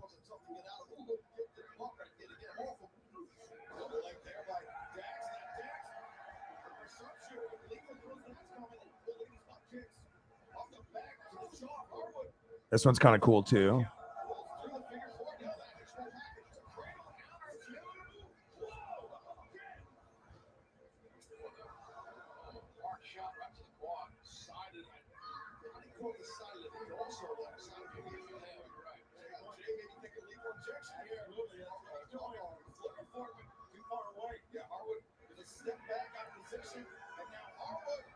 Oh, look at that. Look at the helmet.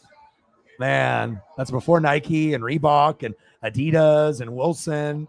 There's nothing on there, just the number. And then the old school helmet. No visor, just 2 bars like a kicker, like a punter or kicker. It's iconic. It looks like they're playing against the Raiders from what I can see. That looks like a Raider.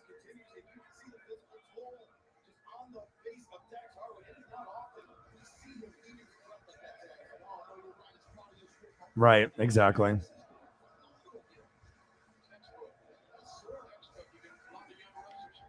Yeah.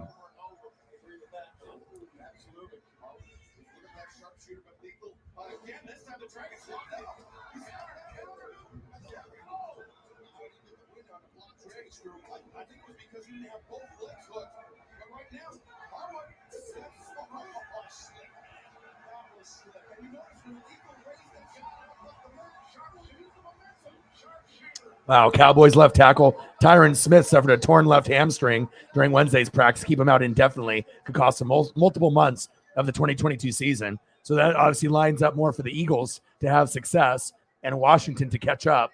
And, for all the Cowboy fans thinking they're going to win the Super Bowl, it's not happening. Oh,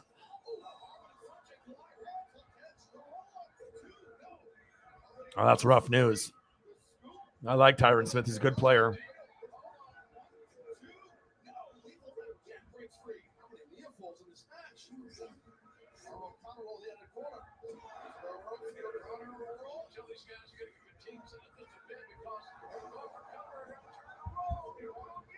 JT in the building. How are you?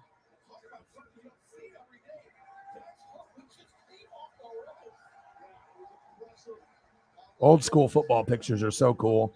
Actually, anything old school is cool. Old cars, old, clothes, old athletes, old wrestlers. Just something about the old school days. I just like paying homage to the people that came before us, athletes, wrestlers, people. Very cool.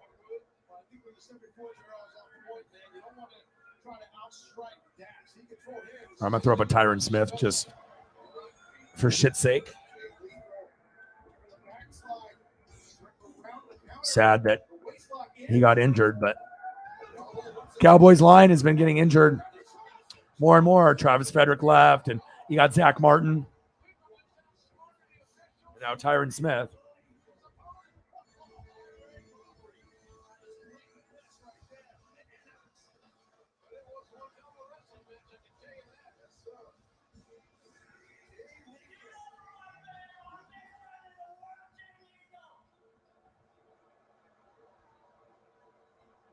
It's a crispy Cowboy photo.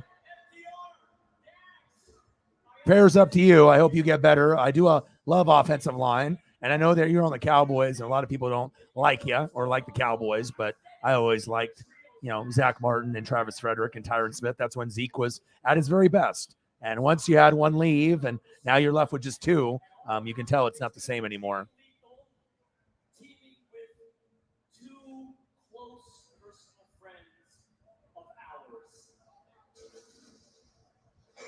Nice.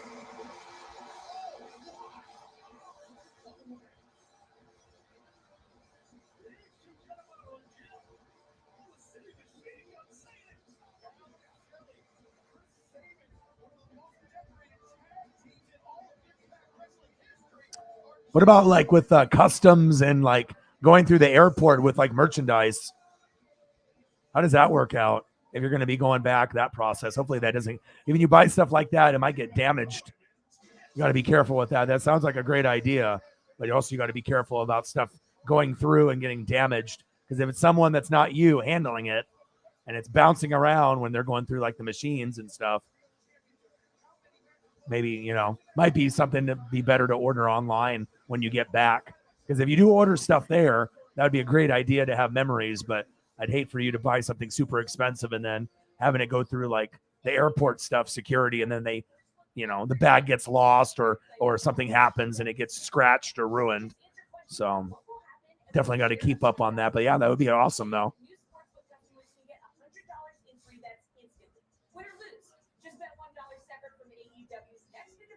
Yeah, very tough for them. I mean, obviously now with no Amari Cooper, I still like Dak, and I think they'll be fine. But if you lose a guy like Tyron Smith, your left tackle, your blind side, you're fucked. And they don't have Travis Frederick anymore, so now you just got one guy that's good, Zach Martin, and that's it. So.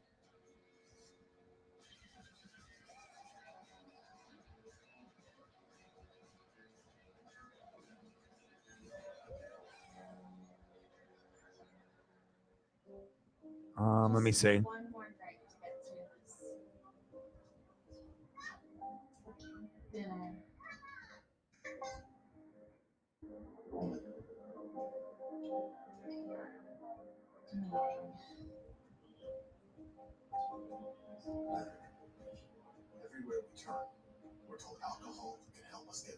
This one I think you're talking about.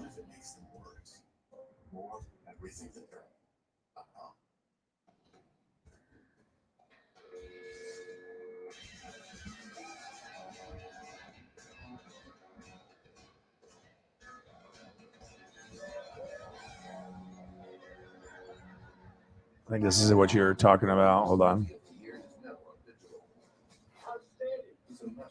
Adrenaline rush. And one of the greatest movies ever made. Top Gun Maverick. See it in theaters and buy it on digital today. PG-13. This one? Is this it? No, same Sprite. Is this the one you're talking about? That's crispy. Same pregame, new drip. Same spokes. Is this the one you're talking about? New bottle, same refreshing Sprite. People who come to Cricket stay with Cricket. I got my phone from Cricket and it's amazing. It's a nice one. Journalist, I use it for basically everything. Okay, let me send it to you now. Now that's a story. Smile, you're on Cricket. It's truly hard seltzer. Now made with real fruit juice. It's real refreshing. This one's 1920 by 1080, HD, or it's like you got the good dimensions. They have other ones that are shitty, but I always try to find the dimensions that are the highest. That's the way that they're going to be the crispiest. So, all right, I just sent it to you. So I just sent it to you on Twitter, so you should be able to pull it from Twitter there. And I just sent it to you. I got you. Yes, very focused. I am sorry to have broken. And I feel like letting you guys down. For today, I have to step down as the women's world champion. I'm no longer able to defend the championship between injury. So on September 4th, at All Out, there will be a new interim women's world champion. And Tony Storm, my friend, my tag team partner. I hope that your dreams come true and you become the new champion, the interim new champion. So how you feeling now, Holly? After you were feeling kind of not in the greatest mood, you feeling a little bit better now? I think you are. We can definitely make things better here. I can make things better personally, but I think other people can as well. And like I said, sometimes when you can hang out with friends and you can, just be somewhere where we can just be ourselves and not be judged and just be able to hang out and see how each other is doing. And when someone's having a shit day, we bring and lift them up. And that's what we do. You're not going to be able to get that on a lot of other streams where, you're having a crappy day and, someone's going to throw up some photos for you or do something nice to uplift the mood. And it sounds like things are hopefully getting a little bit better. So, I'm so happy to hear that. $10 holla. What do you want to see out of this 10 right here? You got some rookies. You want some more space cats. You want some doggos. You want some Tommies. What do you want to see? I'll pull up some for you. Appreciate you.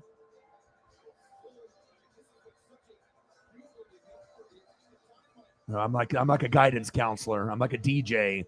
I'm like a therapist, a psychologist. Something with ist at the end. That's me.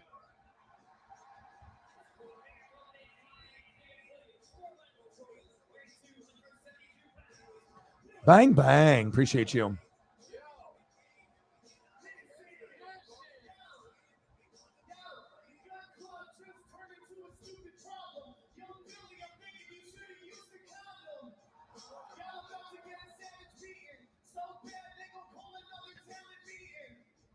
Oh, nice. Awesome. That would be sweet. Yep. Yeah. Torn hamstring.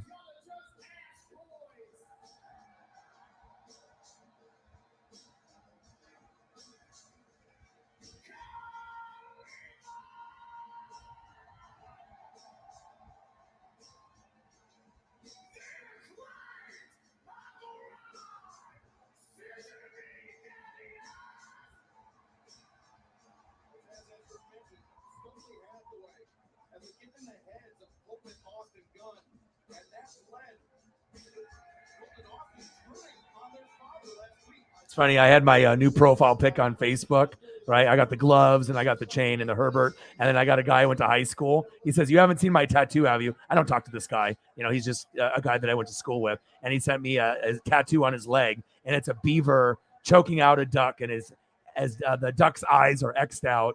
And he's like dead. And then the beaver is like choking the duck out. That's cute. You know, it would be nice if the Beavers could actually win a game against the Ducks. But I responded with a ha-ha. But, you know, it's funny, too, whenever you get Beaver fans. They get so upset when they see Duck stuff. Oh, that's funny.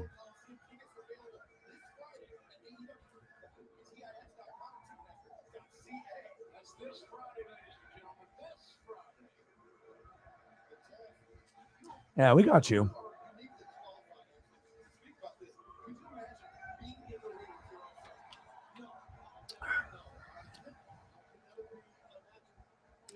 Yeah, it's fine. I mean, and the funny thing is like when you're younger, you have a lot of hate, and you're like, oh, fuck the rival, team, Oregon State, or teams in the NFL. You just have that. But as you get older, I mean, I watch the Beavers. I watch every game they play. I actually root for them in every game except the ones that they're not playing the Ducks. But you get these people that went to Oregon State or they went to Oregon, and they, no matter how old they get, they will always be like, fuck the other team, But of course, you're going to get a hater, doing something like that, just can't say nothing at all or, nice photo or whatever. They have to do their little, Beaver representation or whatever. So it's like win more than 5 games and then you can post that. What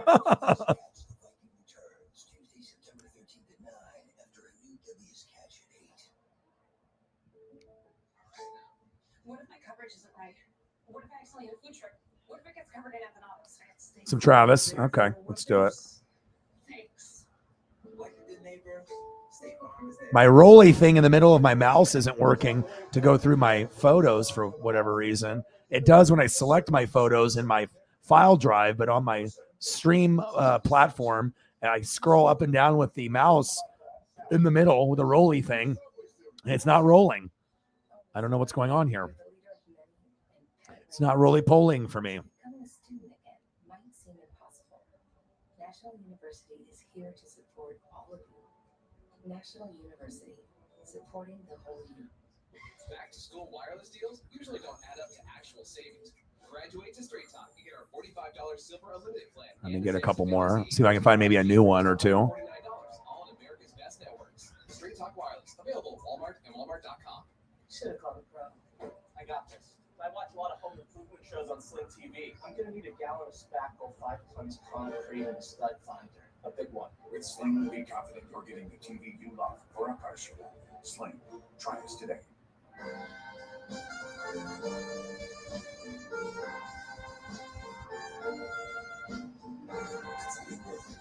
Enjoy.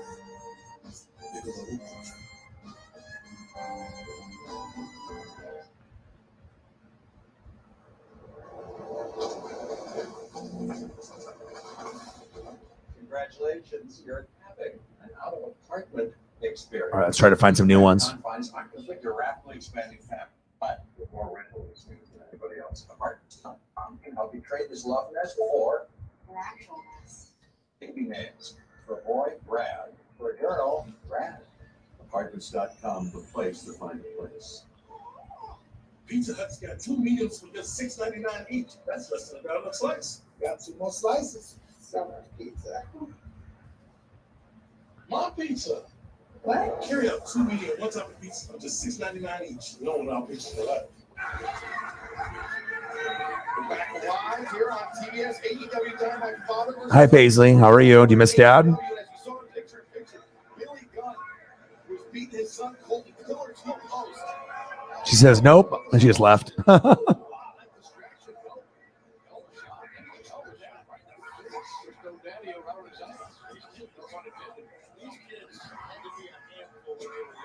If you missed the blockbuster news earlier, Thunder Rosa injured, unable to compete at all hours, and Evil Floyd on the AEW intro. Women's World Champions, we saw Dr. Rebecca Kennedy, Jamie Hayter, and Hikaru Shida. And this could be a whole situation there. One thing you're guaranteed is a new champion. A new champion guaranteed. Absolutely. Oh! Very good Thunder Rosa. Yeah, sure is. She did this early. I think she's not great to have to someone have to give her a champion in like a boxing. And so this situation with the game is phenomenal. We're going to see who's crowned champion. You know, at some point there will be a match. Your boy works quick.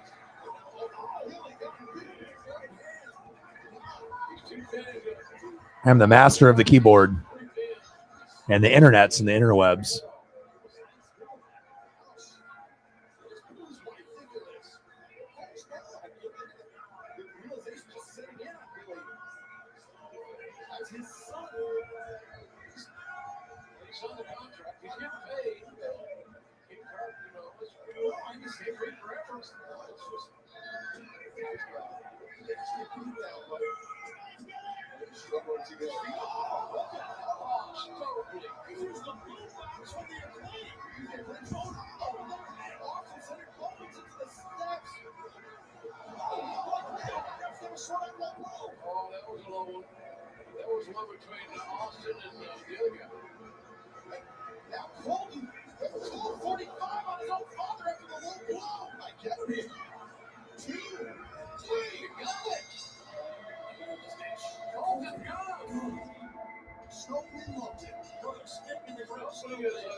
He's going to show these kids right off the bat that they made the right investment by going with Stokely and leaving their father.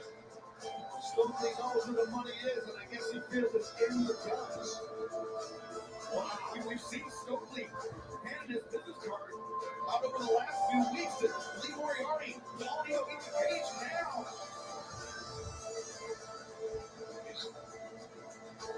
Interesting job interview, fellas. Off the gun, looks like they accept. I don't know if they did or they didn't, but they're considering. Definitely looks like it, though, I tell you. What is Stokely building here? That is stopped on that dad. Because Max Caster, he's getting attacked. That's his house. Whose house? Well, the tag team champions, Brewers Strickland, making their way to the ring, and let's keep clean. The Astros run like Scotland dogs. And just on the presence of the AEW World Tag Team Champions, sends the guns running. Just in front of the fence there. It's been an interesting night of turn events. It seems to be like that. Oh, you're right. You're crazy, unpredictable. Yeah, the roly-polies, I don't know what it is. Like, it's working when I do the other things, but for this particular program, I don't know if I just have to unplug it, plug it back in, but it is allowing me to roll when I'm using other applications, but just not on this particular stream, on this platform program. Weird, but it's not holding me back.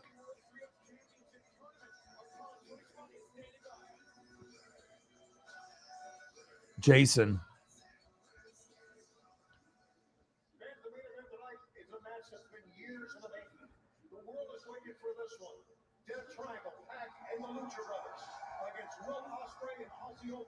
In the trios tournament. Oh, Pac, long time no see, brother. Last time we was in a ring together, it was a 30-minute time limit draw. I'm glad you've got your friends with you, because I got mine. We got one mission, brother. King. More gold for the United Empire. You see, Will, what you need to understand is that we have been waiting far too long for this opportunity. So we made a decision.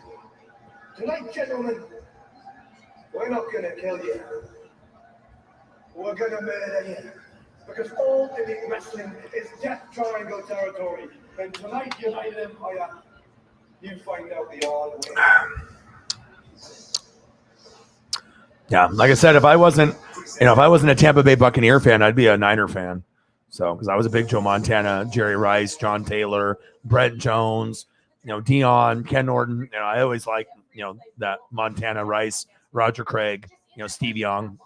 But I was a defensive guy, and the only guy on defense I really loved was Dion, and he was there for 1 year, 94. They won the Super Bowl, and then he left to the Cowboys, and then the Cowboys won. Now, if Dion would have stayed in 95 and they won another Super Bowl, maybe I would have, been a Niner fan. But at that point, I thought that they were never going to win again, and I was right. You know what I mean? 94 was the last one. I thought that they would be able to get to NFC championship games in the future. I thought they could get to Super Bowls, but they weren't going to win. You just can't replicate Joe Montana, Jerry Rice, Steve Young, Deion Sanders. And I didn't want to inherit, 5 championships, and then be like, oh, this is my team. So I figured I would just, go with a team that I had more of a connection with defense And obviously with Derek Brooks and Warren Sapp, I waited one more year, and then I was like, you know what?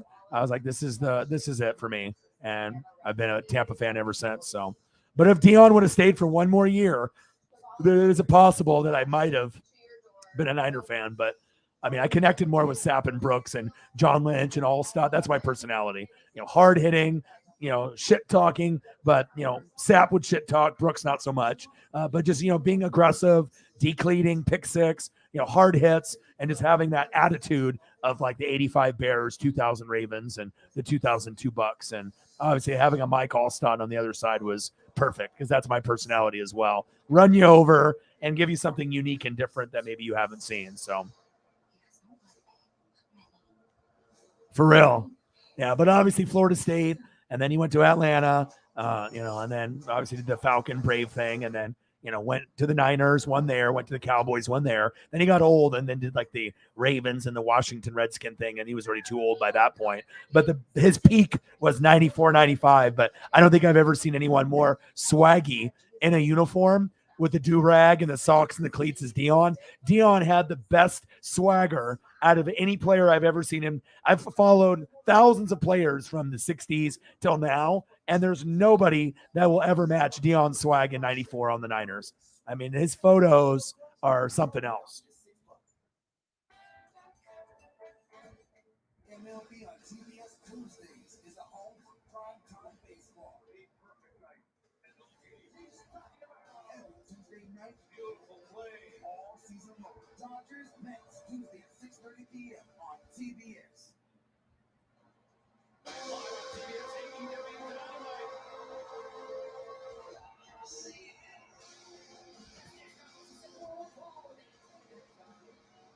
I mean, the white jersey, the red jersey, and those 94 jerseys were the 75th anniversary. So if you go by Mitchell and Ness, you get the 75th anniversary patch included in those Mitchell and Ness jerseys. And they have awesome ones of Dion and Barry Sanders in that year.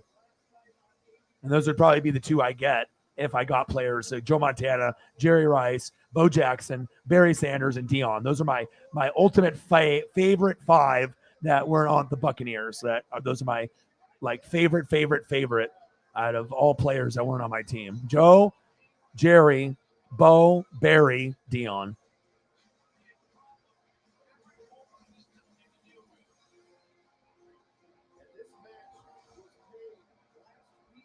I mean, but just look at him with the do-rag. You look good, you feel good, you play good. And it was even before they had, the tag underneath the collar. They were Wilson jerseys. But with that 75th anniversary patch and just watching him play, there was nobody ever that looked or dressed better and that had that swagger. I mean, that's my favorite jersey out of all jerseys. I mean, I'm a big corner safety linebacker guy, but there's just the white and the red is just something special about those jerseys. And even the white is swaggy too. It's a fire look. It's a fire jersey. The red with the black outline. It's a fire look. It's just iconic. Love it.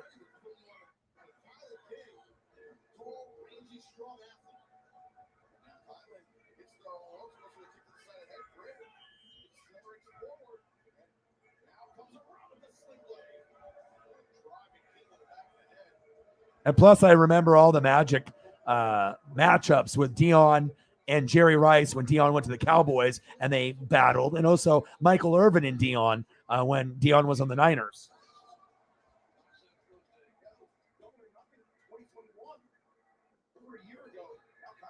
I don't think there'll ever be a corner as good as Dion ever. That's like the best of all time.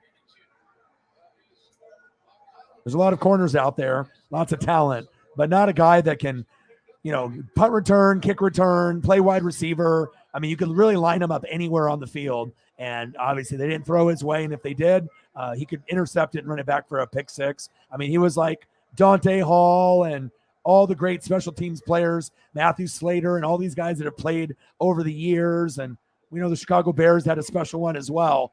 There's many, many great special teams players, but I'm not sure if you're ever going to find a Dion.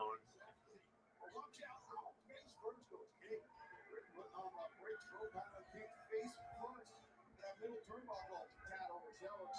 It's got the big woman got to her. Now she's in trouble here. That's inexperienced speaking. Yeah, Brooks used to run rights and run scouts to people. You know, whether they're put around or rather, more things are.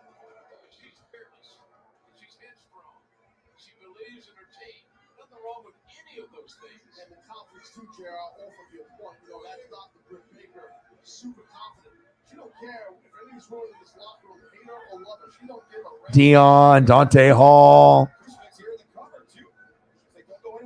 Mel Gray, Desmond Howard, Devin Hester. Obviously, he's one of the greatest of all time. Brian Mitchell was solid. Joshua Cribbs.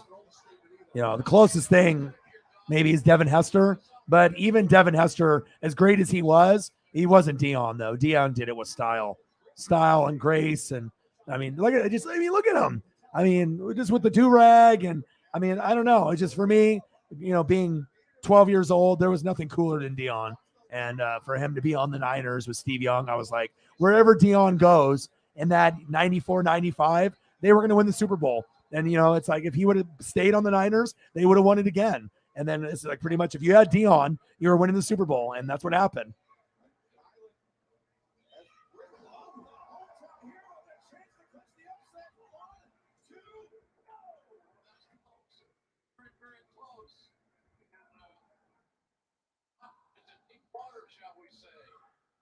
Right now, hometown advantage opposite the Kings. Grew up only about 30 miles from here. And Britt sends Kylan into the turnbuckle. A cross kick drops Kylan down to her knees. Oh no! Second shot. Great shot right into the face. Unavoided. Unabated. Stop. Unhindered. Might be the beginning and end of the King right now.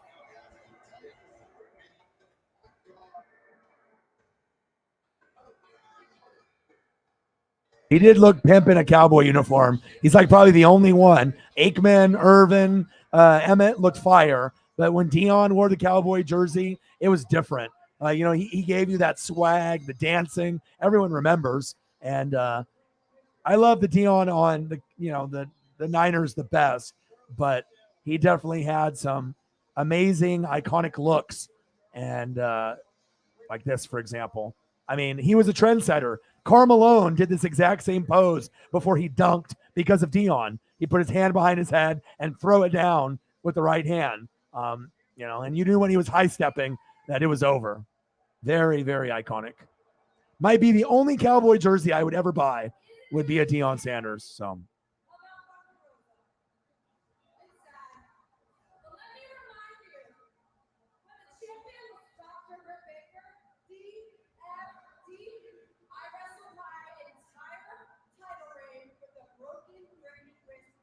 Yeah, I know, right? So it made him so special. I mean, if he could have just been an all-star in baseball, he would be right there with Bo, but he just wasn't as good as baseball. He was a decent player, a role player, but not like all-star, all-pro, like not all-star game, all-star game, Pro Bowl like Bo. But he's the closest thing to a two-sport stud to Bo that we've ever seen. Facts.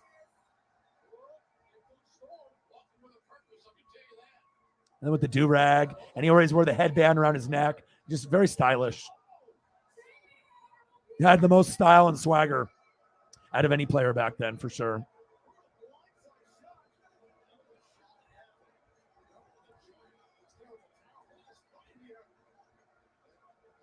The good old days. This was bad. I was 12 years old. 12. 6th grade. Lots of memories there. Yeah. I do like the Falcons one too. I'll show you. Even the Florida State Dion was awesome. Shit, he put the Falcons and he put the Falcons on the map, you know, and same thing with the Braves. That was a big time.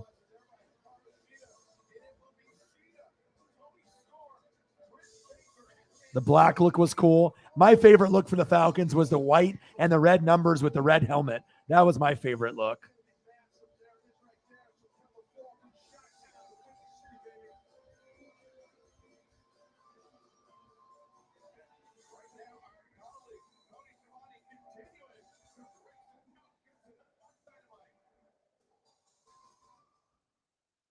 here with the World Tag Team Champs. Wanted to talk to the Acclaim, but they're kind of banged up a little bit right now. Yeah, y'all got whooped up on out there. That's cool. We don't mind coming in to save another tag team, you know? Because, you know, swerving out the way, we love the Acclaim.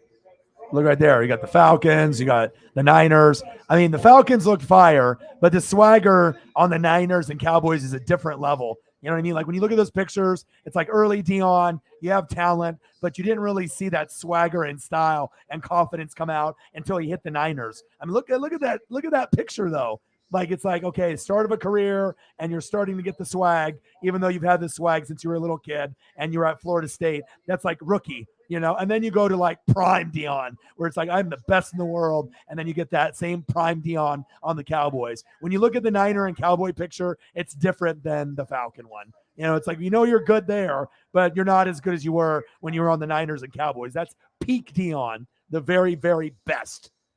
And you can even tell the swagger. It's different. It's a different swagger level. Matches keep coming. And up next, it will be Jon Moxley versus CM Punk to determine the undisputed AEW World Champion. And then in our main event, the Dynamite semifinals, that triangle versus Will Ospreay and Aussie Open. We will stay with these championship matches as long as it takes. Yes, for allowing them to happen. Both matches national for World Championship implications involved on both. Here comes the rock and roll baby, the Mox.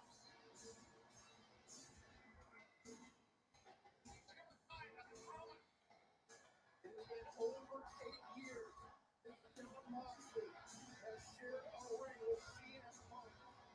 And both men are very different. Wild thing.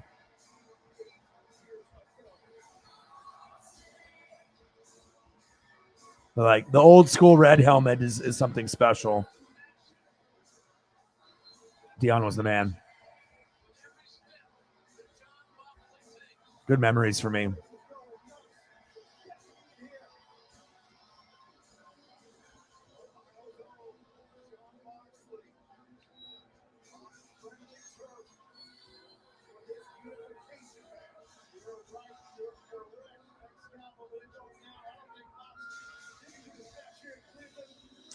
All right, so we got what, 33 minutes? So is Holly still in the room or no? Did she leave or is she still there? But you guys can let me know what you guys want to have me pull up. I'll go for another 33 minutes. We'll go for a 5-hour stream, and you guys let me know.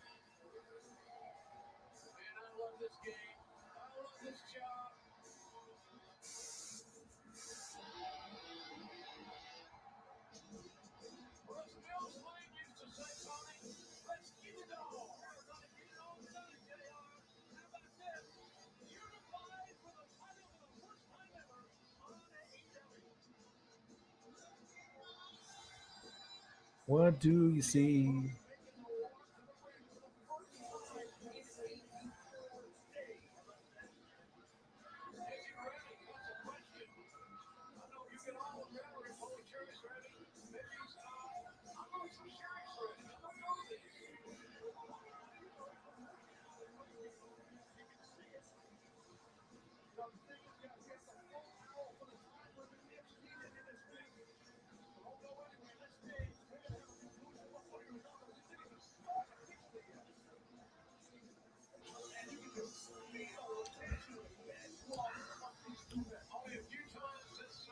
So I wonder if CM Punk, I'm watching it now, so it's coming up here. I wonder if he's already hurt and this is planned because his shit is already fucked up, or did he injure it in the ring? I have a lot of questions here. Oh, okay. I didn't see you comment there for a while. I didn't know if you left or not. So, because sometimes I know you leave and sometimes you say bye, or sometimes you just have other things you're doing. So, but yeah, we got 31 minutes to go. So whatever you guys want me to pull up, I'll let you guys decide on what you guys want me to pull up. And we got what, 15 to go to hit the goal. We can definitely do that. And I'll do whatever you guys want here in the last 31 minutes. So we can do food, we can do players, we can do wrestlers, we can do movies, we can do pop culture. But you guys let me know. Jon Moxley. Appreciate you guys.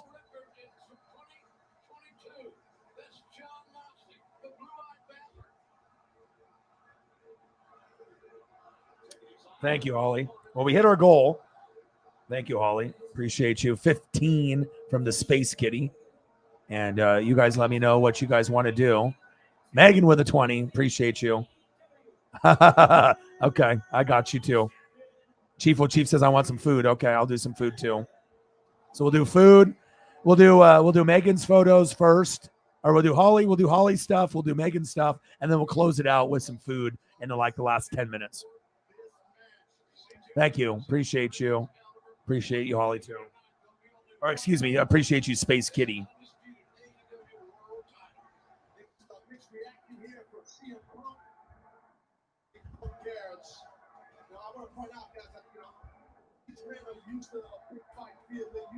And then I'm going to go take Paisley for a walk for an hour, believe it or not. I just like to exercise. It's good for my back and it's good for my mental health.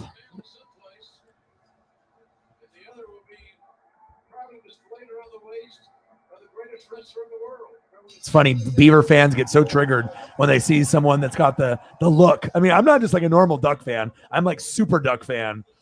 You know, all the jerseys, the gloves, the chains. It just triggers Beaver fans for whatever reason. Because, I mean, I got the gloves, I got the merch, I got the gear. And I guess Beaver fans just get triggered when they see me, I guess. They don't like it when I'm in the front row all blinged out with the Duck merch.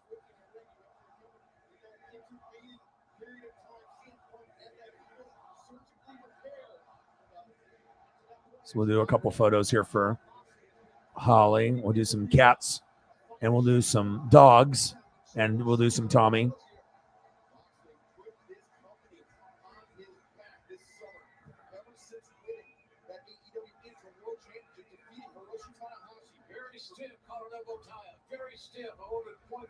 All right, let me erase some of these Dion's and some Kelsey's in here so I can make room for you guys.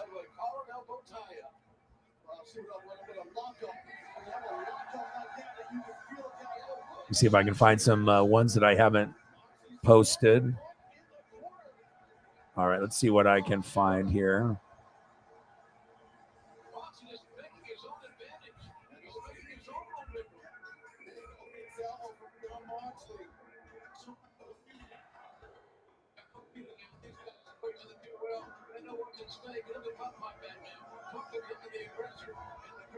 Even if they don't fit the screen, just a couple other just new options. See if I can find some.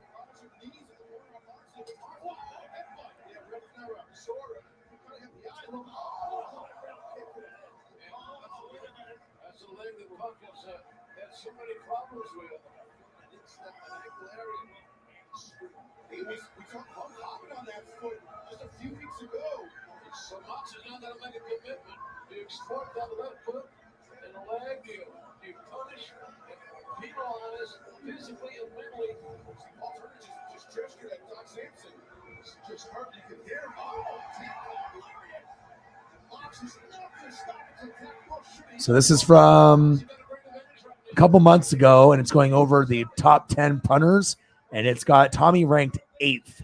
As the punter for the Chiefs last season, Tommy Townsend didn't exactly see a lot of action, but what his team did call on him, he came through almost every time. Townsend had 37 punts in 2021, which didn't meet the minimum requirement to be listed on the NFL leaderboard for best punting average. But if he had been there, he would have been ranked 2nd in the league. Townsend averaged 43.8 net yard per punt last season, which ranked only behind Brian Anger. As if that's not impressive enough, Townsend also placed 20 of his 37 punts inside the 20-yard line, which means he pinned his opponents deep, an NFL leading 54.1% of the time. Tommy. To put that in perspective, no other punter in the league even did that with 50% of their punts. Townsend was so good at placing his punts that returners only averaged 4 yards per return against the Chiefs last season, giving Kansas City one of the best coverage units in the NFL in 2021. As an added bonus, guess what? He can throw the ball, and he's got a cannon. Wow. It says maybe the Chiefs should move him to quarterback. Wow, I didn't know some of those stats. That's very cool. I knew he was good, but that's something always to put into perspective there. Cool.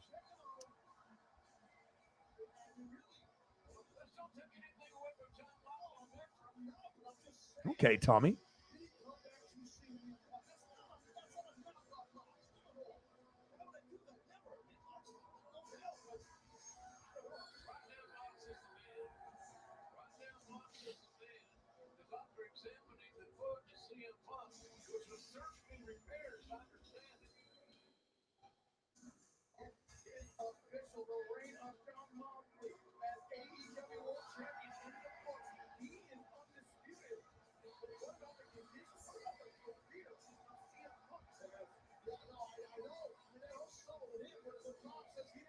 I got a brand. Oh, why did this one not come out? Hold on.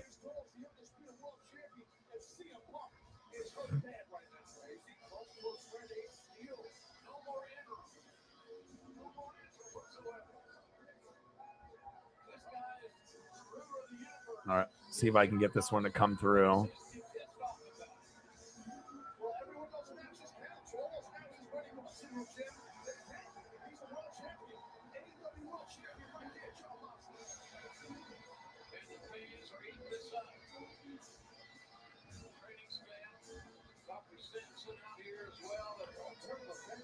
I tried to come up with a team one, but it was not coming up clear enough.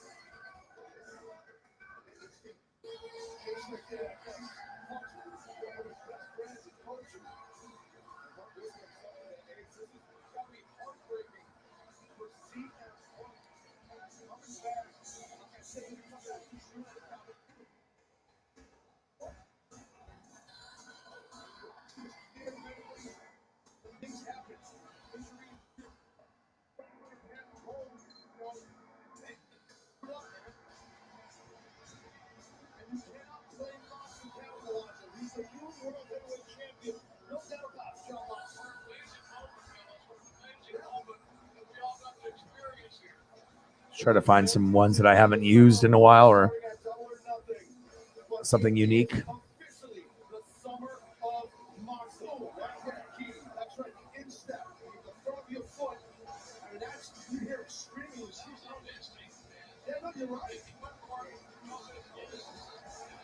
Is Tommy's brother named Johnny?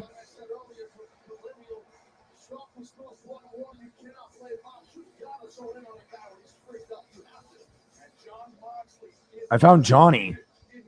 I'm going down the rabbit hole. I guess I found Johnny.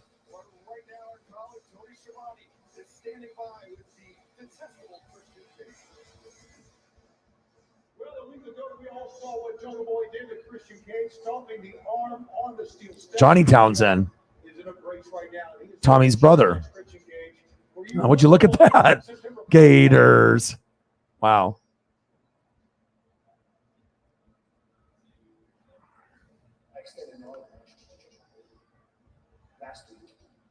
Townsend Johnny.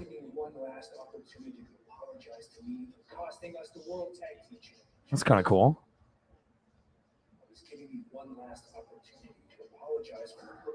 Personal things that you said about me. Now I know I said some. Look at that. That's wild. The difference is I wasn't coming from a place of malice. It's called tough love. I was trying to motivate Johnny Townsend. Version of yourself, but you're not smart enough to see that because your problem is you think you're better than you are. You think you're smarter than you are. But you are and never will be as smart as Christian Cage. You understand me? You have the audacity to challenge me, a living legend in this business, to a match at all out. And to make things even better, you come out and you try to maim me. You try to injure me deliberately. What's up? I'm going to take her for a walk here soon. 21 minutes. I've seen it in my career, Jack, because I've seen it all. I've done it all.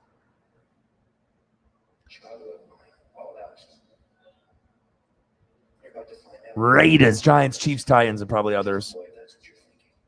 You want to see average? You take that camera, you scan this crowd of Cleveland, Ohio. You will see the definition of average.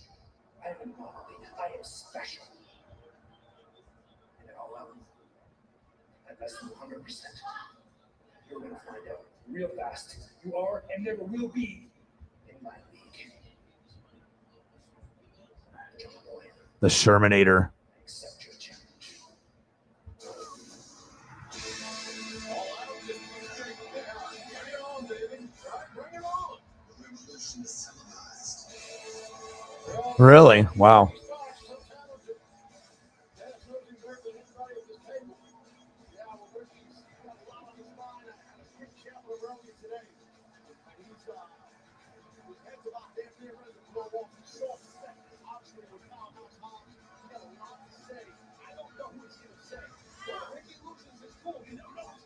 The knife in the back from Powerhouse Hobbs, or more accurately, the forearm across the face, the blindside shot. Shotgun. Everyone. Yes, and it happened after Ricky, and defense for Ricky had not one but two matches. And that's when that attack happened by Hobbs. I remember this one. I haven't used this one months ago. This was a cool one. Let's see if it comes up. Let's get down to business, huh? I haven't been in the best of moods because, quite frankly, I'm hurt and I'm pissed off. We're dealing with Team Taz being over, losing the MCW title, dealing with QT in the factory, and of course, I gotta deal with Powerhouse Hobbs turning his back on me. I got veterans back there telling me, hey man, this is show business, this ain't friends business, Ricky. And I understand what you're saying, but I thought that I was the exception. I thought I was the exception because, hey, I had a friend in house, a partner in crime. That's a cool one. I had a guy who I trusted. Last year when I broke my neck, this guy called me every single week to check up on me. Calm down, Paisley. Okay, mentally and physically. A guy that wanted to see me make a big comeback here. But the thing about people wanting to see you do good is that they never want to see you do better than them.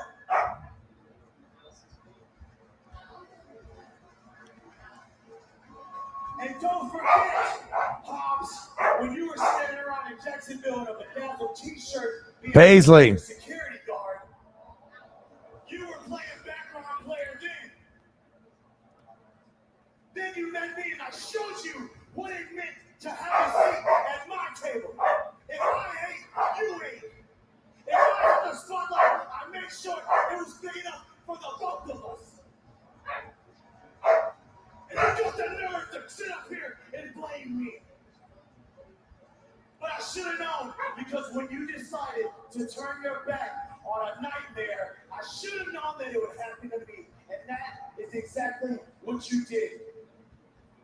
But you ended up hitting me in my neck, man. My neck, and you know that I was close to losing all of this again.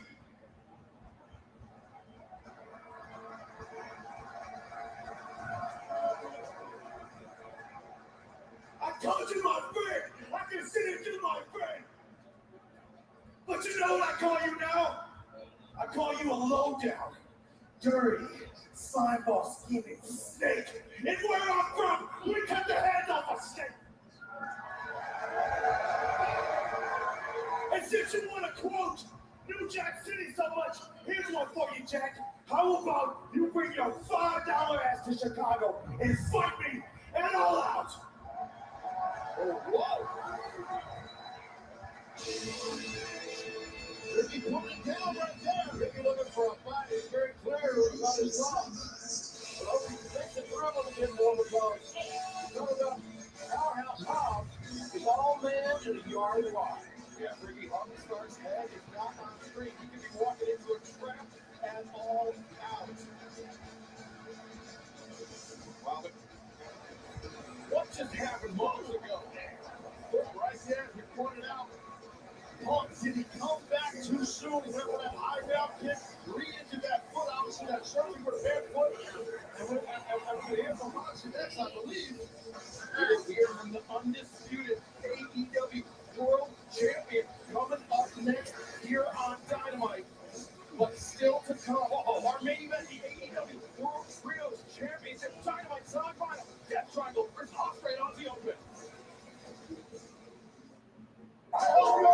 Some of my favorite celebrity friends. Join me for Off the Hook Night Games, all about food. I'm on the edge of my seat.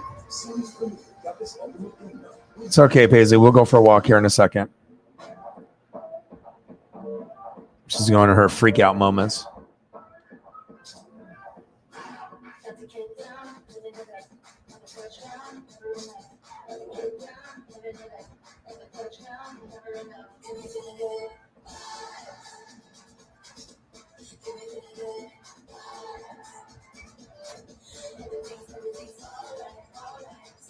Get a free storage upgrade and case when you pre-order. You're okay, Paisley. Relax. I'm almost done. 15 minutes, and we'll go for an hour walk, okay? I promise. Doesn't matter if Daddy's tired. We will work out together and have a fun time. Okay? There's never been a better time to get away. With a great deal on the Hyundai you've always wanted. With America's best warranty and up to 3 years complimentary maintenance. It's your journey. Own every mile at the Hyundai Getaway Salesman. With new cars arriving daily, now's the time to get in and get away.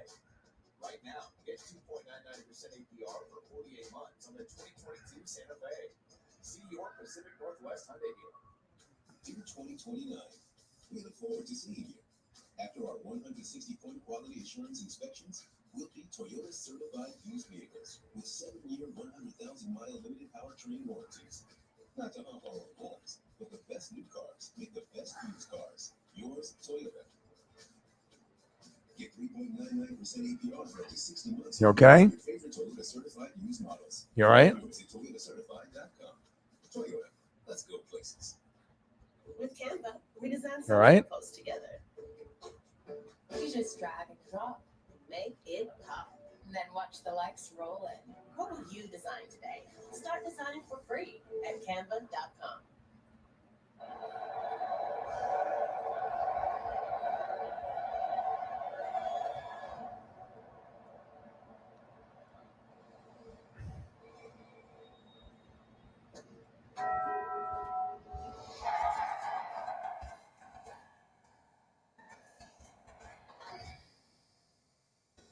All that gives you Craig with Double the Steak is back at Taco Bell. The Double Steak Grilled Cheese Burrito. That's what it's at. It's been too long.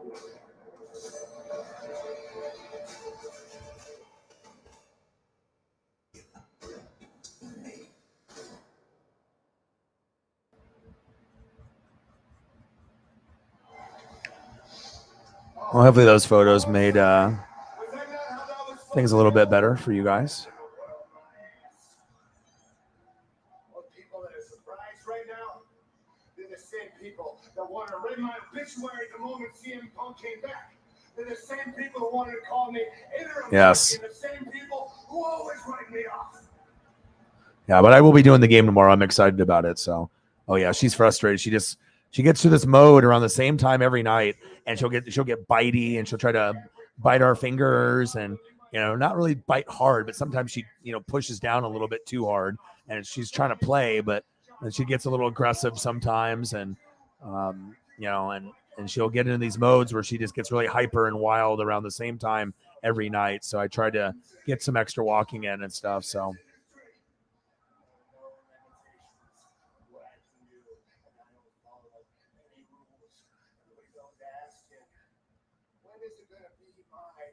Okay, no problem.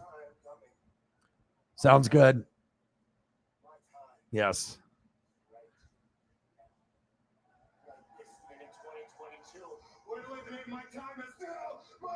Yeah.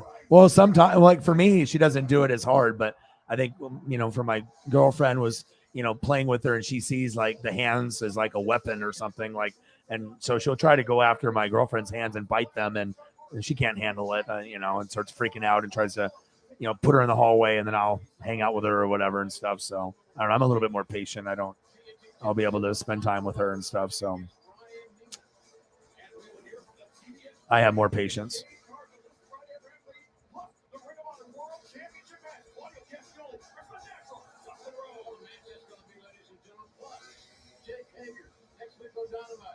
Wednesday night, Brian Danielson, Jake Hager.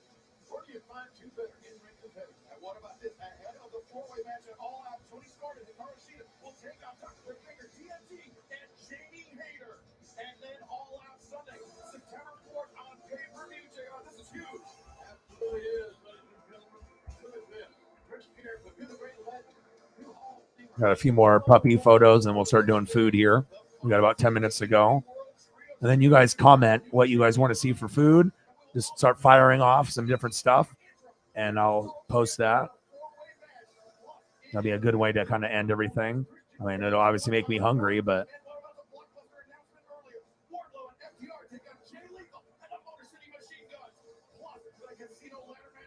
hi, Paisley.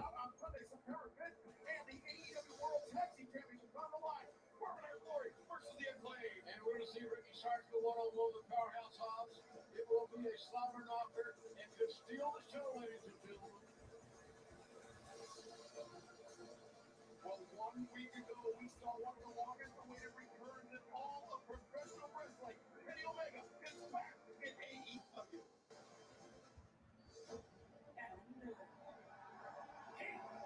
This held frankly an unbelievable amount of singles titles.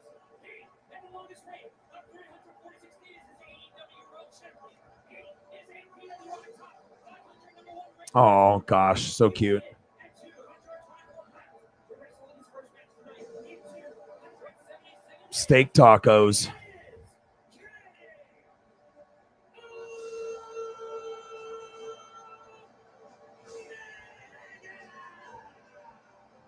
Marvin Robinson for the returning Kenny Omega. Welcome back. Hi, Paisley. We're almost done. 10 minutes. 9 minutes. Omega returned to join the Young Bucks, and they have advanced to the Dynamite final. This is very something very, Ladies very and gentlemen, special. your main event tonight is a Dynamite semifinal match in the AEW World Tag Team Championship Tournament. We're almost done, baby.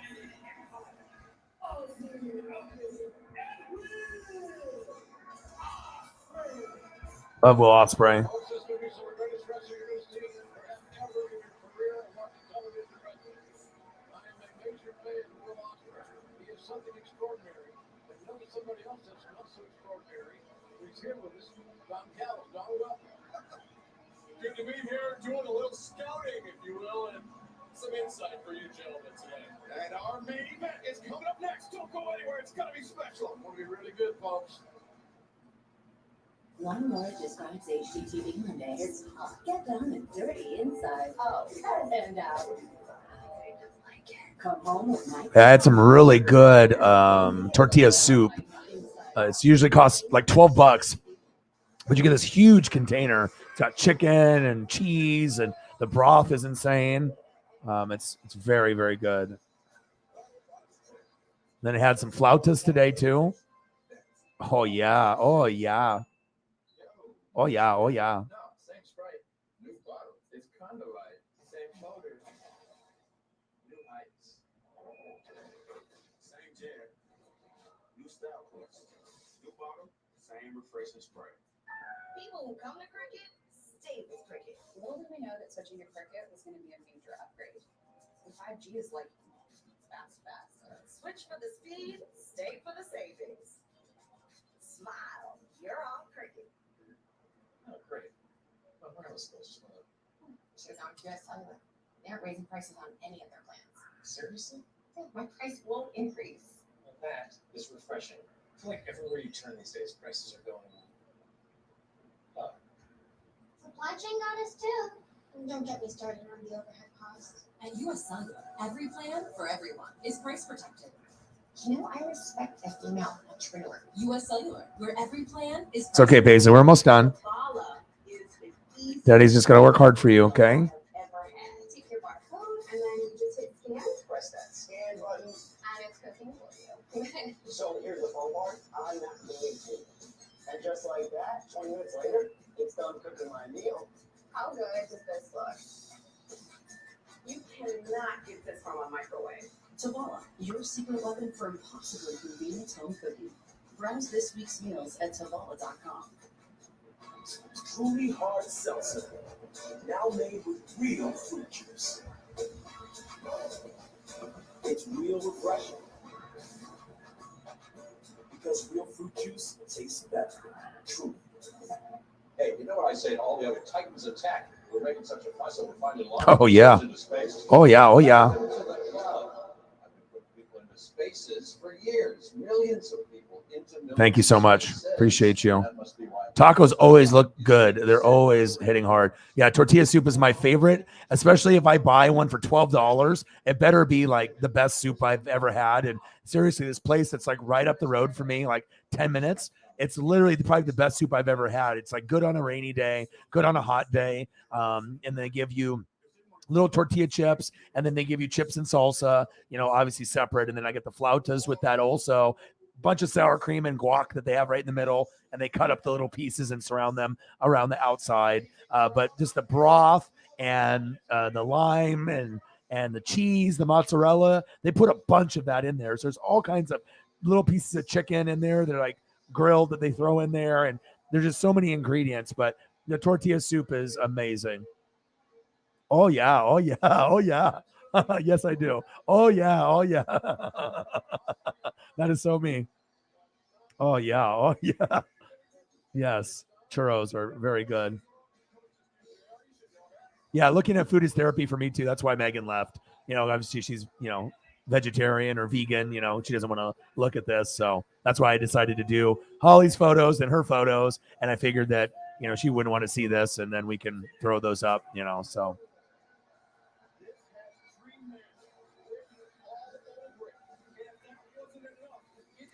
Yeah, I'll eat either one, but normally the thinner broth is better for me because the thickness is with the cheese that they have in there. This place gives you I don't know if it's mozzarella, but it's like the big chunks in there. So when you put your fork or spoon, it just stretches like you pull it out of the container and it's like a foot long, like cheese, and it's all hot and melty. And oh my God, it's so good.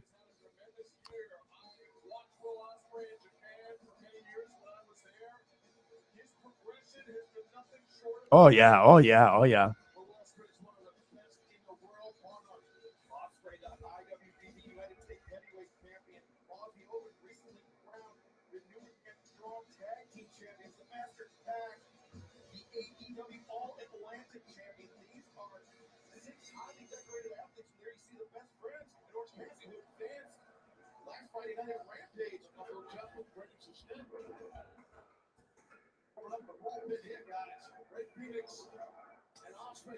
You're okay, Paisley. I'm almost done. I'm going to keep going for a little bit longer here.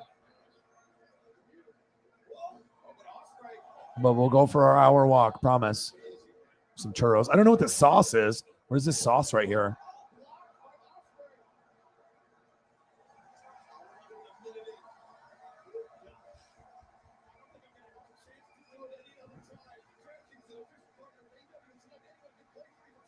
Yeah, but I could honestly do a stream of just food and just be so content. I mean, I could do cars, movies. We can always do theme stream when I get bigger and when we get more, popular, where we can have 50 people in the room or 100, and we can just, decide what we want to do for a theme. The whole stream will be just food. And then it'll just be people will donate if they can. And if not, then I'll just throw up food and we can just do a crazy long stream talking about experiences and our favorite restaurants and favorite foods. And I think that would be awesome. I'd be totally down for that. It's therapeutic for me too. I like looking at water, but I like looking at food too. It's a big part of my life.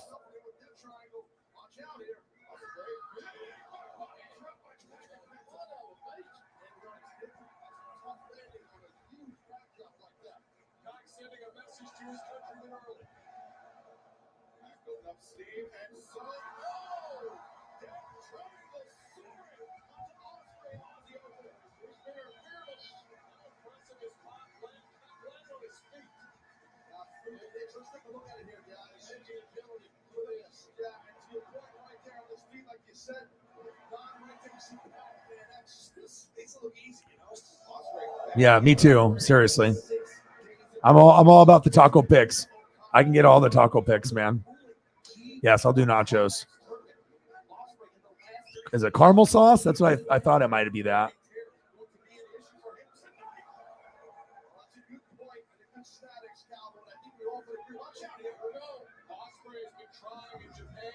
Let's do nachos. I love nachos. I could eat nachos almost every day. I love it. It's great for football, great for, just a rainy Saturday, just get some tortilla. Like making homemade nachos can be really fun and tasty too. You just have to have all the right ingredients to do it.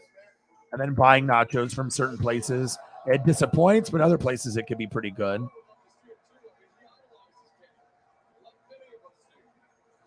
So was that shrimp or fish taco, and then steak taco, and then some kind of other taco there on the right.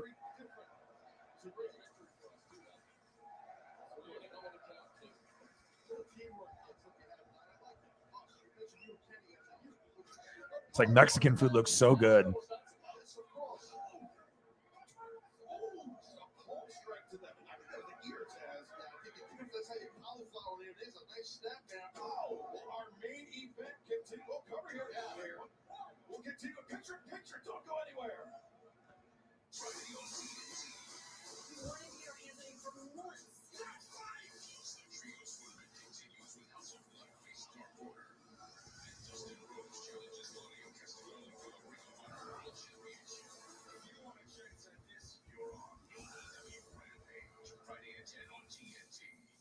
Nothing quite like the MLB postseason sports. It's all like for a long time.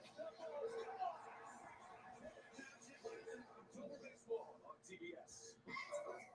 There are reasons you might need a new phone, but switching providers isn't one. Keep your own phone at sea when you switch to any Straight Talk plan, like our $45 Silver Unlimited plan with nationwide 5G on America's best networks. Straight Talk Wireless, available at Walmart and Walmart.com. Pizza Hut's got 2 mediums for just $6.99 each. That's less than $1 a slice. Got 2 more slices. So much pizza. Hot pizza. What? Carry up 2 medium, 1 type of pizza for just $6.99 each. You know what our pizza for life. You go by lots of titles: veteran, dad, hairstylist. So adding a student title might feel daunting. National University is here to support all your titles. National University, supporting the whole you.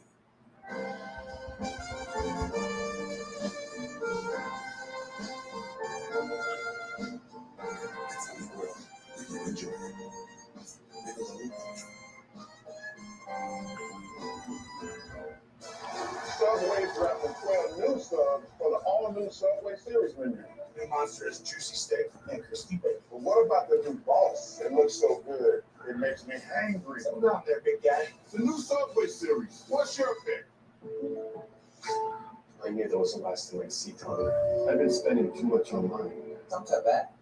State Farm has race. I know that's the worst part about the chips part. Yeah. Good neighbor.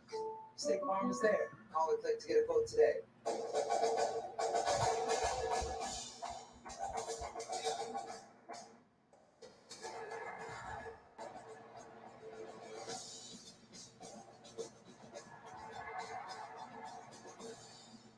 With Canva, we design videos together. Easy. Trim this, Tweak that.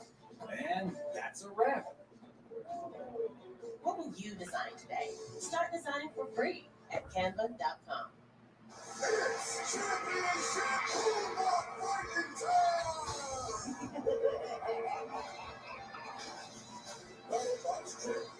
Special hardcore presentation next on TBS.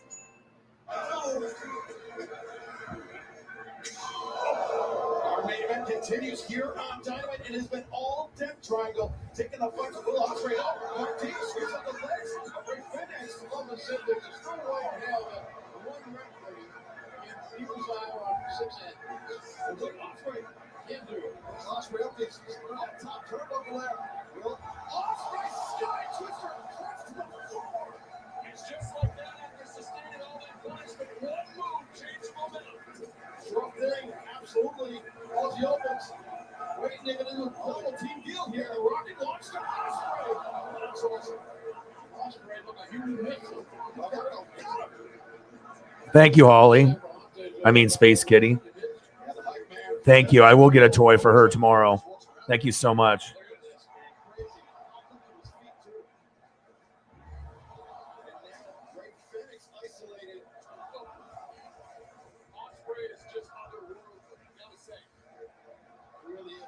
Paisley will be very happy.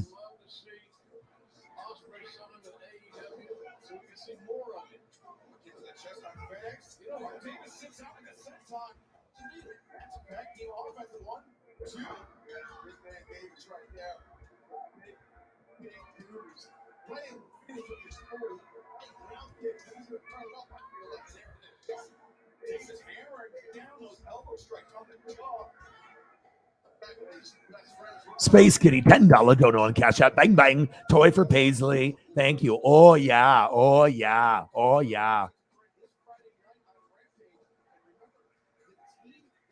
And then Holly's like, guess what? I'm going to go and do something spectacular. Thank you, Holly. Space Kitty.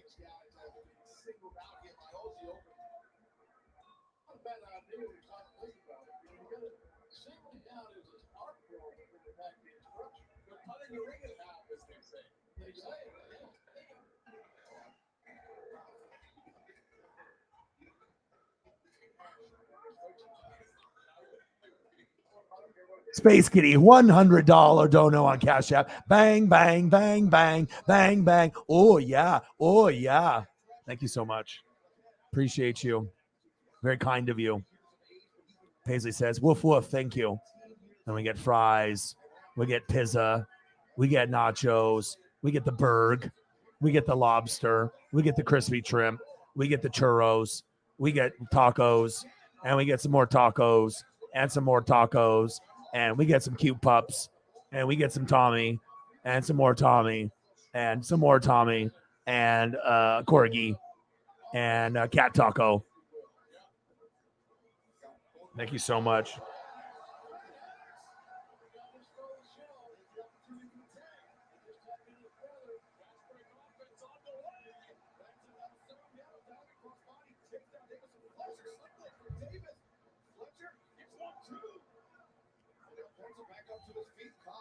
Oh, yeah. Oh, yeah. Oh, yeah. Oh, yeah. All right. I think I got to take her on a walk, but we got a couple more minutes. And I'm going to do like some kind of, see if I can find something maybe like ice cream wise or some kind of dessert.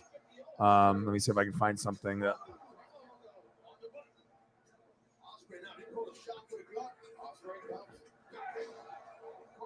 And then we'll end the stream. Trust me, if I didn't have to take her for a walk, I could go for another couple hours, but I need to be a good dad doggo. Dad dog. Dog dad. Oh, yeah. Oh, yeah.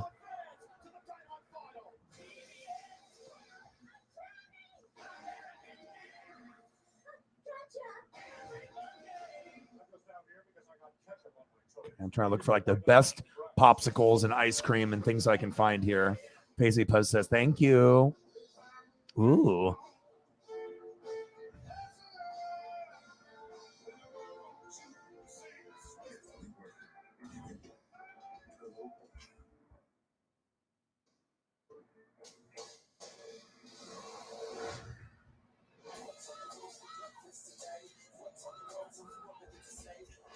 Oh, yeah. Oh, yeah.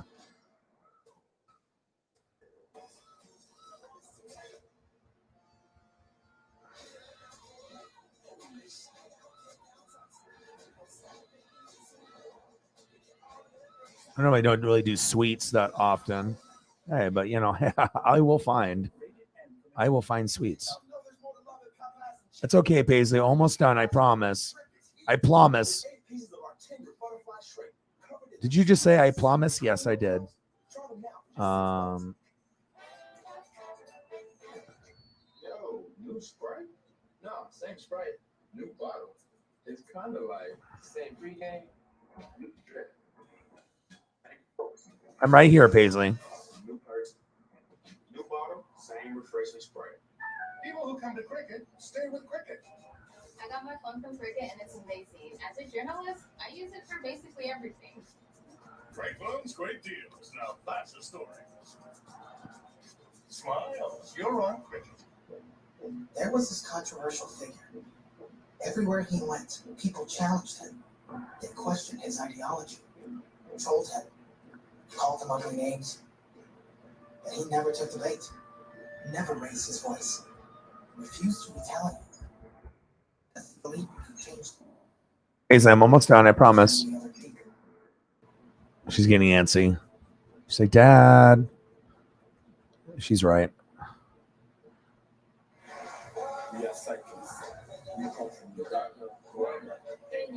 Oh, yeah. Oh, yeah. Oh, yeah. Whee! Tostadas. Pork carnitas burrito, tamales. Ooh. I got you. Paisley, I'm right here. Now she's whining. Popsicles do look pretty good, though, huh? All right, let's go through these one more time. So we got ice cream, and we got like a little ice cream banana split here action. These popsicles look insane. The white on the bottom, it's like ice cream popsicle top, ice cream bottom, like an orange cream right there. Kind of reminds me of some Fanta jump off there. And then we got Paisley Pup saying thank you, I love you, appreciate you guys. And we got some bacon, cheesy fries, and we got some amazing looking pizza.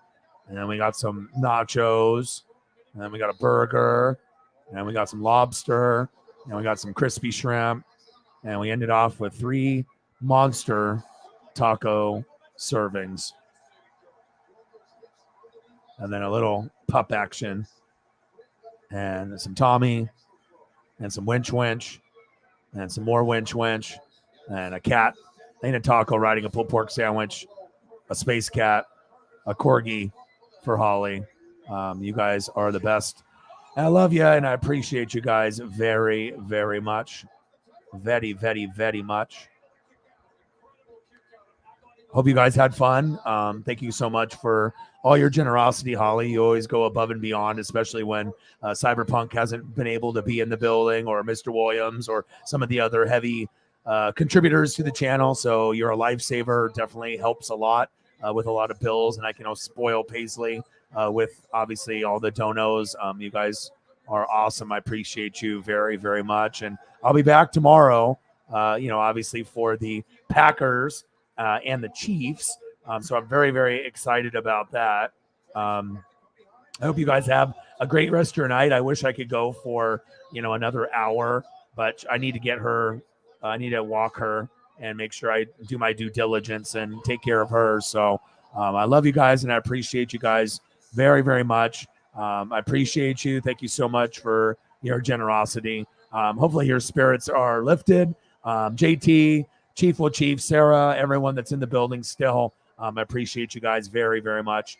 And to end it off with the Dodgers getting the dub today. It was great. I love you guys, and I appreciate you guys. And I got one question for you. Who talk sports like us? Your boy Ryan, Northwest Sports Fanatics. I love you guys, and I appreciate you guys so much. I'll see you tomorrow for Packers and Chiefs, and I am out. Gang.